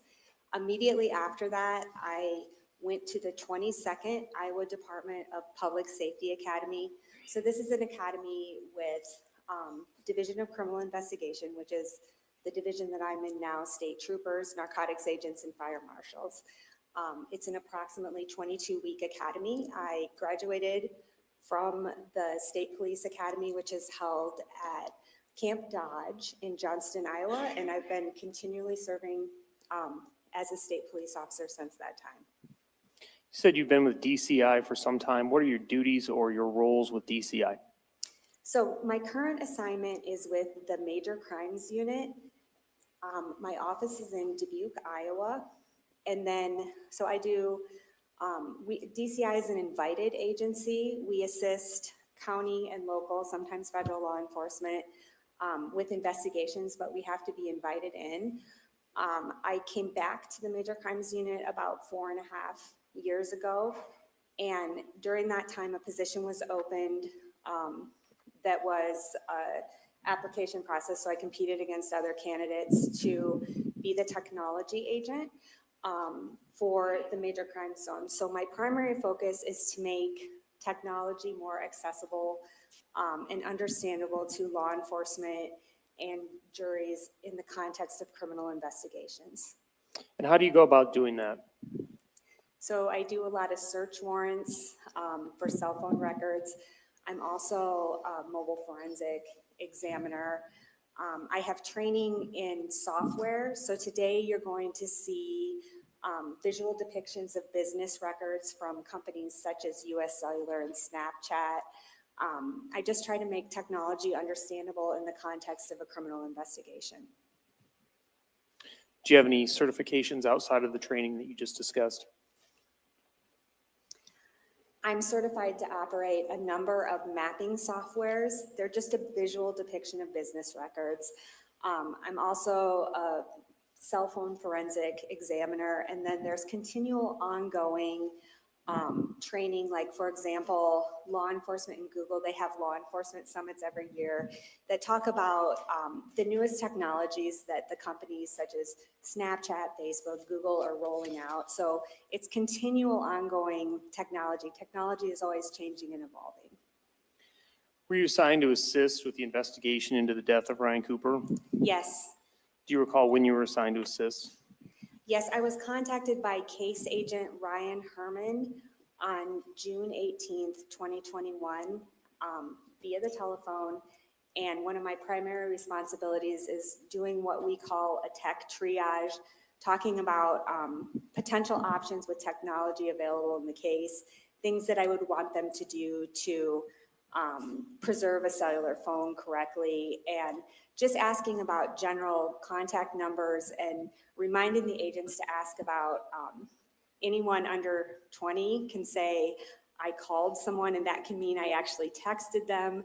That doesn't necessarily mean they use the native app on their phone. Like sometimes they use Snapchat or Facebook, and that can mean I talked to them. So just reminding them to also get like a broad collection of how people communicate with one another that are persons of interest in the investigation. So you're serving in somewhat of an advisory role and providing agents with information to aid them in their investigation, correct? Yes, sir. And you specifically, what was your role or what did you do besides that advisement role? So primarily I focused on a number of records that are actually from the companies. So I'm not talking about physical devices today. I'm talking about a visual depiction of the records from Snapchat and US Cellular, and we have a little bit of Google records in this case that we'll talk about. So when you were assigned to this case, what information did you have? The case agent typically gives me a brief rundown of the details as they know them once they've arrived upon scene and had a chance to talk to and work with local law enforcement. I knew that Mr. Ryan Cooper was killed in his residence. I knew that there were, Mrs. Cooper was present in the residence that day. I asked them to collect phone numbers for Mr. Cooper, Mrs. Cooper, and I knew that they were both business owners or did things in the public, so there was a high likelihood that they utilized things such as social media. So I asked for them to find Snapchat profiles, Facebook profiles, gather their cell phone numbers. I did a bunch of preservation immediately of that stuff, and then I immediately began working on search warrants. So all the information I will testify to today was obtained by serving a search warrant to either the cellular provider or the social media company. You mentioned a preservation request. What is that? A preservation request is a request to a social media or cell phone company, and it just preserves any information that that company has on their server that are business records relating to, for example, if it's a particular phone number or account, it's a snapshot in time on that. They actually don't disclose it to us until we go through proper legal process and we get a search warrant. So you described some of the basic information that you had as you started your work on this case. You talked about some potential sources of information and the fact that you utilized a preservation request. With the information that you had received, how did that inform the decisions you were making on this case or the requests that you were making? So we use the information that we receive from social media companies and cell phones to help guide the investigators in the investigative process, because oftentimes this information will reveal routes of travel, patterns of life, who someone is communicating with, whether it's on Snapchat or whether it's on phone calls or text messages. So I analyzed the information received from cell phone records, social media companies, and then we use that in the investigative process to determine who killed Ryan Cooper. And so you mentioned location data related to a device or a cell phone, correct? Yes, sir. But you also mentioned location data associated with applications, and you mentioned Snapchat and other similar applications. Could you explain the difference between the two? Right. So the location data from a search warrant, in this example, we're going to use Snapchat, that we get back from them is provided by the company Snapchat. So it's independent corroboration of any location information that that iPhone would necessarily have on the actual device. So the company sends back information, and Snapchat, because that user has enabled certain location attributes on the phone. So Snapchat, you can go in and you can say, I want to share my location. I don't want to share my location. There are certain times when you use Snapchat, if you're looking at an advertisement or whatever, Snapchat has, when you sign up for that app, Snapchat's probably going to use your location because it wants to send you ads that are targeted to where you are at in your geographic location. It wouldn't do me any good as an advertiser to see to send someone in Iowa ads that were located in California, for example. So when you provide basic information to Snapchat, such as your address, your phone number with your zip code, your area code, Snapchat and all the applications that are social media applications then can target content to you based on those geographic identifiers. So if someone's using Snapchat, they've enabled those features, that location information is available to Snapchat. That then becomes available to you because that's in their records. Yes, So if you apply for a search warrant, you can obtain that location information. yes. With the information that you had and the potential sources of additional information, what were the first steps that you then took in your investigation? So obviously we take time, and we have to have probable cause to do a search warrant to obtain this stuff. So we have to show that communications in this case, such as on a cell phone or US cellular records, Snapchat records, Google records, are relevant to the investigation that we're conducting, so that it's reasonable that phones or applications were used in the planning of the crime. They would have location information. Sometimes this information can alibi someone as much as it can and put someone's device near a crime, or give location information that's relevant in the investigation. So oftentimes it will clear someone out because their device is nowhere near that. We also look for things like pattern of life. When does a device wake up in the morning? Where does the device routinely go during the week? Like, I go to work every day, so if you were to look at my device information, you would see that my device goes to my office in Dubuque Monday through Friday, most days. And then if you were to look at my communication, you would see I'm primarily communicating during business hours with coworkers that also do my job. So it shows patterns of life. It shows deviations from patterns of life. It shows where a device normally goes. And just to be clear, everything that I'm talking about today is for a device, not a person. I have to say the device went here, the device went there.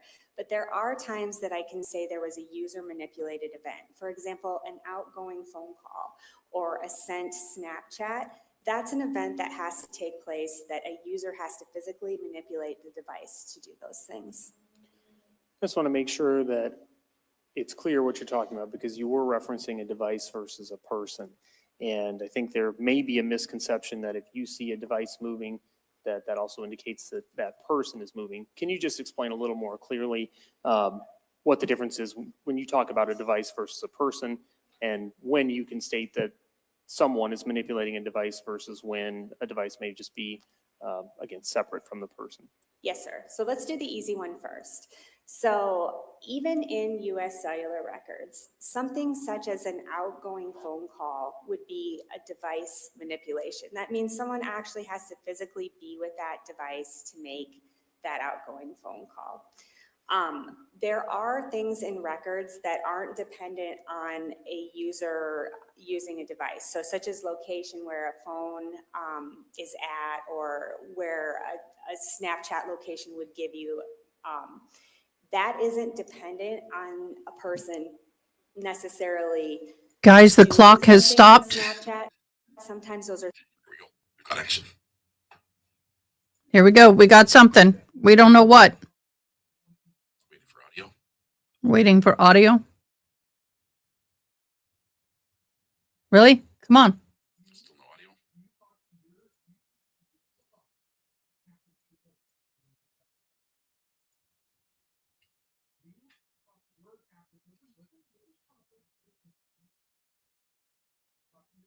There's still no audio. Why do we not have audio?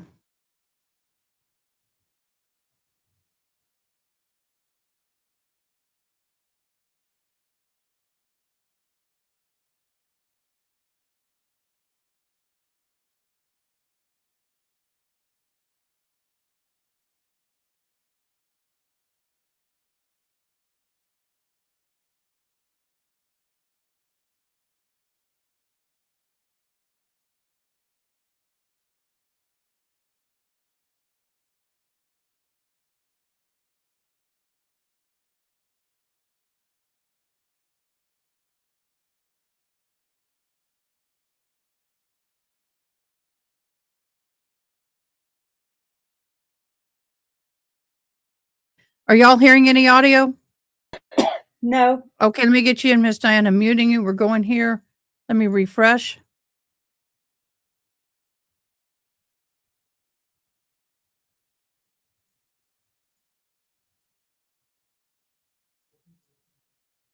Why do we not have any audio? Really? I'm going to another YouTube channel. Hold on, guys. I'm getting there.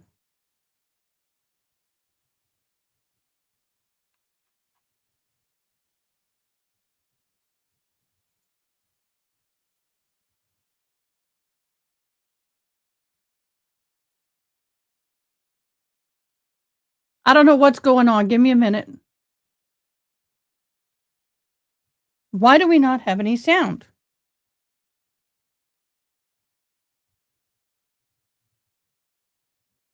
Hold on. Let me check audio.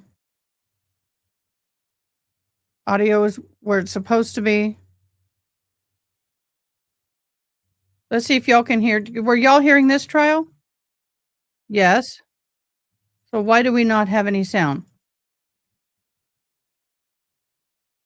All right, guys. RA told me I can do this if I need to. I'm going to pull up RA's The jury feed. has There we go. indicated now on a number of occasions that they are rather hopelessly deadlocked as to those charges, which they still cannot come to any resolution on.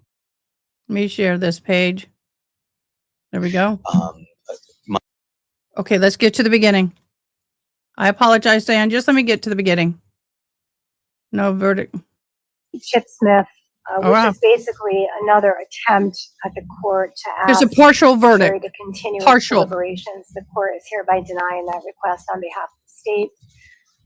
In keeping with Feliciano, this court has not once, but on 2 occasions provided a chunkier or a wider Feliciano charge. On day 1 of the jury having this case, the court received a note that it was hopelessly deadlocked on the murder count. The court, upon agreement with counsel at that point in time, instructed the jury to continue deliberating.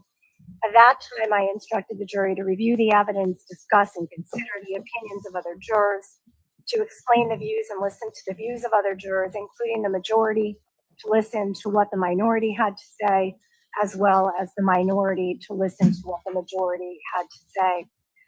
Subsequently, on day 2, after about 5 hours of continued deliberations having passed, the jury did send a second note indicating the following: that the jury was deadlocked on murder at count 1, indicating that the jury had reached a verdict at count 2 and count 3 as to assault in the first degree, deadlocked as to lesser included charges. And with respect to the last count, count 4, again, indicating a possible verdict as to assault in the second degree, intentional, but deadlocked as to the first lesser included charge as well. Once again, that note was discussed with counsel. Once again, upon agreement by counsel, the court extended to the jury another Feliciano type of charge, which included more language than the standard go back and deliberate charge. The court once again looked at the jury and instructed the jury to continue deliberating, to review the evidence, see if any evidence was overlooked, make sure that no evidence was misunderstood, and to explain the views and listen to the views of all other jurors. The jurors did continue their deliberations, and they did review some evidence, which we came back on the record to produce for them. So at this point in time, the court is not going to go ahead and give them a third instruction to continue the deliberations. The court is going to accept the verdict. Just one more thing, if I may put on the record, Your Honor, with regards to the court's intent on declaring a mistrial on the remaining charges that do exist, the state's intent would be, if that were the case, that we would be filing an amended information to include those charges. All right, well, I don't know when you would be filing that amended information, but we're going to accept the verdict before any amended information is filed. So it's a mistrial. Thank you. We have a verdict. We're going to take that verdict. Does anyone else have anything else to say? Nothing from the state, Your Honor. Not from the defense. All right, at this point, we'll bring the jury in, please. Oh my gosh, we have a mistrial.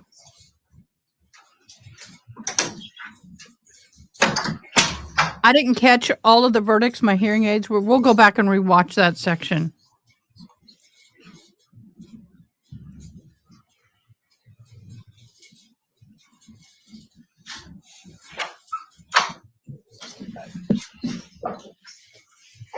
You're found guilty on 2, 3, and 4 of assault.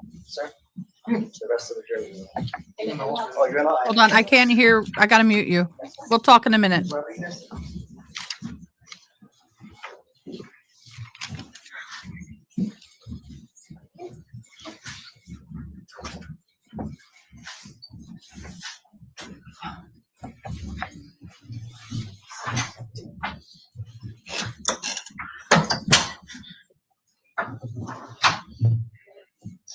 All right.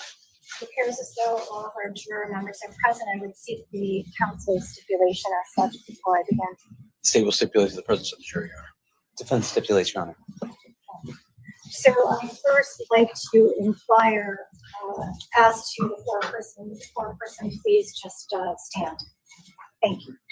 All right. So, Mr. Foreperson, I did receive a note that was signed by you, and it was timestamped as well. The note indicates to the court that the jury, although unable to unanimously agree on some charges, has unanimously agreed as to a verdict on murder at count 1 and manslaughter in the first degree intentional at count 1. Also, as to counts 2 and 3, the jury has a verdict on assault in the first degree intentional.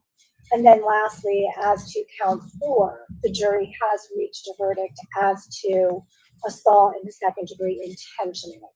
Is that correct? Yes, Your Honor. All right. So at this point in time, I would ask you to be seated. All right, the court at this point in time is going to move forward with the verdict that you do have relative to the counts and the charges that you have relayed in the note and that you have just confirmed on the record. So Madam Clerk is going to be providing to you additional instruction as she accepts that partial verdict, okay? Thank you. Ladies and gentlemen of the jury, as your names are called, please indicate your presence by answering here, rise, and remain standing. So we're not going to hear that. Wow. Surprise, not surprised. Hey, Ronnie, I went over into Discord, over to the bingo section. I put my right cursor there. I said edit. I put my right, it spells, language, and paste. That's it. I can't edit. Don't know why. So maybe you can do it. Identify himself for the record. Yes, here. James Stone. All but the foreperson may be seated. Mr. Foreperson, in the case of State of Connecticut versus Raul Elia Valley, has the jury agreed upon a unanimous verdict as to murder at count 1, manslaughter in the first degree intentional at count 1, assault in the first degree intentional at counts 2 and 3, and assault in the second degree intentional at count 4? Yes, we have. Will the defendant, Raul Elia Valley, please rise and face the jury? Do you find the defendant guilty or not guilty? Not guilty. We have to go through the docket number 8. Oh, it's not on here. Sorry. In docket number AAN CR 22-0189-418T, count 1 of the substitute information charges the defendant, Raul Elia Valley, with the crime of murder in violation of section 53A-54A paren A of the Connecticut General Statutes. Do you find the defendant guilty or not guilty? Not guilty. As to count 1 of the substitute information charging the defendant with the lesser included offense of manslaughter in the first degree intentional in violation of section 53A-55 paren A paren 1 of the Connecticut General Statutes, do you find the defendant guilty or not guilty? Not guilty. Okay, Madam Clerk, please pause. All right, I'm going to direct the court's inquiry to the foreperson at this time. Mr. Foreperson, your note indicated, and that's Exhibit 10, Court Exhibit 10, your note indicated that the jury, after lengthy deliberations, was hopelessly deadlocked on manslaughter in the first degree reckless in violation of Connecticut General Statutes 53A, 55A3 as a lesser included offense at count 1. Is that correct? Yes, Your Honor. All right, so you were unable to reach a unanimous verdict as to that particular charge, is that correct? That's correct. Madam Clerk, please continue on with count 2. Count 2 of the substitute information charges the defendant with the crime of assault in the first degree intentional in violation of section 53A-59 paren A paren 1 of the Connecticut General Statutes. Do you find the defendant guilty or not guilty? Not guilty. Madam Clerk, please pause. Mr. Foreperson, Court Exhibit 10, again, the note that was sent to the court, provided to the court and marked, indicates to the court that after lengthy deliberations, the jury is hopelessly deadlocked on the charge of assault in the first degree reckless in violation of 53A-59A3 as a lesser included offense at count 2. Is that correct? That's correct.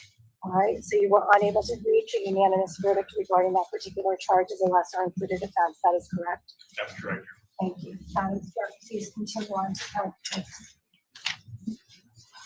Count 3 of the substitute information charges the defendant with the crime of assault in the first degree intentional in violation of section 53A-59 paren A paren 1 of the Connecticut General Statutes. Do you find the defendant guilty or not guilty? Not guilty. Clerk, please pause. Again, Mr. Foreperson, Exhibit 10, Court Exhibit 10, your note to the court indicates that with respect to assault in the first degree reckless under count 3 after lengthy deliberations, the jury is hopelessly deadlocked on that charge of a lesser included offense. Is that correct? Yes, it is. So you were unable to reach a unanimous decision as to assault in the first degree reckless in violation of Connecticut General Statutes 53A, 59A3 as a lesser included offense under count 3. Is that correct? Yes, Your Honor. Thank you. Madam Clerk, please proceed to count 4. Count 4 of the substitute information charges the defendant with the crime of assault in the second degree intentional in violation of section 53A-60 (a) 2 of the Connecticut General Statutes. Do you find the defendant guilty or not guilty? Not guilty.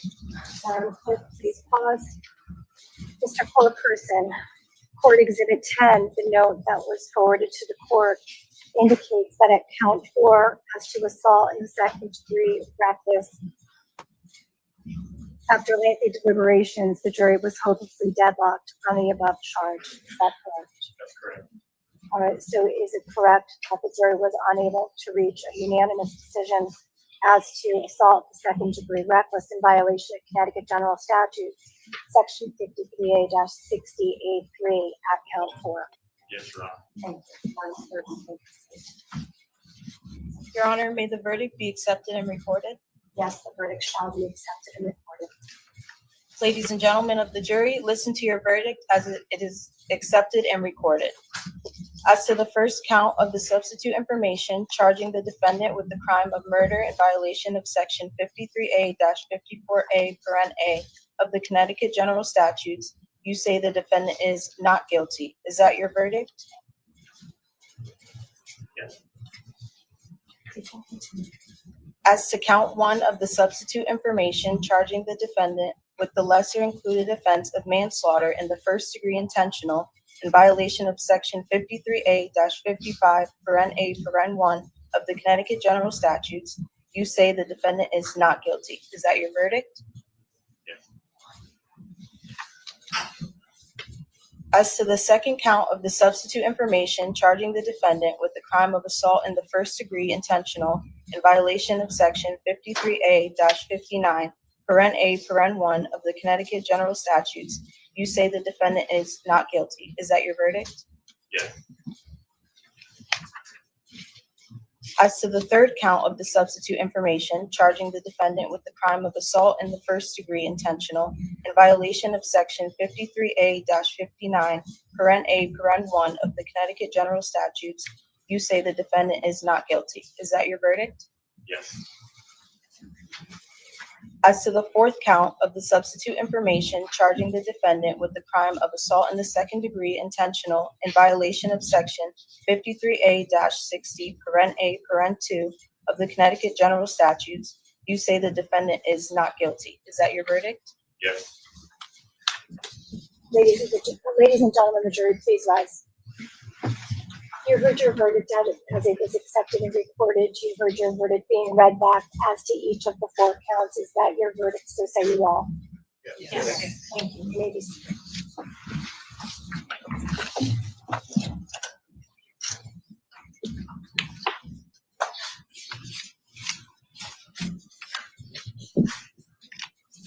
Sorry, guys, I need a breakdown. I couldn't write it down quick enough. Maybe one of you are better at it than I is. I'm sorry. May we be seated? Yes, you may be seated. On no request by counsel, the court is not going to hold the jury. So I won't have the claim. All right, ladies and gentlemen. Pretty much, jury, hung or I'd not like guilty. to address you. Take a moment. Your verdict has now been recorded. It's been accepted by the court. The court will deal with the outstanding remaining charges once I discharge you, but I want to say a few words to you before I do that. Your oath that you've been obligated to keep during this time, you've been obligated to stay silent, not discuss this case. I am now relieving you of the duty of your oath, so you are released from your oath. It is, of course, up to you to decide whether or not you wish to discuss this case with anyone or your role as a juror with anyone. You certainly have no obligation to do so. And please be aware that any comments that you shall make may become the cause for further proceedings concerning the verdict. I would like to take this time to recognize you and thank you for your very important service, serving as a juror, especially on a lengthy trial such as this. This takes you away from very important other aspects of your life. So I want to thank you for the time commitment that you gave to this case. I know that we originally asked you for a commitment through July 1st, and you have graciously given us your time for a rather extended period beyond that July 1st date.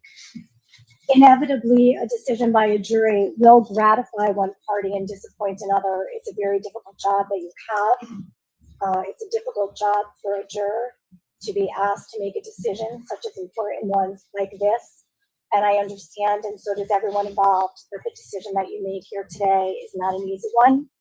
These are decisions, however, that are extremely important to our society, as well as the individual defendant. We all recognize that it's not an easy one, and we thank you for taking the time to reach the decision that you did reach here today. We're very grateful to you for performing that very important assignment.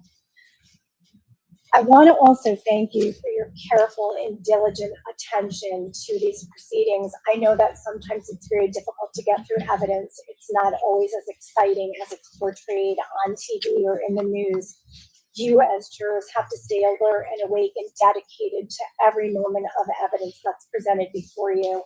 And I constantly remained vigilant of all of you and your attention. And I want to thank you for providing us the attention that you did. So at this point, I want to let you know that you are discharged again from your oath. You are allowed to leave. However, there are documents that we do need to provide to you, and I would also like an opportunity with you to give you those documents with the clerk. I would appreciate it if you would stay back here at the courthouse for a little bit. There are some matters I do need to tend to on the record, but if you would just give us a little bit more of your time just so that I can get you those documents, I would appreciate it. Although you are under no obligation to do that. So that's an individual choice. You will be escorted by the marshal. I will ask that you remain in the room for a little while so we can clear halls and I can clear the courtroom and then hopefully get a chance to speak with you. Thank you.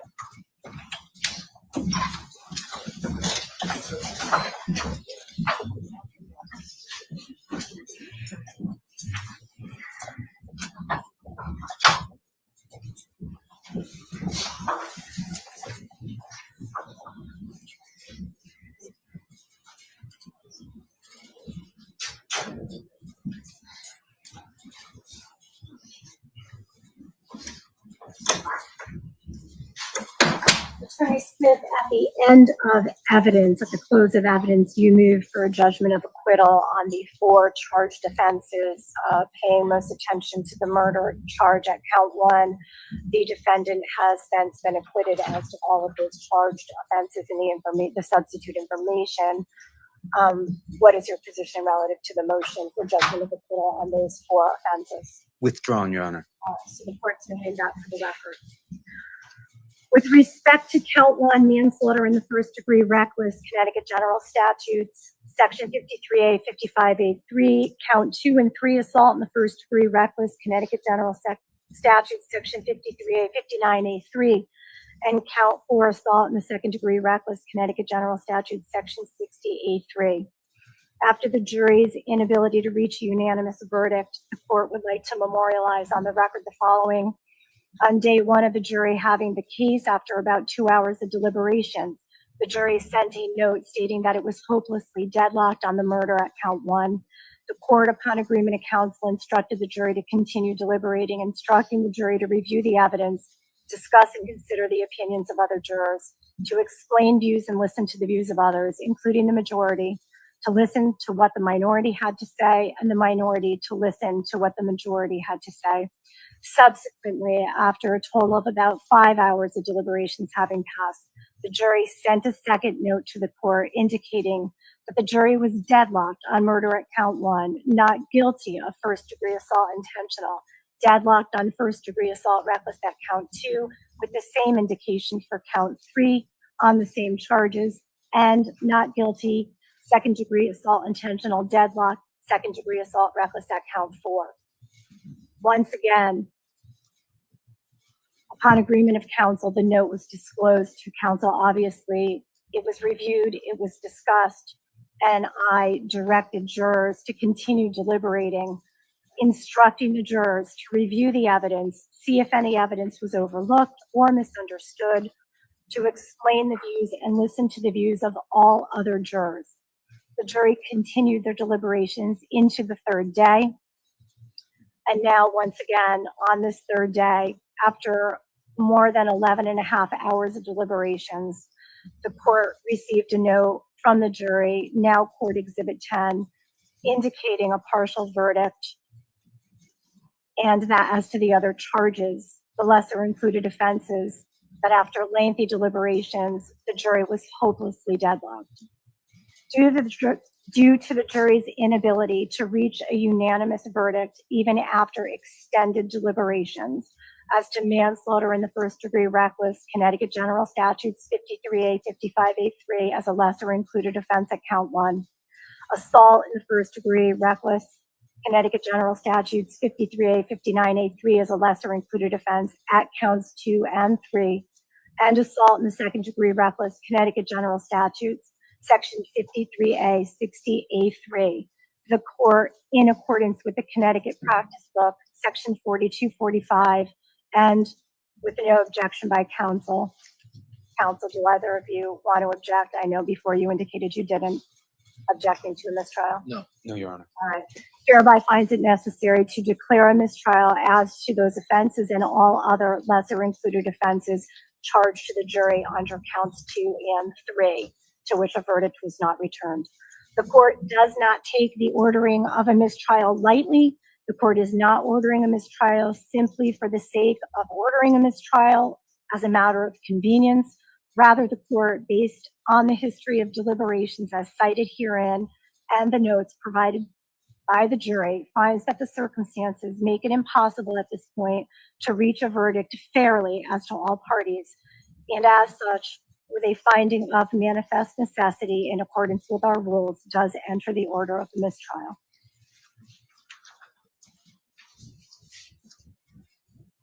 I'd also like to take a moment to address everyone. I first would like to address counsel and thank them for their courtesies to the court and to each other during the course of this trial. Also to the family members, all of them, the spectators that have been present in this courtroom every single day.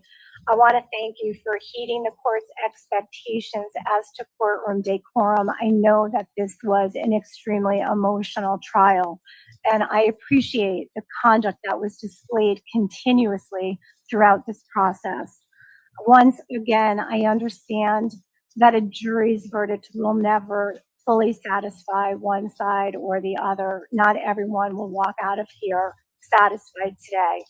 And I apologize for that, but this is the process that we have, and the court believes it to be a fair process.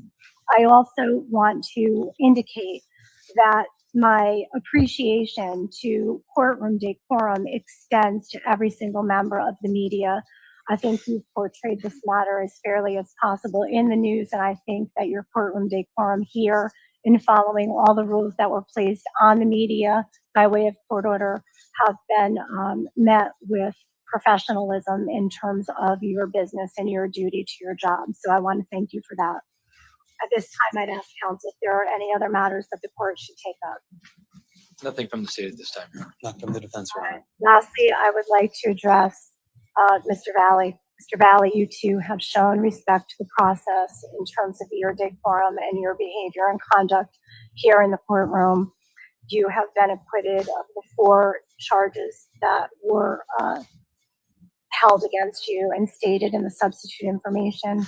So at this point in time, I wish you the best of luck moving forward. Thank you. Counsel, thank you. Thank you to everyone. He's a free man. All rise, court's adjourned.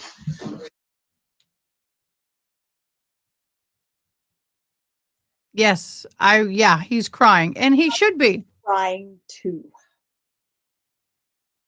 You know, it's a horrible situation. Teenage alcohol, teenage hormones, and it's a struggle. I looked up the Iowa involuntary manslaughter, the definitions, and involves the unintentional cause of death of another person through a reckless act or criminal negligence. This includes the action that demonstrates a willful or wanton disregard for safety of another, such as driving while under the influence or engaging in other dangerous activities. reckless endangerment, engaging in dangerous activity that, while not directly intended to cause a death, created a high risk of death or serious He was injury. charged with 3 counts of assault, accused of stabbing 3 others at that party. We know over the course of 9 days, the jury heard from more than 24 witnesses.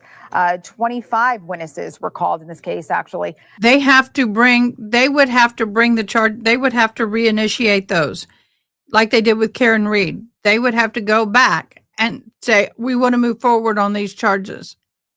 And they haven't done that yet. Many of them teens who witnessed the They can fight do it again. that led up to the stabbing. We know that Valle's family was there in the courtroom to show support, and you could see, we're taking a live look outside. You could see a few family members with tissues in hand, wiping their face. Again, a very emotional trial for this young man who was only 16, 17 years old at that time. We are having a few issues with the camera there, it glitching every so often. We have both of our reporters, Kyle Jones, who covered this deadly stabbing back in 2022, and our other colleague, Jennifer Cuevas. We'll get to Jennifer in just a moment, but first I want to get to Kyle, who covered this case back in 2022. Kyle, tell me about the reaction here inside the courtroom. Amber, there was probably 40 or so people in that courtroom that were there for both sides. There was probably about 15 people for Valle and maybe 22 or so for Jimmy McGrath's side of the family. So they, in addition to all of the people that were there just to witness, it was a packed courtroom. So I just want to emphasize that it was a packed courtroom. And then there was probably about 9 or 10 bailiffs, sheriff's deputies that were in there to kind of monitor the room. So you got a sense of how much tension was in the room. It was silent with all of those people in there for probably about 35 to 40 minutes. No one said a word. You can actually hear the air conditioner rattling in there. So it was silent. There was a lot of tension in that room. And so when, after probably about 35 to 40 minutes, when the judge came in to announce that verdict, the first announcement was a partial verdict. So you could see that people were kind of trying to figure out what that meant, and they walked through what that meant. And then finally, when they announced the first not guilty on the murder count, there was like an audible sort of, kind of cry or muffled on the side of Raul Valle's side. And then, it just sort of sounded like muffled reactions throughout the courtroom there. So it just was a very tense moment when that announcement meant that tension broke in that room. And you could hear people starting to cry, people to grab tissues. And there were some also audible reactions on Jimmy McGrath's side of the courtroom there. There were people who began crying and began grabbing tissues, just holding their face in what appeared to be shock on that side. So just people just gasping. So it was a very, very tense moment inside that courtroom. And again, as you said, this all started back in 2022, and it was about a group of teenagers that, were involved in a fight, and this tragedy happened. So, since 2022, it's just been a difficult time. And you could imagine probably for the family and for the community of these young people who got in a fight that night. And this is the result, that Jimmy McGrath's life was taken. And, Raul Valle is now found not guilty on those charges, Amber. All right, Kyle Jones, thank you so much covering this from the very beginning. We appreciate that. We do have our other reporter, Jennifer Cuevas, that is out there on scene. We will get to her in some time. But again, this is the third day of deliberations now in the murder trial for Raul Valle. This was before when he heard that he was found not guilty on the most severe of charges. Just the emotion you could see on his face, taking a deep breath with his defense attorney's hand on his shoulder there. And we know those lesser counts, the jury was deadlocked on those counts. We know that they gave, again, 3 notes to Judge Sherry Murphy, just having questions surrounding evidence, having to replay back those testimonies, and just going over video that they saw of that night, which was really just a melee. I don't know if we could have that video, if we could pop that video up from that night. Again, this was May of 2022. Raul Valle, now 20 years old. He was 16, 17 at the time. And the biggest thing in this case we were talking about was the defense saying that self-defense is messy. And there is the video there right on your screen. And you could see again, this was really just a group of teenagers here at this time. You know, Raul Valle testifying that it was in self-defense. His attorney saying that it could be messy. We are seeing these were just young kids at this time, having gone from one house party to another. There were several witnesses that were called in this case. We're talking 25 witnesses. Now to get back to the reaction of this case, we know both families were there. We want to bring in our colleague, NBC Connecticut's Jennifer Cuevas, with more on reaction on this case and what it really felt like in the courtroom there, Jen. Amber, it was so incredibly tense in the courtroom. They had us on the edge of our seats for nearly 30 minutes before the judge and the court marshals all started to come on in. Now, the families, once that verdict was starting to be read, the Valle family, they were shocked. There was tears of joy. There was relief. They had the friends sobbing. We had the mom sobbing. It was just a complete crazy moment. Now, you are seeing right here behind me, some of the families start to come out. We are seeing Raul Valle and his family and friends being escorted here. First, we have his mother coming along. We have some friends that have just been here throughout the entire course of this trial. Again, family, friends. Here we have defense attorney Kevin Smith right alongside his client. Now, there was so much relief from that side of the family, from that side of the courtroom. You can see those court marshals just escorting them, making sure that everything is staying calm and under control here at Milford Superior Court. But again, inside the courthouse, it was just a really shocking moment. The McGrath family, they were stunned. Jimmy McGrath's father, he was completely stunned. He was red in the face. I don't think he could really imagine this sort of verdict coming down. It was also very quiet on that side, pretty much silent. You could tell that the family and friends were definitely disappointed at this verdict. And the judge did address that as well. She thanked everyone in the courtroom for their behavior throughout this trial, including the families, both sides, including the defendant. And so this is what we are now all dealing with. We have not seen the McGrath family come on down yet. Jimmy McGrath's mother and his sister did not join these proceedings today, but we do have a strong support from family and friends, and of course, James McGrath's father. Amber? And Jen, I do have to ask you one question here. When we talk about people's decorums on both sides, I know we were talking to Kyle before and she gave us some information that inside the courtroom there were about 10 court marshals, because this could have been this was a very tense and emotional trial. So tell me the importance of that, of both of these families. Yes, you know, the judge right. Yes, Amber. You know, the judge, again, she did thank both sides. She thanked everybody in the courtroom for their behavior throughout this trial. She acknowledged that it has been a very emotional 2 weeks, and of course, even the years leading up to these proceedings. And so I think that on behalf of the court, they just wanted to make sure that everything was okay. And so they did bring those additional 8 marshals. We were used to seeing 2 on a regular day, and today, all of a sudden, it was 10. So everything, again, was common there. And it worked out in the part of the courthouses too. Jen, thank you so much for tremendous reporting there. We do want to reiterate the McGrath family has not come out of the courtroom just yet. We are told the family will not be addressing the media at this time.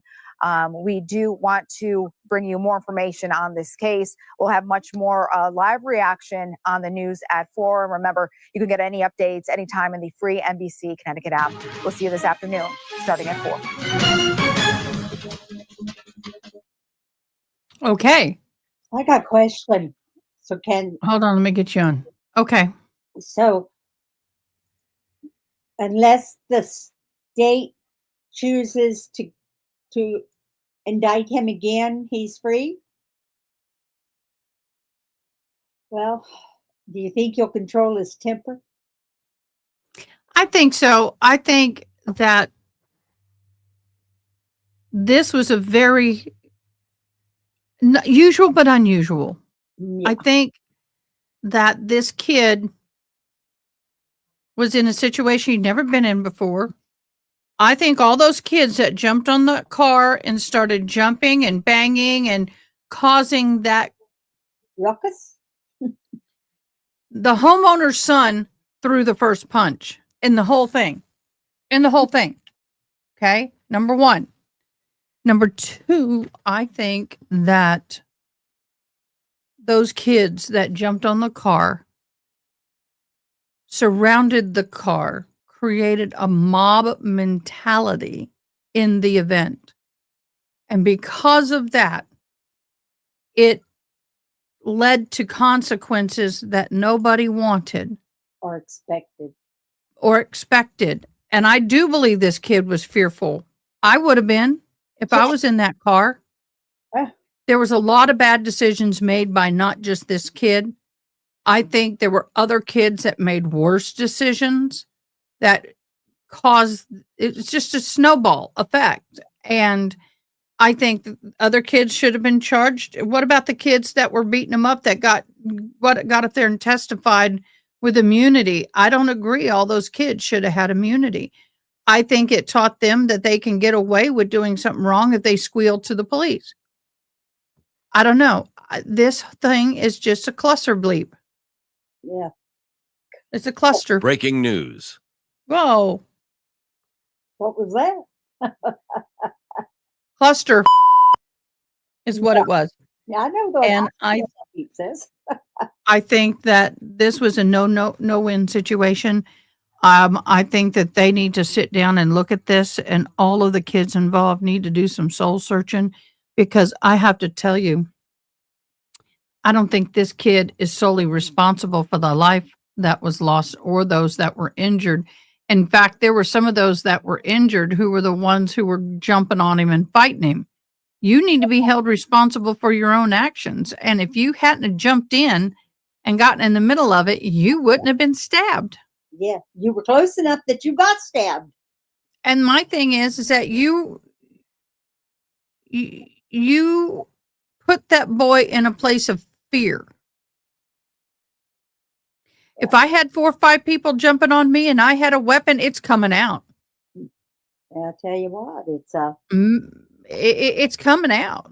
And I'm going to do what I have to do to defend myself. But I also think he needs to take responsibility for his actions, drinking, underage, going back. Yeah. Even though he was a rider in a vehicle that went back.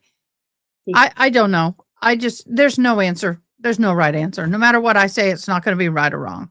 Yeah. Everybody can agree to disagree with me. That's fine. But I just think this whole situation and the way they charged it was wrong. He may have been charged with a lesser and not so. So this is what I hate about having 4 charges and each charge had 2 or 3 lessers. It's too much for the jury.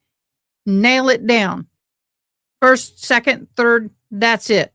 Simplify this process. I think the lessers are getting to jury deliberators and making it more difficult. But could he have been found guilty on a lesser if they just had 1, 2, and 3 charges?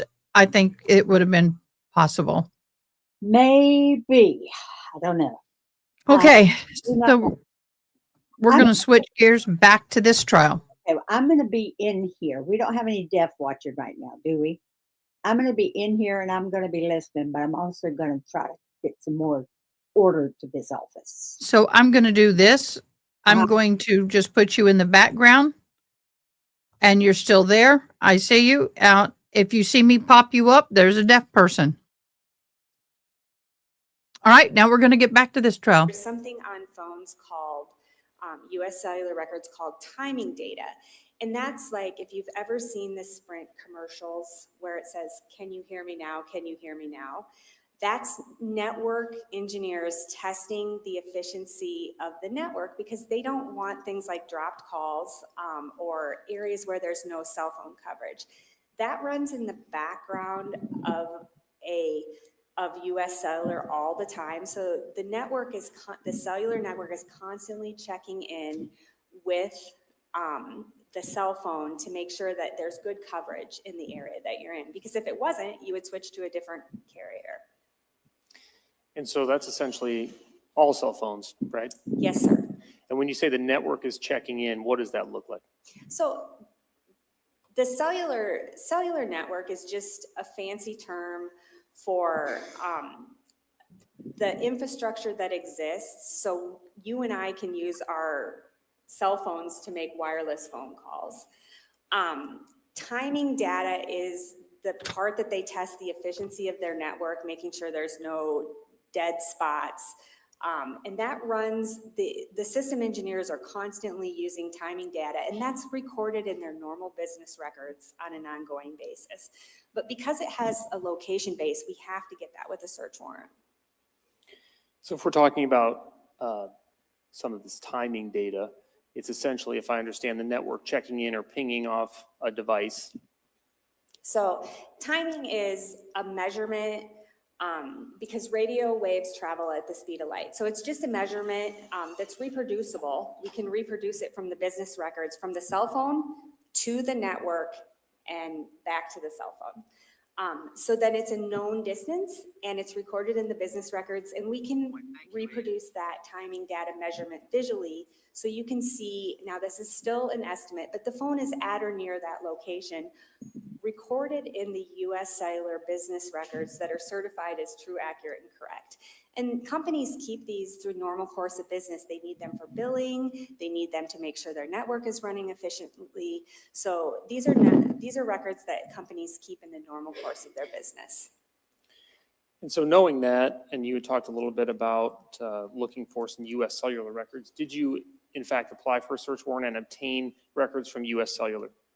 Yes, search warrants, I didn't do every single search warrant in this case. Search warrants were applied for by law enforcement and the records were obtained, and then I examined the records. When you obtain those records, are those for specific phone numbers or how are they delineated? They are. So when you apply for a search warrant for a cell phone company, you have to provide them the cell phone numbers that you're looking for. Judge, may I approach this witness? You may. You don't need to ask again with this witness. Thank you. Showing you Exhibit 1 and the state's exhibit number 315. Take a look at that. Ask you to recognize what that is. Yes. What is that? This is a certificate of authenticity for business records from US Cellular. And is that in response to the search warrant that you just referenced? Yes, it is. And what are the target numbers associated with that records request? You'll need to read the phone numbers, I suppose, but if you could just indicate whose phone numbers those were to your knowledge. Sure. It's Houston Danker's phone number, Karina Cooper's phone number, Ryan Cooper's phone number, and Aaron Cooper's phone number. And the date range of these records is June 1st, 2021 through June 18th of 2021. So 18 days in June. And Your Honor, at this point, the state would move to admit State's Exhibit number 315, as well as State's Exhibit number 316, which is the location data received and certified by those by the certification in 315, and that's by stipulation of the parties. Ms. Watt, just No to objection. confirm, okay, then State's Exhibits 315 and 316 are now admitted.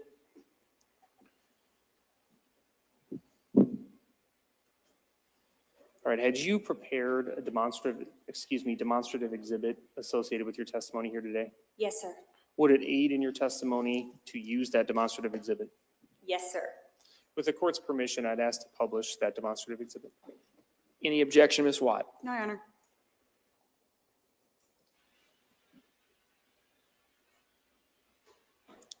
Hold on, I think I need to reset the projector, so just give me a second.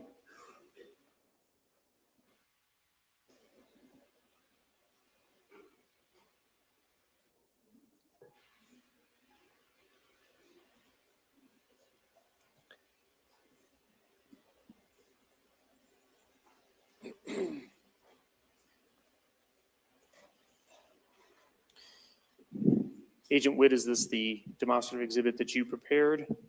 Yes, sir. And I'll let you know as well that there is a laser pointer up there in front of you. If you want to use that, I believe it'll show up if we lower the lights just a little bit, if you need to use it. So what is this first page of your demonstrative exhibit? What does that show us? So this is just going to cover for you visually the records that we looked for. So the US Cellular records that we obtained from search warrant, and then there's our date range of June 1st through June 18th, 2021, are for Aaron Cooper. I'm just going to refer to it by the last 4 digits of their number there. And then you'll also notice that we assigned, so Aaron Cooper's number, the last 4 digits of his cell phone number are 0636. And then if you look, Aaron Cooper is assigned orange. So anything that's mapped for Aaron Cooper will be orange throughout the entire presentation. Houston Danker's cell phone number is the next one. The last 4 digits of his cell phone number right here are 1616. And then anything mapped for Houston Danker in this presentation will appear red, and it will appear consistently red through the entire presentation. Ryan Cooper's cell phone number is 3536, the last 4 digits, and Ryan Cooper's US Cellular cell phone records will be green, and Karina Cooper's cell phone number 6135 are her last 4 digits, and anything mapped for Karina Cooper will be blue. All right, and that's for the US Cellular records that you obtained? Yes, sir.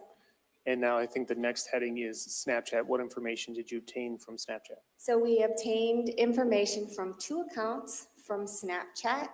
The first one, the HDank1, for the date range of March 1st, 2020 through July 1st, 2021, is Houston Danker's Snapchat information.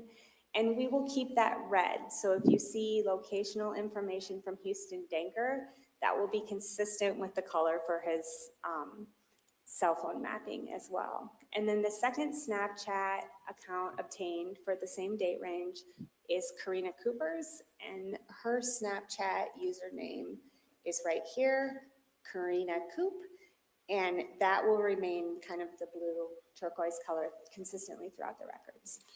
And then at the bottom of this slide, it indicates that you had prepared a search warrant for Google. What information were you seeking from Google? Right, so we did a search warrant to Google. Google has a wide variety of information. Obviously, this is the Gmail address here, karinacooper50@gmail.com. Google also sometimes has locational information. It has information about apps that you use through the Google browser. So if you download Snapchat, Google records that. If you change your password on something, Google records that. It can have locational information. And also there's all search history that can be there.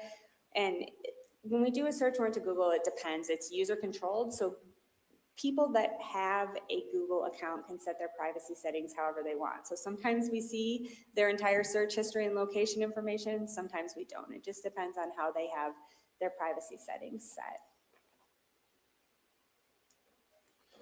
And the range for the US Cellular records was June 1st through June 18th of 2021. Is it your understanding that Ryan was killed on June 18th of 2021? Yes, sir. Moving on to the next slide.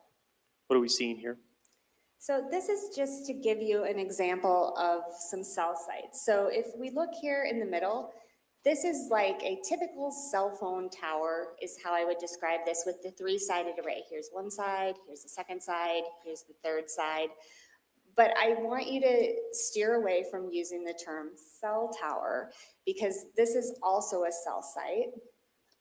It has cellular communication on it. We see a lot of antenna arrays for cellular carriers in Iowa on water towers. This is in Mason City. There are cell phone towers on a building.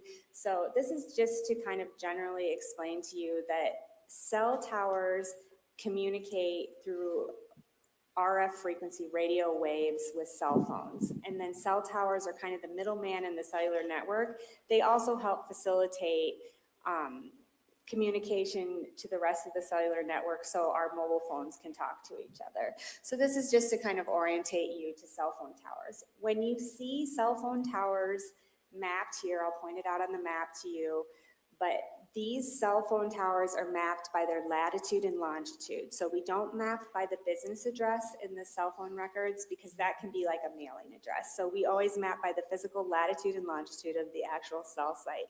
And the latitude and longitude is provided in the US Cellular business records. So in the business records, these cell sites, towers, or whether the communication devices are on flagpoles, et cetera, that information appears by latitude and longitude in the records. It does. All right, what are we seeing here?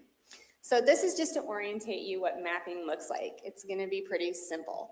So in this case, where the triangle meets here, that's the geographic location of the cell site or cell tower in this case that we're using. This arc and shaded area here is just to tell you what sector. Do you remember the last slide where we saw the 3 sectors? This is just to tell you what sector it's using, and this is just to cue your eye. So this is a cell phone call.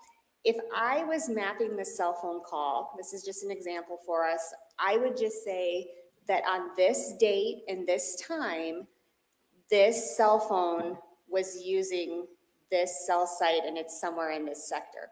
But I cannot be any more specific on that with just a simple cell phone call. So if you think of a flashlight analogy, and I am standing at the point and I'm shining the flashlight, anywhere that beam goes, kind of in this sector, is where that cell phone can be. All right, and so you said that's as specific as you can be with that information. What's per call measurement data? So per call measurement data is our timing data that we talked about earlier. And this data is awesome. So here's our cell site, and this is just showing this is the cell sector. But with this timing data, I can actually be very specific. I can say that during this date and this time, this phone was at or near this arc at this time. So it's much more specific. So we can place phones much more specifically with that. And as you will see in next slides, there's thousands of these data points. So if 2 data points cross, if we have arcs that would cross one another, it's kind of like Pirate's Treasure. It's X marks the spot. The phone is, that's the first place that I would use to look at the phone. And I've been looking at mapping records for 18 years now. We've used them to find deceased people, missing children, silver alerts, things as small as a set of keys, driver's licenses. So we always look for independent corroboration of our data. We don't just ever use one set of data. We use the extractions from the cell phone, we use cell phone records, but these records are very, very accurate, and they help us determine where a cell phone was at a particular date and time.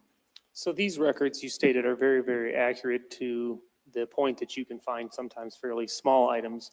Yes, sir. And is a further degree of accuracy obtained then by cross-referencing this information with other location information such as that you referenced from Snapchat? Right. So as a tech agent, it's really important to also get a wide variety of sources. It's like putting a puzzle together, and we don't take all of our puzzle pieces from one source. We want to see a complete picture. So we always look for additional sources of information that corroborate location information from one set of records. So we're constantly evaluating that against cell phone extractions, data from other sources that may have locational information. Is this only valuable for devices that are fixed, or does it cover movement as well? It covers movement as well. And is that what we're seeing here in this next slide? Right, so this is not an actual slide from our presentation. This is for illustrative purposes here. But sometimes, as you can see, we have Monarch Highway 80 here. And then you can see that the device is moving. So the device is here at 10:28 p.m. It's here at 10:47 p.m. And then the device is here at 10:21 p.m. So in this particular example, I told investigators you need to look for a device moving in a vehicle because I certainly can't travel that far on foot during that time. So I would look for the device moving along this interstate, and I would look for a vehicle or something that could convey the device along that interstate. So sometimes it can show us a movement from one place to another as well. If you're standing in a fixed location with a cellular device, presumably it's going to bounce off one tower or the location will be fixed. If you're moving in a vehicle, how is the phone or the device interacting with the towers? So I always tell people that devices are like divas. They always want the best signal. So not necessarily the strongest signal, but the best signal. So devices always make a batting order. So they may actually see all three of these towers at one time. But when the device is here, this device says the best signal is coming from this cell phone tower. When the device arc is here, the device has switched its batting order and said, this is the tower that I am communicating with on the cellular network that has the best signal. And then when the device is in this area, it's again switched towers and said, this is now this is called network optimization. This is now the cell site that has the best signal. So the device, the network always, and the cell phone always want to use the best signal, not necessarily the strongest signal, the best signal for that. And then our location of the device would be at or near this arc on the last slide. So the phone is always switching to whatever will provide, whichever tower or cell site will provide the best signal. Absolutely. I've seen records where a person walks across the house, and when they're on the west side of the house, it uses one cell site. When they're on the east side of the house, it uses another cell site because it's the best signal. All right, and so that was cell network location information. You talked about per call measurement data. This is about Snapchat geo-targeting information. Could you explain what's different and distinct about this geo-targeting information? Yes. So geo-targeting information was developed by marketing companies as a marketing strategy to deliver more relevant content to a user's phone based on where they're geographically located. And Snapchat will say this, it says it in its disclosure policies. It collects three types of information. That's locational information. It also collects your address, your area code, your cell phone number, and your zip code, so it knows where you're at. There you go. It knows where you're at. So the three types of information that Snapchat collects to target ads to you is IP information, GPS coordinates, and cellular data. And then Snapchat gives some broad information about the accuracy of its geo-targeting information. So at the country level, its geo-targeting information is 90% accurate. At the state level, it's 75 to 80% accurate. And then its accuracy varies on that based on zip codes, cities, and regions. And they don't give us more specifics than that. So Snapchat's geo-targeting information comes from three sources of location information, and then you can compare this information from Snapchat with cell phone network location data. We absolutely cross-reference it, yes. What are we seeing here? So this is just an example of what a radius. So Snapchat is saying this phone is at or near at this date and time. So on June 17th, 2021 at 8:11:25 p.m. This phone is in this bubble, and this bubble is 36.6 meters. So the circle of the radius is determined by latitude and longitude, and that's going to be in the center right here. That's going to be your center. So it's just giving us some information about accuracy, essentially, correct? Yes. All right, what are we seeing here?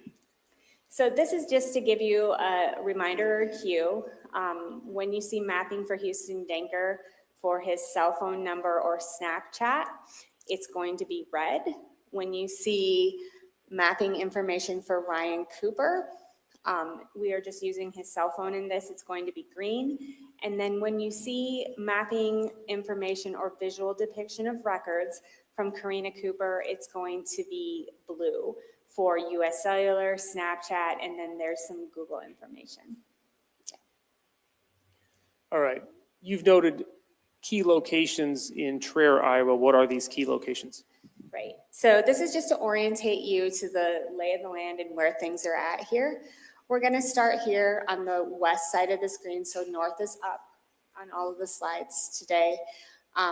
Ryan and Karina Cooper's residence is here, 1846 K Avenue. This pin just represents the geographic location of their house.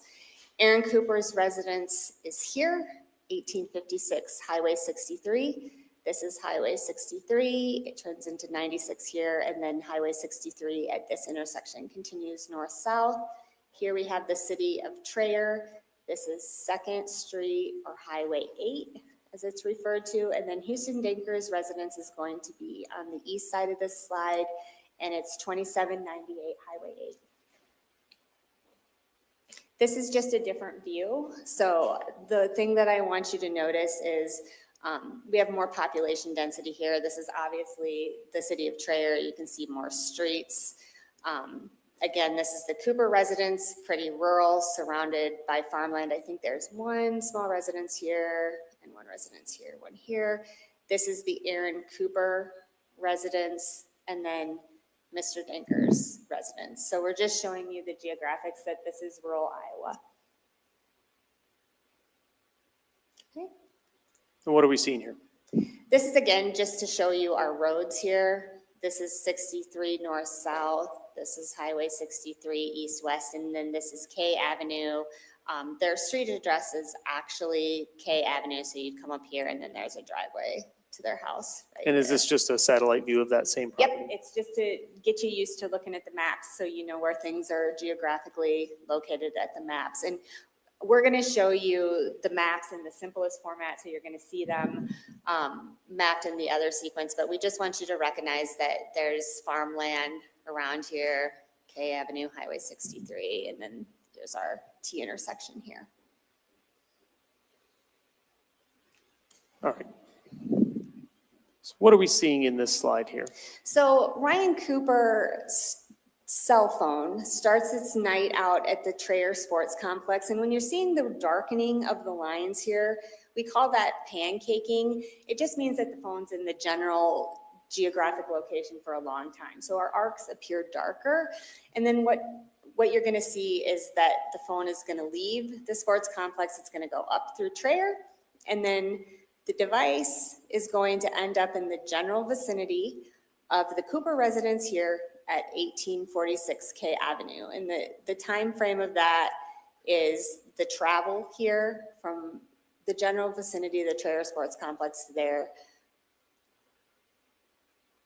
There we go. Was 740 to 802. So if you look at Google driving distance, so if you were just to put that in your map and say, what is the driving distance from the Traer Sports Complex going up 2nd Avenue and through Traer, which is the path that I see the device travel. Google driving distance says that that takes about 10 minutes. So the device, when it starts to migrate from the area of the sports complex, Ryan's device, I don't know what they had going on that night, but it takes them, this device on this trip, approximately 22 minutes from the Traer Sports Complex to the residence, the Cooper residence at 1846 K Avenue.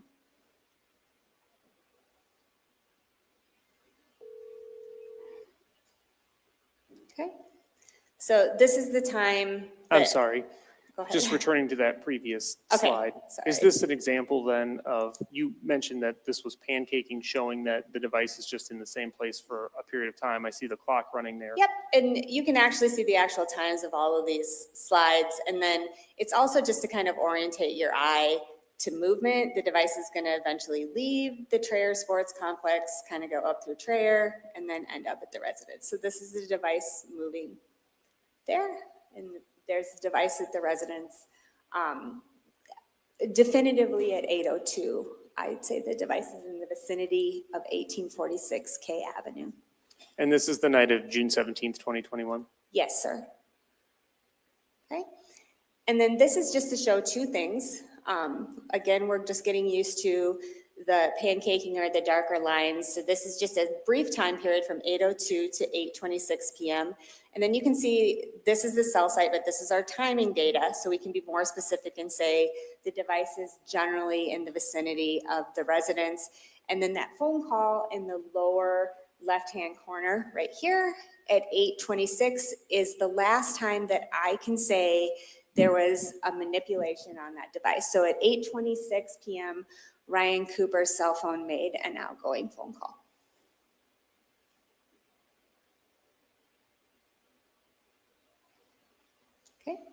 All right, what are we seeing here? It says June 18th, 2021, 4:43 a.m.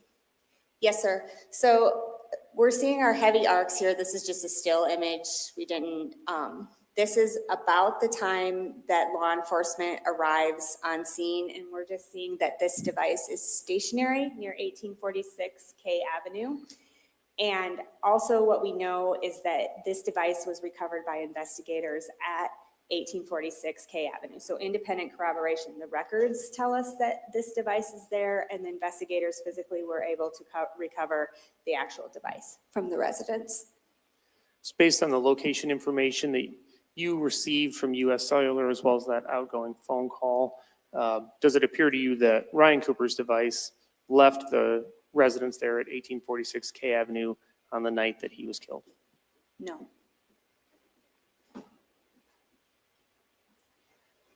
And that was information for Ryan Cooper's phone. This is Karina Cooper's phone, correct? Yes, sir. And you're going to see this in blue. We've put the blue up there just so you know. This is what Karina's phone was doing on June 17th and 18th of 2021. And this is sourced from US Cellular records and Snapchat information? There are two sources in here, and I'll make sure to point out the difference between them. So again, we see Karina's phone on June 17th, 2021 at the Trayer Sports Complex. It starts at the Trayer Sports Complex, and then you're going to see here shortly that Karina Cooper's device is going to leave the Trayer Sports Complex, and it's going to follow the same path over to 1846 K Avenue. And then, can we just replay that slide one more time? Go forward for me. Thanks. So this is when the device is stationary at the Trayer Sports Complex. So I'm just showing that her device is also at the Trayer Sports Complex. Counselor, can you go forward to the next slide? I just want to show them the Snapchat, sorry. And this is just to show that she has Snapchat information around the Trayer Sports Complex between the time of 5:48 and 7:40. The specific times are indicated on here. So we have cell phone information from US Cellular, and then we also have Snapchat information that agree that this device is in the general vicinity of the Trayer Sports Complex.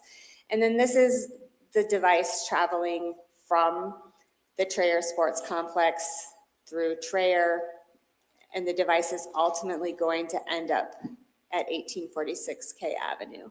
But in reviewing these records, obviously I watched them hundreds of times. I see what I think is a little pause in Trayer, and we will show you on Snapchat where that is on the next slide here. So this is the device leaving. Do you see some overlap of arcs here? I think this device stopped at Pizza Palace on the way home in Trayer, Iowa. So we see that on Snapchat, and I see just a little pancaking and overlapping in town. And then ultimately, there it is right there. And then this is Snapchat to show by this time this evening that the device ends up at home. It takes about 20 minutes and 25 seconds for her to get home. And then the US Cellular data also agrees that Ms. Cooper's device is home during this time frame. So this is just to show from 8:01 p.m. to 4:43 in the morning. And then we do have some Snapchat locational information that shows the device is in the general vicinity of 1846 K Avenue. So our data is in agreement. And is this just the US Cellular information, and it also has an outgoing call as well? Yep, and then we have one outgoing phone call. So the last time on the 17th of June 2021 that I see a device manipulation, so this is a human manipulation, is at that 8:04 time frame.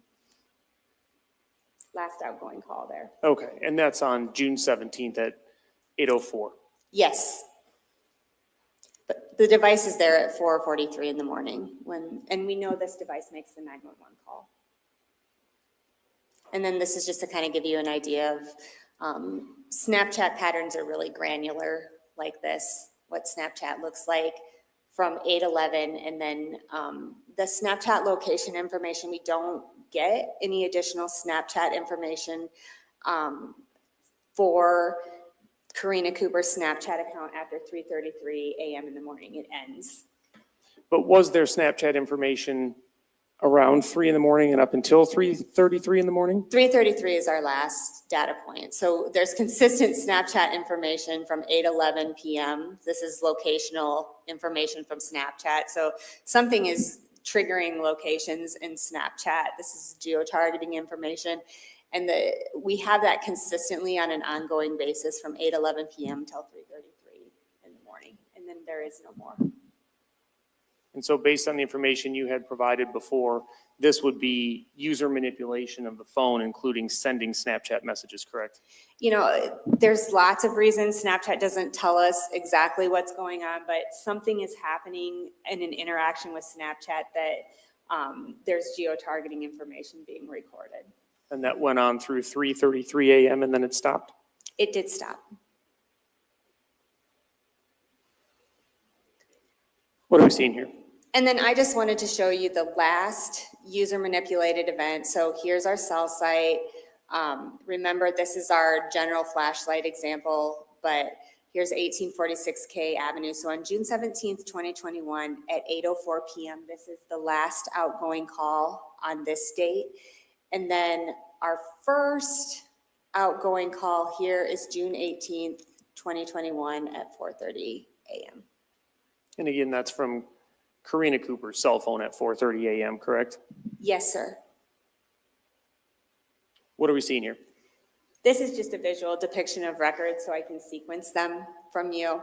So what you're seeing here is at 4:30 a.m., Karina Cooper's cell phone calls Aaron Cooper's cell phone. This is a connected call recorded on the U.S. cellular records, and that call is 27 seconds in length.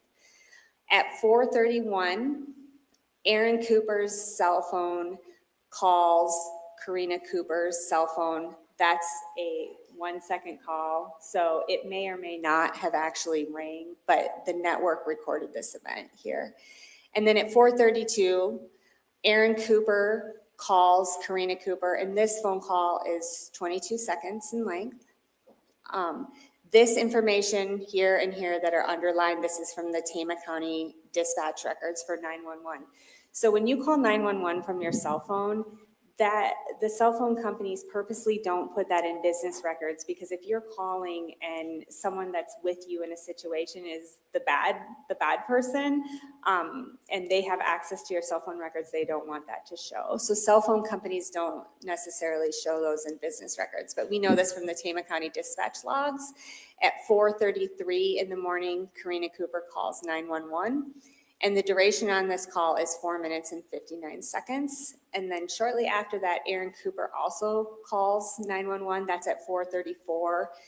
And that phone call lasts 7 minutes and 41 seconds. At 4:39, dispatch puts, and they're actually on the phone with him the whole time, puts Aaron Cooper out at 1846 K Avenue. And then 4:42, dispatch logs the first deputy on the scene from the 911 dispatch logs. All right, and this is Houston Danker's U.S. Cellular and Snapchat information, correct? Yes. So this is just, Mr. Danker works in Van Horn, Iowa, and this is just him progressing up to his residence here.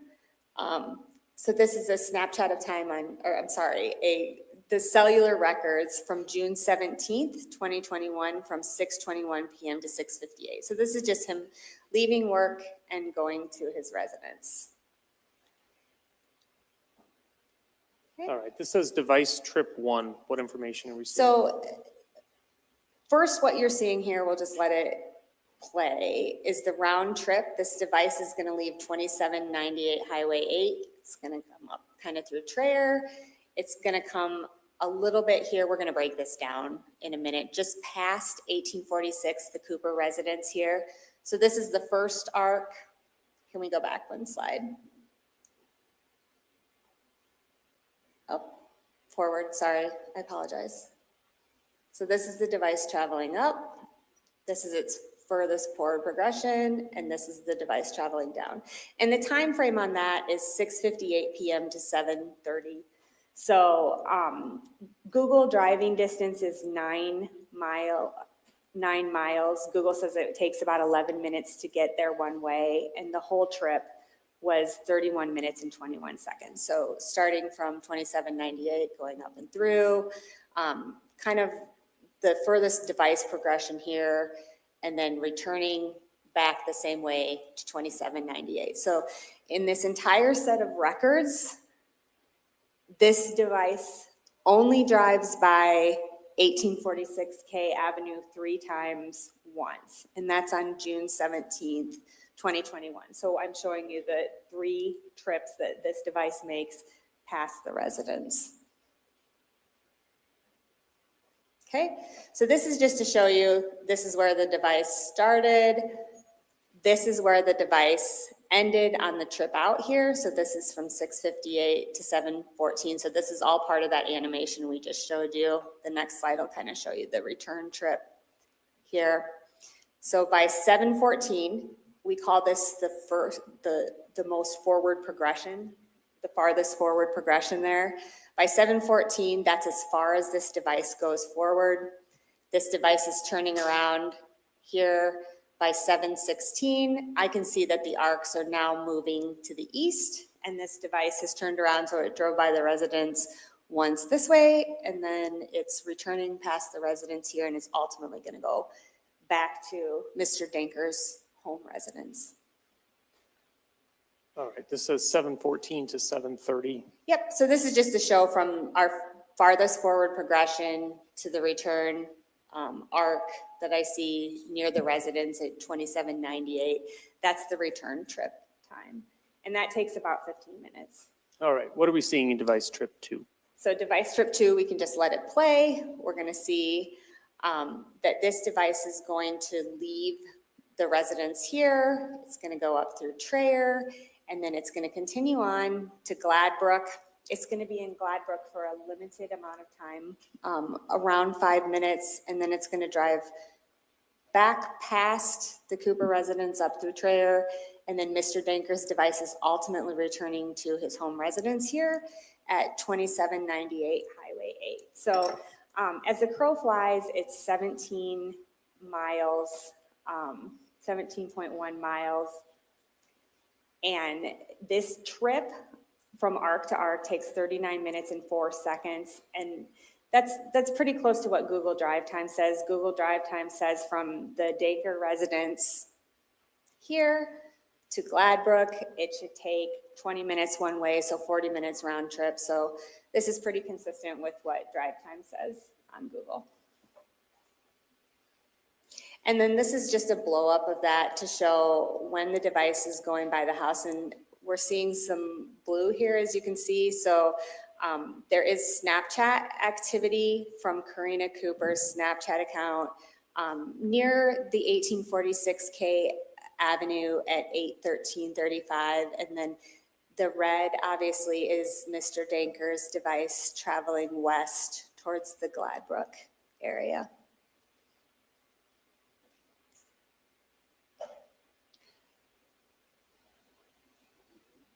All right, the next slide here. This is just to show that Mr. Danker's in Gladbrook for a limited amount of time. This is our farthest outward progressing arc. That's at 8:20. And this arc here at 8:25 is showing that the device is returning, starting to move eastward. So the device is in Gladbrook for less than 5 minutes on device trip number 2.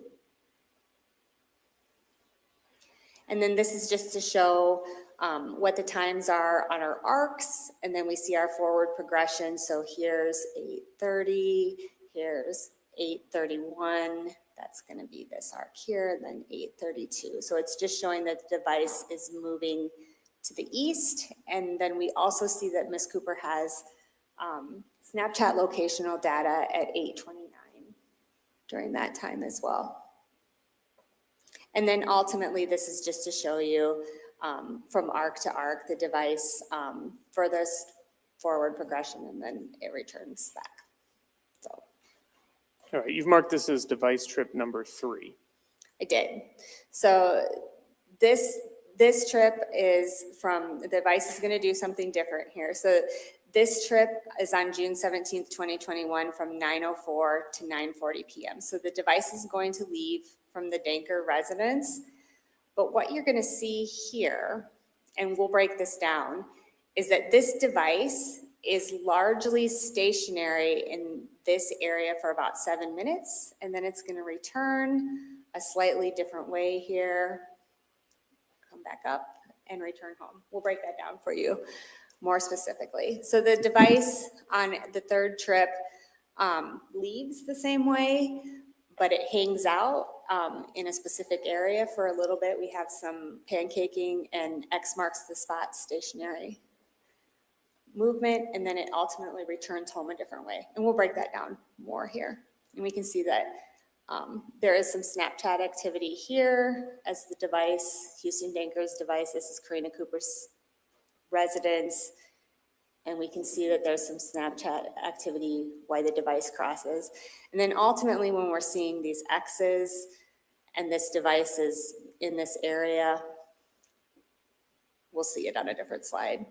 Okay, you're saying that you're seeing Snapchat data from Ms. Cooper as Mr. Danker's device crosses that area near 1846 K Avenue. Yes, I am. So there's Snapchat activity on Karina Cooper's phone, and Mr. Danker's device is locationally in the vicinity of this area right here. And you said that the device was in that area, and you said about 7 minutes, if I understand correctly. You mean in the area of Ryan Cooper and Karina Cooper's residence, correct? I do. We'll see that more specifically on the next slide.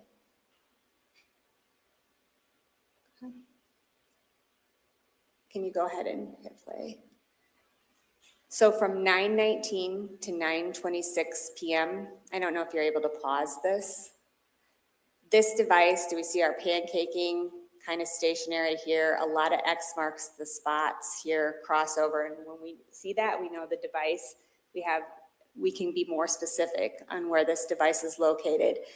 And also the phenomenon of, on that last slide, just let it play again. This device is using 4 different cell phone towers in this 7-minute and 9-second period. So the device is in this general area from 9:19 to 9:26, about 7 minutes and 9 seconds. 1, 2, 3, 4 cell sites. So the device really isn't moving much during that time. What are we seeing here? This is just to show from the arc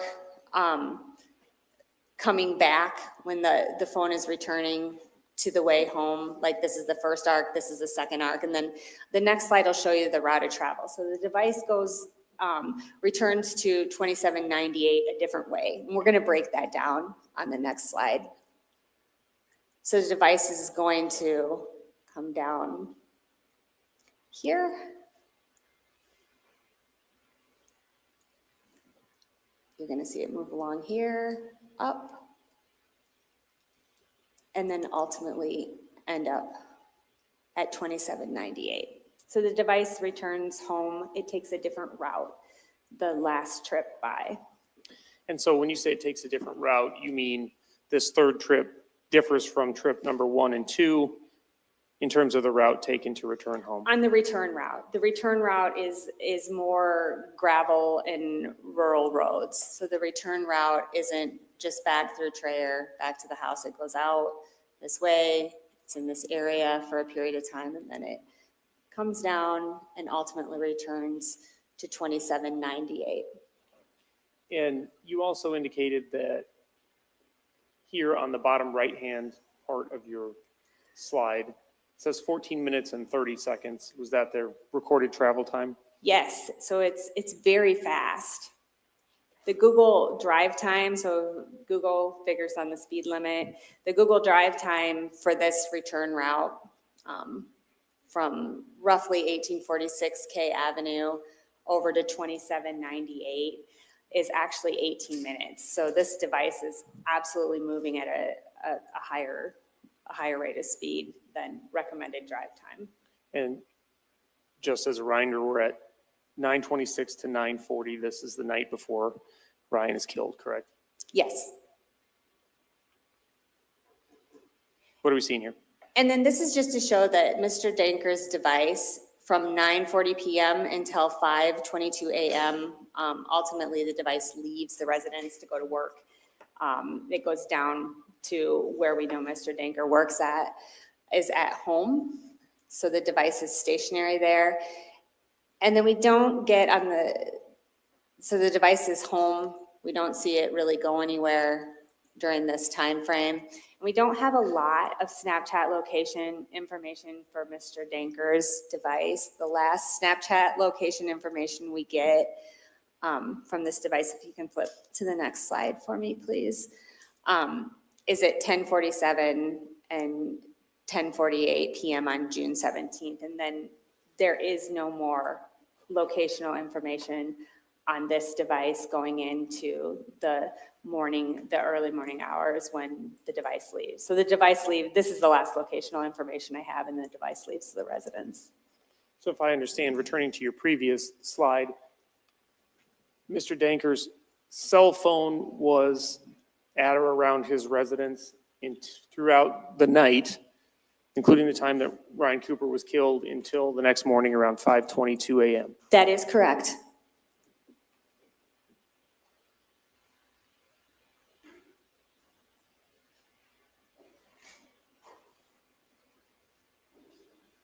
And what are we seeing here at 5:22? This is just to show you that the device has departed the residence here. So we're at 5:22 and we see the device moving away from the residence, and the device ultimately leaves.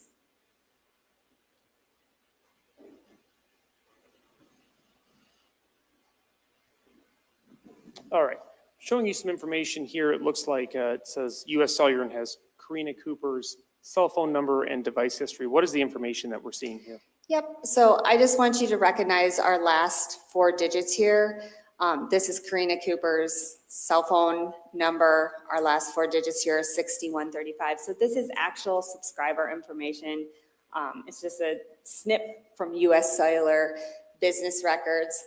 And this is the Apple iPhone 8 Plus. So the cell phone company tells us what this cell phone is. And then the last service that this device has is, this device was seized by law enforcement on June 18th, 2021, from Ms. Cooper at the Cooper residence. But the service on this is ended or switched on June 21st, 2021. And if you look at the time here, 11:27:33 a.m. on June 21st, the service is ended. And then the service begins on this device, which is an Android-based phone. We have our same phone number here. So Karina Cooper switches her service to a different cell phone. This is 11:27:34, so just seconds after that. This cell phone is in service. This Samsung Galaxy S5 is in service. She keeps service with this phone number until June 2nd, 2021. And then we see here, if we look, we have another device switch. We've switched devices again. So the final device, and then we don't see an end service date here, meaning this may be the device she still has, or during the set of records we have, this device was still in use. This device is used from July 2nd, 2021, and it's an iPhone SE 2nd generation, also an Apple.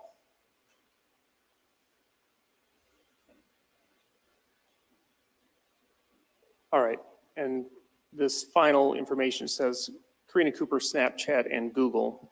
What information do we see here? Right, so we obviously see on June 21st, 2021, this information here, the top 2 entries are from a search warrant to Google. We can see that at 4:28 p.m., Google Chrome, so an internet browser was visited, and Google Chrome actually recorded this as Karina Cooper's Snapchat password was reset. Then shortly after that, 1 minute later, Google Chrome records that they sent an email about Snapchat. So if you reset your password, Snapchat emails you to make sure it's truly you. And the email was sent, and it was a Snapchat email saying your password has been reset. And then this piece of information here, this is an actual snip from the Snapchat records here. This information is on June 22nd, 2021 at 2:54 p.m. Karina Cooper's Snapchat is deleted. That is a user manipulated event. You have to go on and physically delete your Snapchat. And I don't know if you can see this because of the other screen, but over in the far corner, it just shows that Snapchat's business records record the status of this Snapchat account is that it was deleted. And that's a user deleted account. And perhaps you could show that information on the smaller display for the jury. I think they may be able to see that better. You can stand up.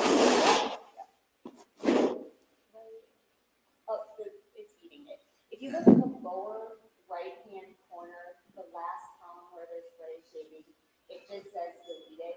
And that time is in, business records often come in universal time coordinated, so we have to convert that to our time, and the time offset's -5. So the time here in Central Standard Time is right here. It's 2:54:12 p.m. that Snapchat records on June 22nd that Karina Cooper's Snapchat account was deleted.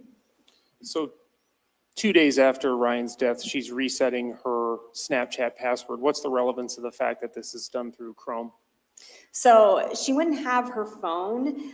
So if you log onto your Snapchat account from a different device, you're going to have to remember your password. So there's a possibility she didn't know her password, or she just wanted to change it, or the person that was logging in just wanted to change it. Essentially, that would allow you to gain access to your Snapchat account. Right. You can't gain access to your Snapchat account on a different device that you haven't been logged into unless you can provide your password. And then the account was fully deleted approximately 4 days after Ryan's death. That's correct, on June 22nd, 2021. And were you able to determine, you talked a little bit about pattern of life. Did Karina Cooper previously use Snapchat frequently? Yes. Please explain. So she used Snapchat. We did recover some content on Snapchat. She was in a number of texting groups, one like the Housewives of Tama County, where it was a bunch of other people, and they would talk about kids, trips they were planning, things like that. She used Snapchat a lot for pictures of her children or cute little videos of her kids, them doing activities, riding bikes, baseball, and some communications with relating to like business or hair appointments, all sorts of things. So a frequent Snapchat user, which isn't uncommon for a business owner. And we also saw some Snapchat messages between Karina Cooper and Houston Danker at 3:30 in the morning on the night of the homicide regarding shell casings and other things of that nature, including her making a statement to Houston Danker, go, which was the last communication that we saw between them. Objection, Your Honor. I'd like him to ask a question. Yep. Go ahead and ask your question, Mr. Rinkle. Thank you. Did she frequently communicate with Houston Danker via Snapchat? We don't see that in the business records from Snapchat, because once a user deletes a snap from Snapchat's server, it's gone forever. So we don't recover the particular messages that the counselor was referencing regarding remember the casings or go from the business records from Snapchat, because if you delete something from the Snapchat server, Snapchat gets rid of it. They don't preserve it. So when we serve just a search warrant, that's why we serve warrants to multiple sources. That's why we examine the phone. We didn't see it in this particular set of records. And that wouldn't be seen in this set of records, but that's information, as Ms. Lord testified to, and based on your training experience, that may be recovered from devices themselves. Yes, that's why we always look for multiple sources of information. I have no further questions, Your Honor. Thank you. Cross-examination, Ms. Watt. Yes, please. Detective Witt? Special Agent, Detective, it's fine. Special Agent Witt. When we're retrieving things through a search warrant with Snapchat, I think I understood you. It kind of depends on whether you're having your settings to save the snaps in the phone. That's one of the factors, yes. Okay, so I know that sometimes you can have the messages disappear immediately. You can have the messages disappear after 24 hours in particular conversations, right? Yes, Snapchat is user controlled. So in the case of an application like Snapchat, users have a lot of choices over if a message is kept or a message is deleted. Okay, and so if I have my Snapchat messages with a particular person set to delete after 24 hours, after 24 hours, Snapchat doesn't have it anymore. The business records don't have them anymore. We may be able to recover it from a secondary source, such as an examination of a phone. Right, and I understand in this case, we got a lot of Snapchat information from the phone itself. But Snapchat, I think there's just some misinformation that things are always recoverable from Snapchat. We're not getting it from Snapchat, correct? So the content of the ones that aren't saved, I'm asking about the ones that get deleted after 24 hours, we're not going to be able to send a search warrant to Snapchat and get those from Snapchat. There's one exception to that. So if we get a preservation letter in really quickly, it might be preserved on the server before Snapchat's cleared it, but that's a very slim chance. So generally speaking, yes, ma'am, if a Snapchat is deleted, we won't be able to recover it from a search warrant to Snapchat. Okay. Sometimes from the phone, as in this case. Yes, ma'am. You mentioned that part of the records you got from Snapchat indicated that Karina was in some group chats on Snapchat. Yes, ma'am. Okay. And you were able to recover a bunch of messages from those groups from Snapchat. Yes, so a preservation letter was sent really quickly that morning, and I think we were able to get the content because the preservation letter just takes, when you send it to Snapchat and they receive it and they acknowledge receipt, they just preserve a snapshot of what is on their server relating to that account at that particular time. Okay, so it would tell us what group she was in at the time that you send that preservation letter. There was some content with some of the groups as well. Right, and that would be dependent upon whether they had in the group had it set up to delete over time or just for the snaps to remain, right? I don't know who owned or was the administrator on all of those groups too, because sometimes it can depend on if you're the facilitator of the group, if you start the group, you may be able to delete the entire group, but if you're just a user on the group, you may only be able to delete your personal conversations. So at the time of June 18th, though, she was still in a Snapchat group about like Housewives of Traer or whatever it was called. There was some content recovered. I guess I can say that Snapchat group still existed. I don't know. She was in that group. I just don't know if there was particular snaps. I can't testify to that. I didn't look at it. Right. I only wanted to know, does it show us at least that she was still in the group? Yes. Thank you.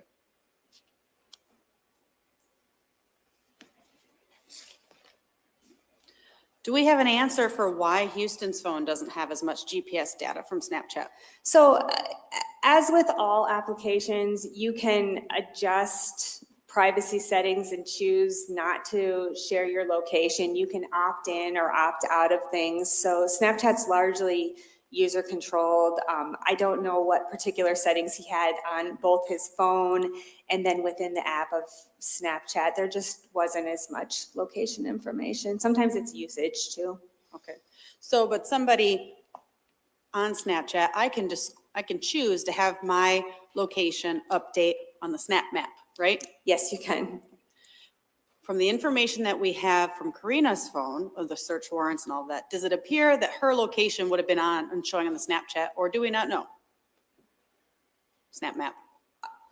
So Snapchat doesn't tell us this information came particularly from a Snapchat. Snapchat just tells us generally that there is location information that they have recorded in their business records. They don't say this is particularly from Snapchat or this is particularly from an IP address. This is particularly from a geolocation address. Okay. And so we also don't know what triggers the GPS location updating on Snapchat? So they don't tell us, no, they don't tell us the specific trigger of why we have location information at that time. Is it at least safe to assume, though, that given we only have a couple of data points for Houston's GPS from Snapchat, that would at least suggest to us that his privacy settings are more restricted either on his phone or on Snapchat than Karina's would have been? I don't know that, like, I don't know that I can. That would be one possibility. Okay.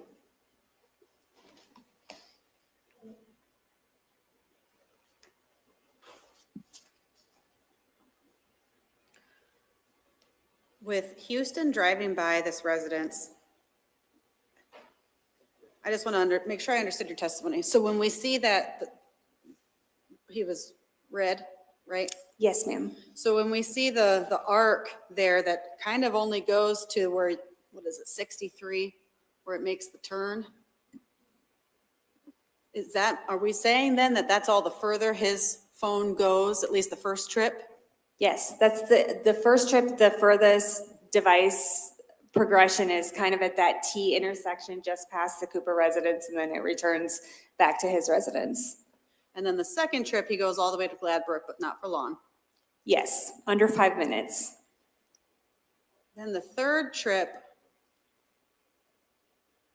I didn't quite understand where you were saying his phone likely was. So between the intersection where 63 starts running north and south, that T intersection, and the Cooper residence, really for that 7-minute time period, that device is kind of generally in that general area.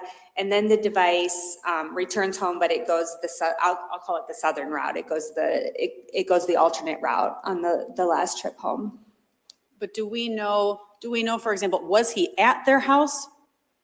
I can just say that the device was in the general vicinity of that area. Okay. So, I mean, it's possible that he's like across the street in a cornfield as well? Yes, it's possible. Okay.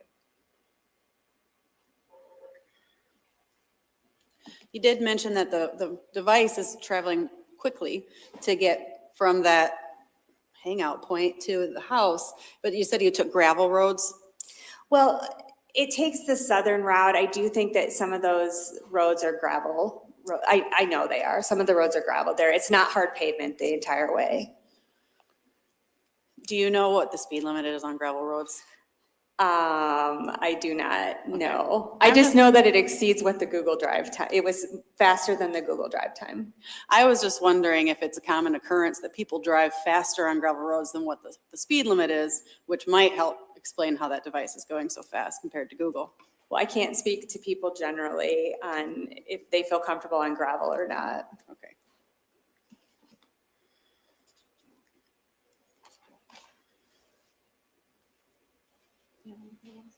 I don't have any other questions. Thank you.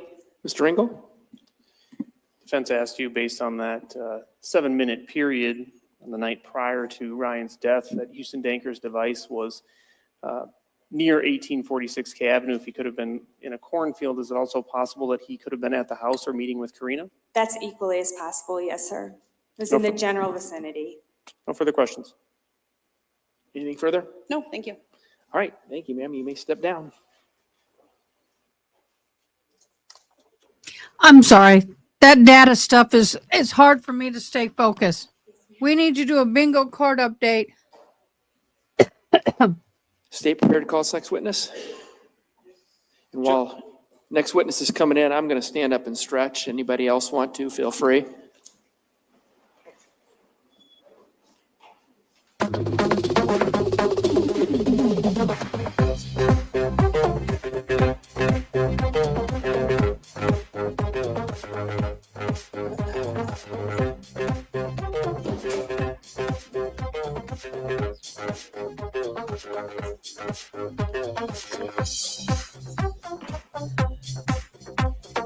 All right, y'all, get up, dance. Come on. I got it playing.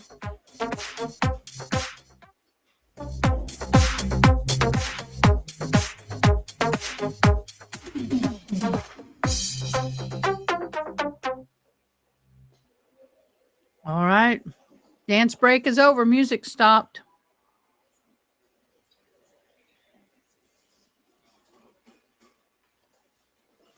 All right, why don't we all go ahead and have a seat?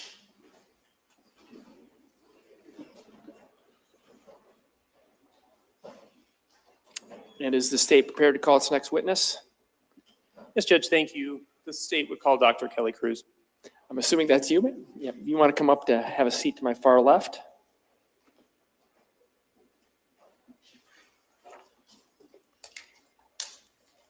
Dr. Cruz, I'm going to go ahead and swear you in. If you please raise your right hand. Do you swear or affirm that the testimony you'll be giving in these proceedings will be the truth? I do. Okay. And then for the record, can you please provide us with your first name and your last name and spell them? My name is Kelly Cruz. It's Kellylykruze.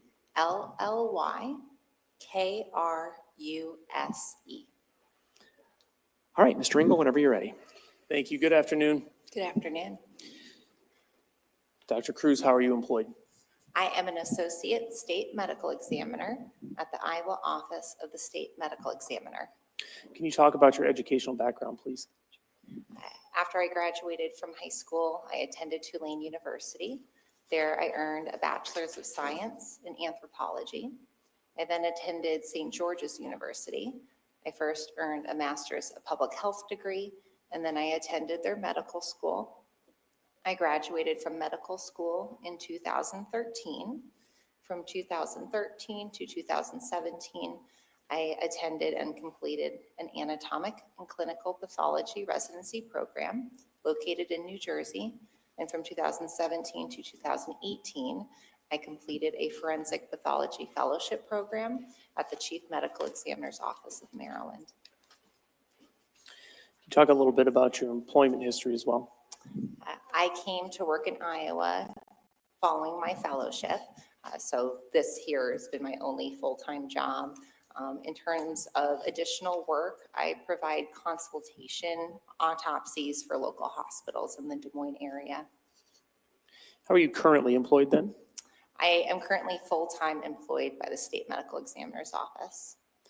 What is forensic pathology? Forensic pathology is a specialized area of medicine. It falls underneath pathology. Pathology is the study of disease and disease processes. In the most common setting, a pathologist is in the hospital. They look at organs, they look at blood, they look at blood work, chemistry to diagnose natural diseases. A forensic pathologist or forensic pathology goes a step further. We have knowledge of those natural disease processes, but then we also have knowledge of injury. And we specifically look at how disease processes and injuries can lead to death. So you're employed as a medical examiner, then what does a medical examiner do? A medical examiner. That wasn't me, y'all.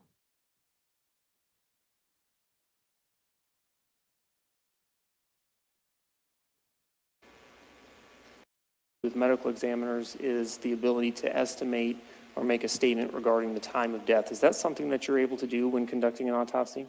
No. Can you explain? Time of death is quite difficult, and it's often portrayed as being something that's quite easy and can be done with great precision. That's weird, y'all. Starting here with State's Exhibit 286, what do we see here? This is a photograph that is taken of that body bag that Mr. Cooper's body was received in. The blue plastic material here is that lock I described with a unique number. The body bag itself also is tagged with the name of the person inside, and it says Ryan R. Cooper. State's 287, what do we see here? This is a photograph of Mr. Cooper as he was received. This is before his body has been touched by our office, so it is his body exactly as it was in the body bag. Oh, here we go, the fake crying. This is Mr. Cooper's upper body after his clothing has been removed and he's been cleaned. And that's part of the standard procedure of an autopsy? Yes. Why is that done? The cleaning process? Yes. Many different things such as injuries can be obscured by blood. So the body is documented as received with that blood. It's photographed. And then once everything is appropriately documented, the blood is cleaned to see if there's any additional injury that we couldn't see underneath the blood. Once you'd completed that cleaning process, anything of note? After Mr. Cooper's body had been cleaned, he had a number of different injuries. The major injuries and the ones that caused his death were on his face. There's a gunshot wound here to the left cheek that can be seen in this photograph. 289, this is a close-up of Mr. Cooper's face, correct? Yes. What are we seeing in this photograph of relevance to you? This is what we call an identification photograph. We take a photograph of everyone's face at autopsy. Part of my job is confirming identity of the deceased individual. So this photo would be compared to something like his driver's license photo. Of note in this photograph is one of 2 gunshot wounds on the left cheek. And around that gunshot wound are pinpoint red dots or abrasions, which is called stippling. What is stippling? Stippling is abrasions or little scratches in the skin that occur when unburnt gunpowder particles make contact with that skin. When a bullet is fired, or when a gun is fired, the bullet leaves the gun and it's accompanied by gunpowder. That gunpowder can be completely burned in the form of soot, or it can be unburned. And when that unburned gunpowder particle makes contact with the skin, it does so with such force that it causes a little scratch or abrasion in the skin, which is that stippling that we see here. Does the presence of stippling tell you as a medical examiner anything about the location of the barrel of the gun in relation to Mr. Cooper's face? Yes, the presence of soot and or stippling to me says that the gun was relatively close to the skin. Soot can't travel very far, really a matter of a few inches. The unburnt gunpowder particles can travel a bit farther, maybe a few feet. So the presence of that stippling indicates that the gun was likely within a few feet of the body.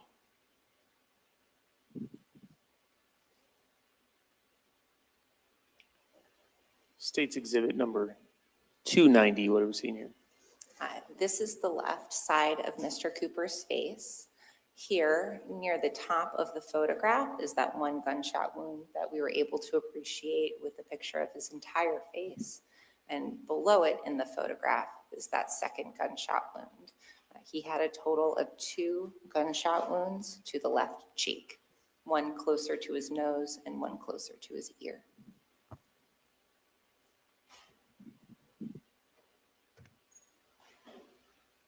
State's exhibit number 291, what are we seeing here?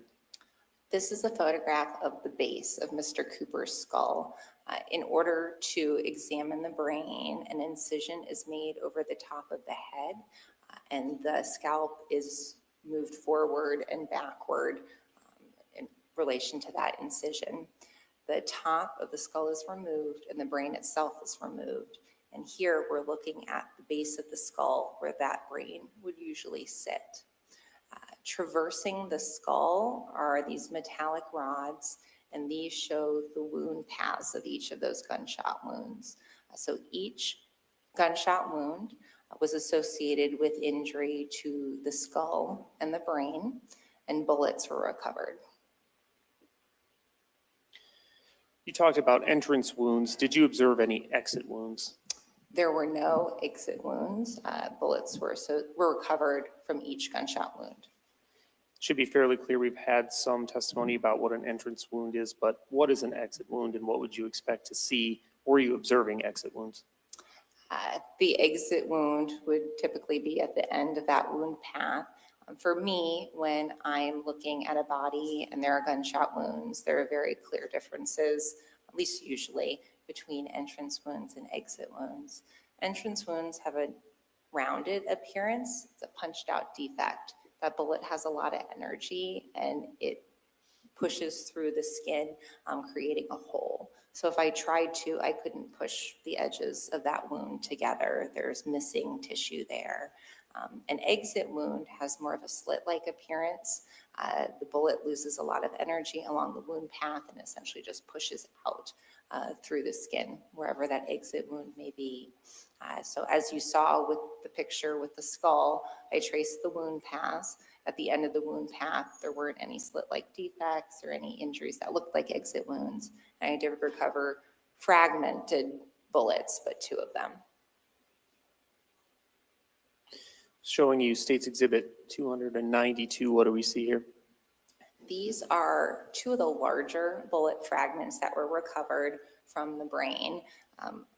What we could also see with those rods moving through the skull is that the wound paths intersected. So they essentially terminated roughly in the same area of the brain. And so determining which of these 2 bullets was associated with the entrance wound closer to the nose or the ear was not something I could do. And you said that the 2 shots terminated in the same area. Is that illustrated here in 291? Yes, these rods, as they move through the brain, they start to intersect in this area, and that's where those bullet fragments were recovered. These are the bullet fragments that were recovered. Do you know what you did then once you recovered those bullet fragments? Once those bullet fragments are recovered, they're photographed, as we see here. They're then handled by an investigator within my office. They're packaged and sealed for chain of custody purposes, and they may pass that bullet off to a ballistics laboratory, off to law enforcement. I'm not involved in the process after that. And these are the largest bullet fragments that you recovered in this case, correct? Yes. And when you recovered them, were they in this deformed state? Yes. Is that, based on both your training and your experience, typical for bullets to be deformed? It depends on what the bullet hits in the body. They often deform when they hit bone. State's Exhibit number 293, what are we seeing here? These are additional bullet fragments. These were from the skull on the opposite side of the entrance wounds. The other bullet fragments were recovered from more inside the brain, so I packaged these separately. And so State's Exhibit number 292, which I'm displaying here, which you described as bullet fragments, and State's Exhibit number 293, some smaller fragments. Is that the totality of projectiles or bullet fragments that you recovered from Mr. Cooper during the autopsy? Yes. And again, these were packaged and sealed and passed on to investigators, correct? Yes. Thank you, Judge.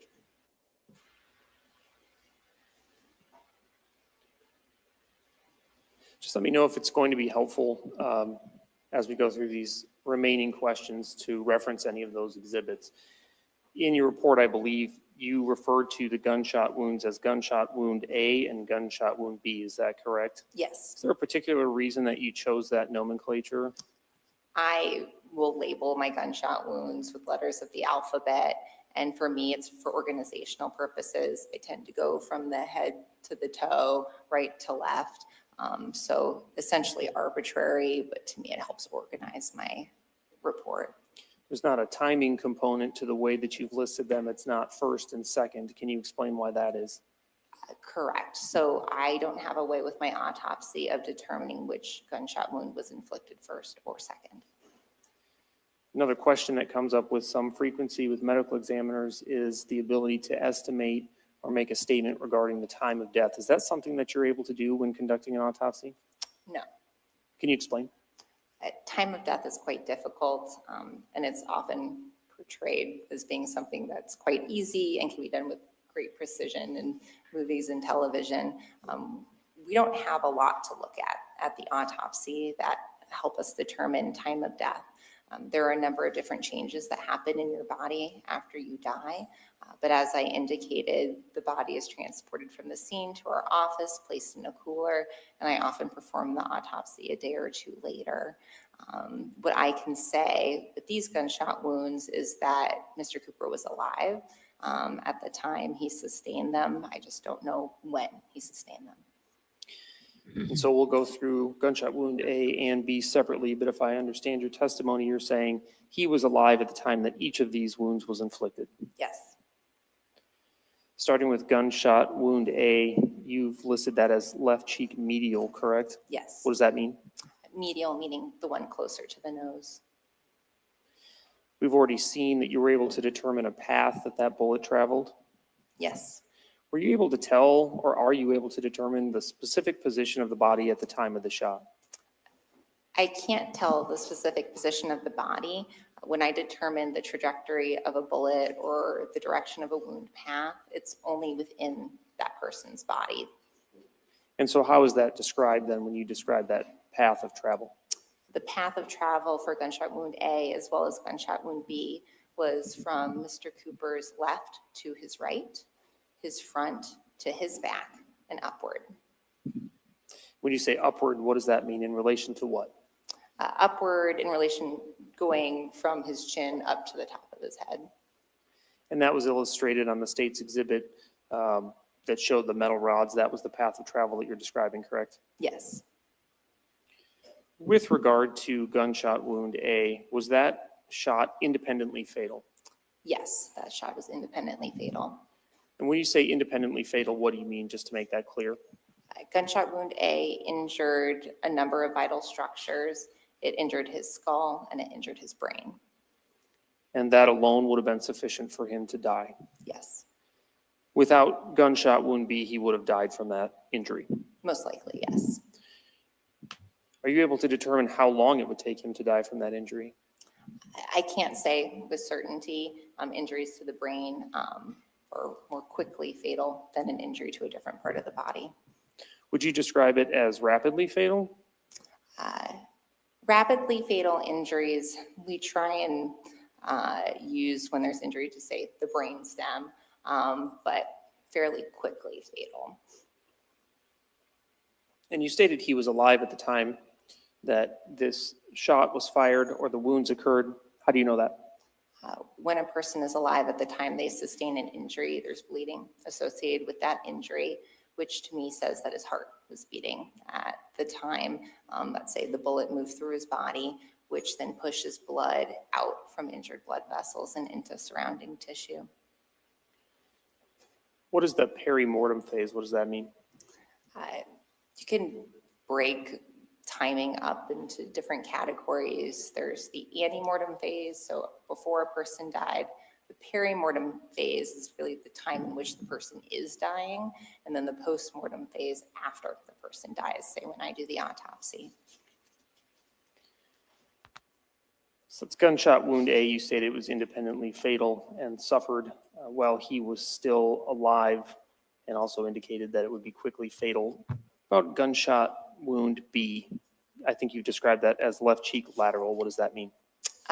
Closer to the ear, still on the left cheek, and gunshot wound B was also in itself fatal. So that's an independently fatal wound. Same question. I think you made this clear. He was alive at the time of that shot as well. Yes. Independently fatal, how would you describe? Because, well, first of all, what wounds did he suffer from gunshot wound B? Gunshot wound B, he also had injury to the skull. The bullet then entered into the brain. It injured both sides of the larger part of the brain, the cerebrum, and then it also injured part of the brain stem, which serves as a way of your brain telling your body to do normal vital functions, and also a connection from the brain to your spinal cord. Same question. Would you say this was also quickly fatal due to the nature of the wound? Yes.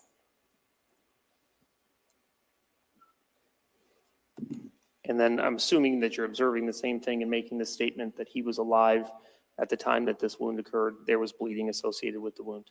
Yes.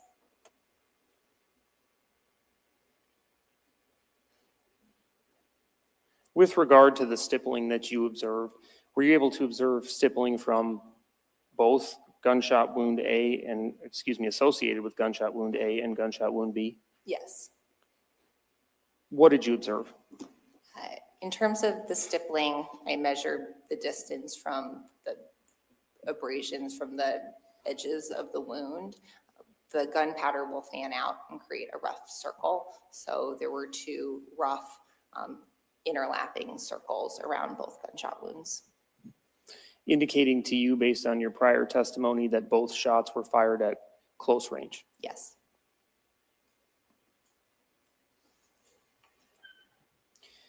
Any additional injuries that you observed that contributed to death? No. You performed a toxicological analysis, correct? Yes. Any relevance relevant information found in that analysis? Toxicology was performed looking for alcohol and drugs of abuse, and it was negative. Negative meaning none were located. Correct. Any other contributing factors to death besides the gunshot wounds? No. Is your work peer reviewed? Yes. What's that mean?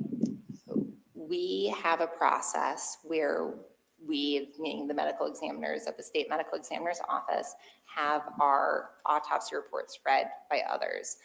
If a case is classified as a homicide, then we routinely have one other pathologist read that report. They fill out some paper saying that they agree with our findings. We also have some random review processes where we review natural cases, accidents as well, just to make sure we're all practicing within the standards that we're expected to. And that occurred here? Yes. Were you able to make a determination regarding the cause of death? Yes. What was that? Gunshot wounds of head. Were you able to make a determination regarding manner of death? Yes. And what was that? Homicide. Are these your opinions to a reasonable degree of medical certainty? Yes. No further questions, Judge. Mr. Habeger? None, Your Honor. All right, thank you, ma'am. You may step down. Excused.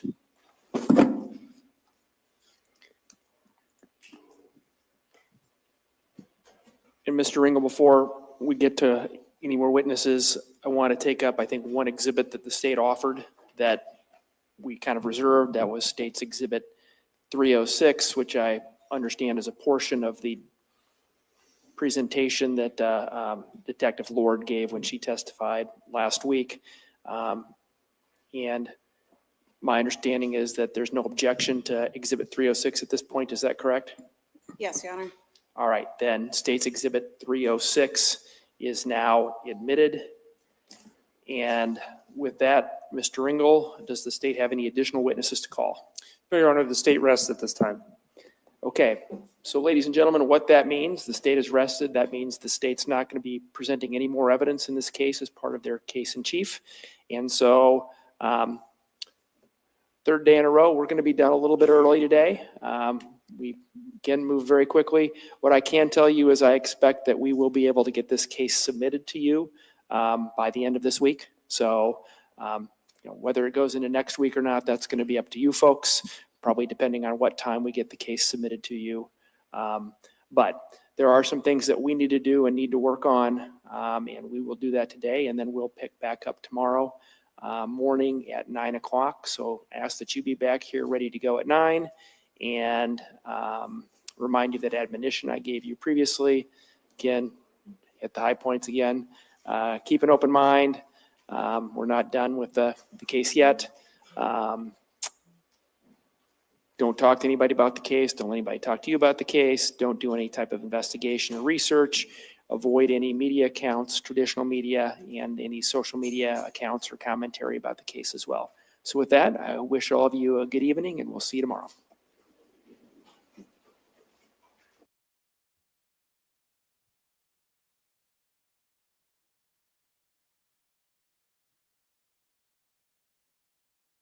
Wow. Okay.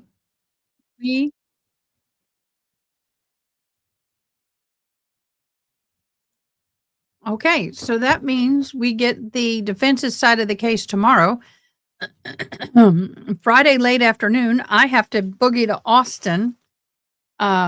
So we'll see how late I go on Friday.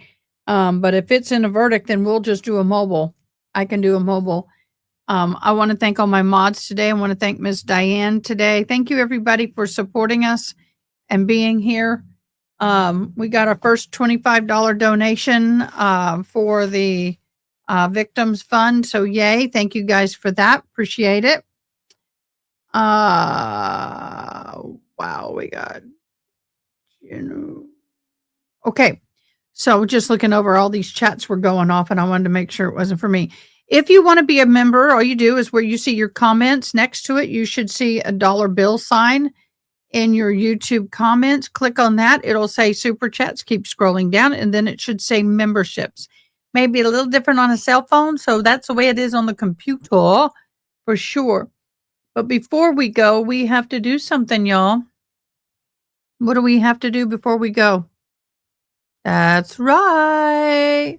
It's spin the wheel time. Okay, make sure you get your bingos in. I only have a few seconds because then I need to go. But let's get into the drawing. All right, let's go. Let's see who's going to win this one.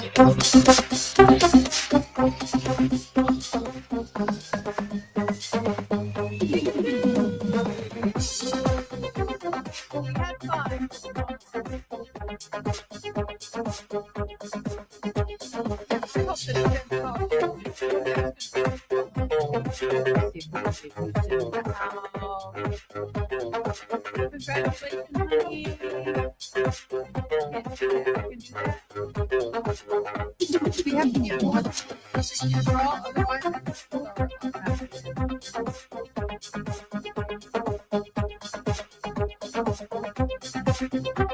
Honey, you did it again!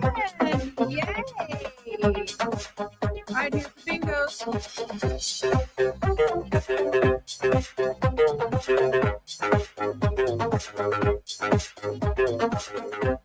Ronnie, you got a bingo! There's all the bingos. Thank you. We got tomorrow we'll be live at 9 a.m. We only have this trial. Valley is over. It's done unless they want to recharge him or go after him again. So that'll be interesting. We'll be keeping an eye on that to see what happens in the courts. And we will bring that to you as soon as we know anything. Thank you so much for tuning in today. Please come back tomorrow. Bring a friend. Make sure you click that bell so you know when we go live. Oh, Tinkertoot, it was a little late. I'll put you in for tomorrow. Okay, love? And I love your little Tinker. I love your little Tinker. Miss Diane, hold on. I'm going to put you up. Yes, ma'am. Since they found him not guilty on some things, can they recharge him with those things? When you're found not guilty, you're not guilty. They cannot recharge him with that. Only thing that they can recharge with him is the what they were hung on. That was Miss Dan's question. She said, can they recharge him? No. If you found not guilty on anything, they cannot be recharged. That would be double jeopardy. Oh, okay. So he's the worst of the charges. He has been found innocent. It's the lessers, and they have to decide whether it's worth the case to go back to court. Interesting. Okay. All right, Cindy. Ronnie, can you help Cindy? Cindy, can you get in our Discord? You guys can keep talking for a minute, I think, after I stop the live. So I'm going to stop the live. I'm going to get me some dinner. I got to go and do some more volunteer stuff, hopefully tonight. But you guys have a great evening. Thanks for your prayers and support of this channel and my community. And we'll see you 9 o'clock in the morning. Thanks for watching. Please comment, like, share, and most importantly, subscribe. I hope you have an awesome day. Till next time, take care.